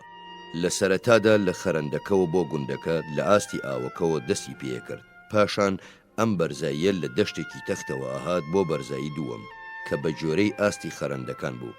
ئەمیان نزیکەی 15 پێ بەرزە بوو، وەک ئەوە وابوو ڕۆخی ڕووبارەکە لە ڕۆژانی ڕابردوویدا بێ. لە گوندەکەەوە چوین بۆ بڵندایی دووەم. لە سەعات 7دا پاشەوەی داگەڕین بۆ دەشتەکە ڕوومان کردە خۆراوە. ڕووی زەوی لە نێوان ئاوی زێ و بۆمادۆس یان خازەردا هەوراز و نشێوی بوو، بەڵام ڕووتەن یان شەقار نەبوو. لە زۆر جێگادا گوندنشینەکان خەریکی جوودکردن بوون. لە 9:50 دقیقەدا گەیشتینە ڕووباری بۆمادۆس یان خازەر کە کوت و مت لە زێیە چوو، چونکە خەرەندەکانی وەک ئەوانەی زێ بەردەڵانی و بەرز بوون و لە هەندێک جێگاش لایەندا بوو. ئیتر لە نێوان خۆی و ڕێڕەوەکەیدا دەشتێکیان پێک هێنابوو. ئێمە هێشتا هەڕوە و خۆراوە لە دەشتەکەداین. گوندی منکوبەش کە لە جۆ ڕووبارەکەیە لە ئێمەوە بڵندترە، لە ئاستی بوارەکەشدا ئاوەکەی لەمبەریەوە بۆ ئەوبەر قوڵایەکەی وەک یەک بوو کە لە نێوان 2.5 و 3 پێدا بوو کە ئەیدا لە هەردوو ئەژنۆی ئەسپەکەم، بەڵام پانتاییەکەی نزیکەی 300 پێ بوو. ئێستا ڕووبارەکە لە وەرزی نزمبوونەوەیدایە و ڕەوتیشی لە زێ خێراترە، بەڵام لە بەهاردا وەک لافا و سێڵا و هەڵەسێ و دەشتەکەش تا ئاستی خەرەندەکانی داپۆشێ. ئیتر هەرگیز بوار نادا، بەڵام لە 2 ئەژنۆ زیاتر بەو ئاستە بەرزە نامێنێتەوە. ئەڵێن لە جێیەک هەڵەقوڵێ لە ئاکرێوە نزیکە کە لە بوارەکە پەڕینەوە چوینە بەری خۆراوایی وەک بەری خۆرهەڵاتی بەرز نەبوو. لە بەری خۆراوای بەدواوە ئیتر زەویەکەی وردە نزمترە بووەوە. ئەگەر بشێ وا بڵێن و تا چاو بڕکات ئەبووە دەشتێکی کاکی بە کاکی پان و تەخت. لە زۆر جێگایشا کشت و کاڵی تێدا کرابوو. گوندی سارا خاتونیش کەمێگە کەوتە خوار بوارەکەوە. لە ڕووبارەکەوە ڕوو باکووری خۆرهەڵات ڕۆیشتین. لە 8:30دا 68 پلە بەلای باکووری خۆراوادا سەمتی قەرەچووق لەگەڵ مەقلوبدا کە لە پشتیەوە گومە بوو وەک یەک بوون. پێشەوەی مەقلوبمان لێون بێ لە تەنیشت و ناوەڕاستیا کەنیسەی مارمەتی یان قەدیسمەتیمان بینی کە کەنیسەیەک بوو. لای دیانەکانی ئەم ناوە پیرۆزیەکی مەزنی هەیە. دیسان لەسەر لووتکەی قەرەچووخیش ئاسەواری کەنیسەیەکمان بینی. ڕێکردنیشمان لە بۆمادۆسەوە لە جاران خێراتر بوو. لە پشت بوارەکەی بۆمادۆسەوە حاجی جەرچی زاخا کە هاوڕێیەکی دیێرینەم و فەرمانبەری دیاریکراوی تەشریفات بوو بۆ یاوەریکردنم پێشوازی لێکردم. کۆمەڵێکیش قاوقلی لەگەڵدا بوو. پاشای مووسڵ ناردبووی بۆ پێشوازی لێکردنم و بەخێرهاتنم بۆ ناوچەکەی. ئیتر پێکەوە لەسەر خۆ هاتین و لە 10 دقیقەدا گەیشتینە گوندی کرملیس کە گوندێکی پیسی کلدانی بوو. بە درێژایی ئەمڕۆ لەسەر خۆ ڕێمانە کرد. ڕێکردن بە کاروان بۆ بۆمادۆس 2 سەعات و نیوە خایەنێ و لە بۆمادۆسیشەوە بۆ کرملیس هەر 2 سەعات و نیوە. کرملیس لە کاتی خۆیدا شارێکی گرنگ بووە و نادرشا کاولی کردووە و ئێستا وەک هەموو گوندەکانی دیانەکانی خۆرهەڵات گوندێکی زۆر پیس و چەپەڵە. لە گوندەکەدا کەنیسەیەکی زۆر کۆن و بەرینی تێدایە. بەو مێژوەدا کە لێ نووسراوە دەرەکەوێ کە 130 ساڵ لەمەوبەر چاک کراوەتەوە. ئێستاش خەریکە بڕوخێ. کەنیسەیەکی تریشی تێدایە لەو بچووکترە، بەڵام زۆر کۆن نییە. ئەمیش هەر خانوویەکی دیمەند زێوە. لە پشت گوندەکەشەوە لە دوورایی 9 میل لە چادرەکەمانەوە 80 پلە بەلای باکووری خۆراوادا گردێکی تورەکە ڕێژی کۆن هەیە. پیایدا سەرکەوت مەسەرەکەی بۆ ئەوەی سەمتی هەندێک دیمەنی ناوخۆ بە قیبلە نیماکەم دیاری بکەم. لەمەشدا سەرکەوتوو بووم چونکە خۆر خەریک بوو بەرەو ئاواچوو نەچوو. بەڵام هەڵکردنی با نەی ئەهێشت تارمایە دوورەکان دەرکەون. دەرزی قیبلە نماکەش لە جێگایەکدا نەئەجرسایەوە. گوندێکی زۆر لە هەموو لایەکی دەشتەکەدا دیار بوون و هەموو شتێکیش لە بەردەمماندا تەخت و دیار بوو وەک تەختایی زەریا. مەیجەر ڕەنڵ پێی وایە کە کرملیس گۆگەمەلایە، بەڵام بەوەدا کە ئەریەن و کۆینتۆس کۆرتیۆس نووسیویانە وا دەرەکەوێ کە گۆگەمەلا ئەکەوێتە سەرڕۆخی بۆمادۆس. لەبەرەوە بە هیچ جۆرێک ناتوانرێ بوترێ کە کرملیس لەسەر ئەو ڕووبارە بوو بێ. لە ڕاستیشدا ناتوانین بە هیچ یەکێک لەو گوندە زۆرەی ناو ئەم دەشتە و لەسەر درێژایی ڕۆخی بۆ مادۆسیش کە کامیان گۆگەمەلا بوو بێ. ئێمەش ئەوە چاکەزانین کە گۆگەمەلا کاتی خۆی لە سەردەمی ئەسکەندەردا هەر گوندێکی ئاسایی بووە، لەبەرەوە ئەغریقەکان ئەو شوێنەی شەڕەکەیان لە نزیکیەوە بردوتەوە ناوی ئەربێلایان لێناوە، چونکە نزیکترین شوێنێکی گرنگ بووە لە مەیدانی شەڕەکەوە. ئەو کاتەش کە جیان لە هەموو شوێنێکی تر گۆگەمەلا باس کراوە، هەر مەبەست دیاریکردنی شوێنی شەڕەکە بووە. بەڵام ئەگەر بمانەوێت ئێستا شوێنی گۆگەمەلا دیاری بکەین، هیچمان بەدەستەوە نییە لەوە زیاتر کە پشت بە زانیاری خۆمان ببەستین لەسەر دەشتەکە. بەڵام ئەمە کارێکی بێئەنجامە بێ ئەگەر نەڵێین هەر ناکرێ. من نازانم لە سۆنگەی چی بوو لە ناو ئەو هەموو گوندانەی لە دەوروبەری کرملیسن بۆ هەر بەتەنیا کرملیسم هەڵبژارد کە ئەبێ گۆگەمەلا بوو بێ. ڕەنگە نەزانینی جێگەکە و هەڵبژاردنە سەیرەکەی ناوەکەی هاندەر بن بۆ ئەم دیاریکردنە. کرملیس ئەکەوێتە نزیک ناوەڕاستی دەشتەکەوە، شوێنەکەیشی شتێکی وانییە جێی سەرنج بێ. پلەی گەرما لە 6 بەیانیدا 58 پلە و لە 2 دوانی وەڕۆدا 80 پلە و لە 10 شەویشدا 64 پلە بوو.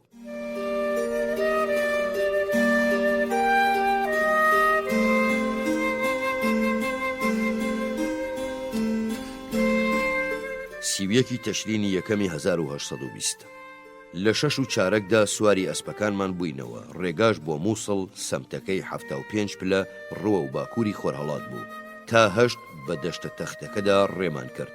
پاشان ڕووی زەوی بووە بەردەڵانی و ناڕێک. دەشتەکەش لای ڕاستمانەوە هەر بەردەوام بوو. لە 8:30دا هاتینە زەویەکی بەرزترەوە. ئیتر لە هیچ لایەکمانەوە دەشتەکە دیار نەما. ئەوەندەی نەبرد بۆ نزیک ڕووبارێک شۆڕ بووینەوە، ناوی شۆرە دەرە بوو یان دۆڵە خوێ کە وشتی کردهبوو.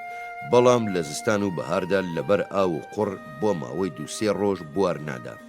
لێرەدا بەلای کاروانێکدا ڕەت بووین، باری مس و مازووی پێوە بوو، بەرەو بەغدا چوو. لە 9:50 دەقیقەدا گەیشتینە بەستێکی گەورە، پاشان بۆ نشێویەک کە لە چاڵە چوو، دوای ئەویش بۆ بەستێکی تر. تورکە موسڵاویەکان وای دائەنێن کە ئەمە نەینەوای یەکەم یان سەرەتاکەی بێ. دوای تاوێکی تر گەیشتینە چاڵێکی تر و دیوارێک، بەمەدا دەرەکەوێ کە کاتی خۆی نەینەوە 2 وارشی هەبووە.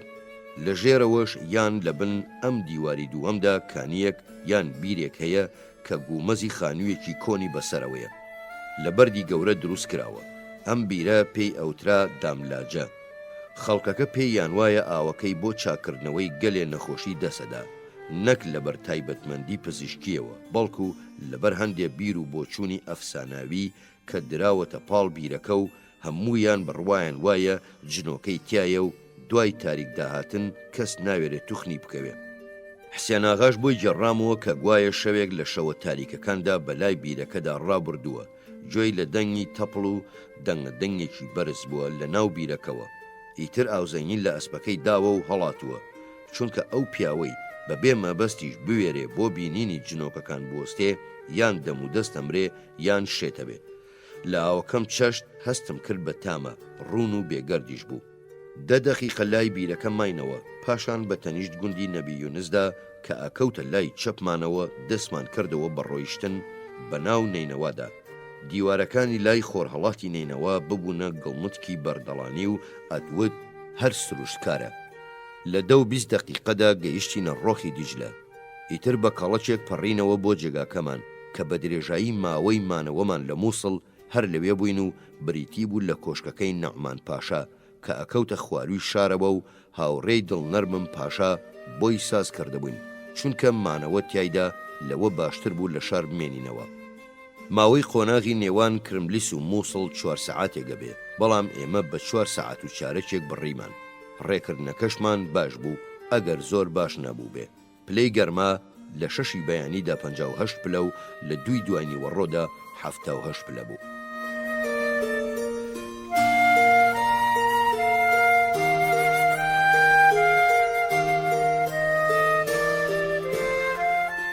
خۆشەویستانی دەنگی خاک، لە ماوەی ڕابردوودا ئاڵلقەی 29 هەموو کۆتاییمان لە کتێبی گەشتەکەی میستەر ڕیچ بۆ کوردستان پێشکەشکردن.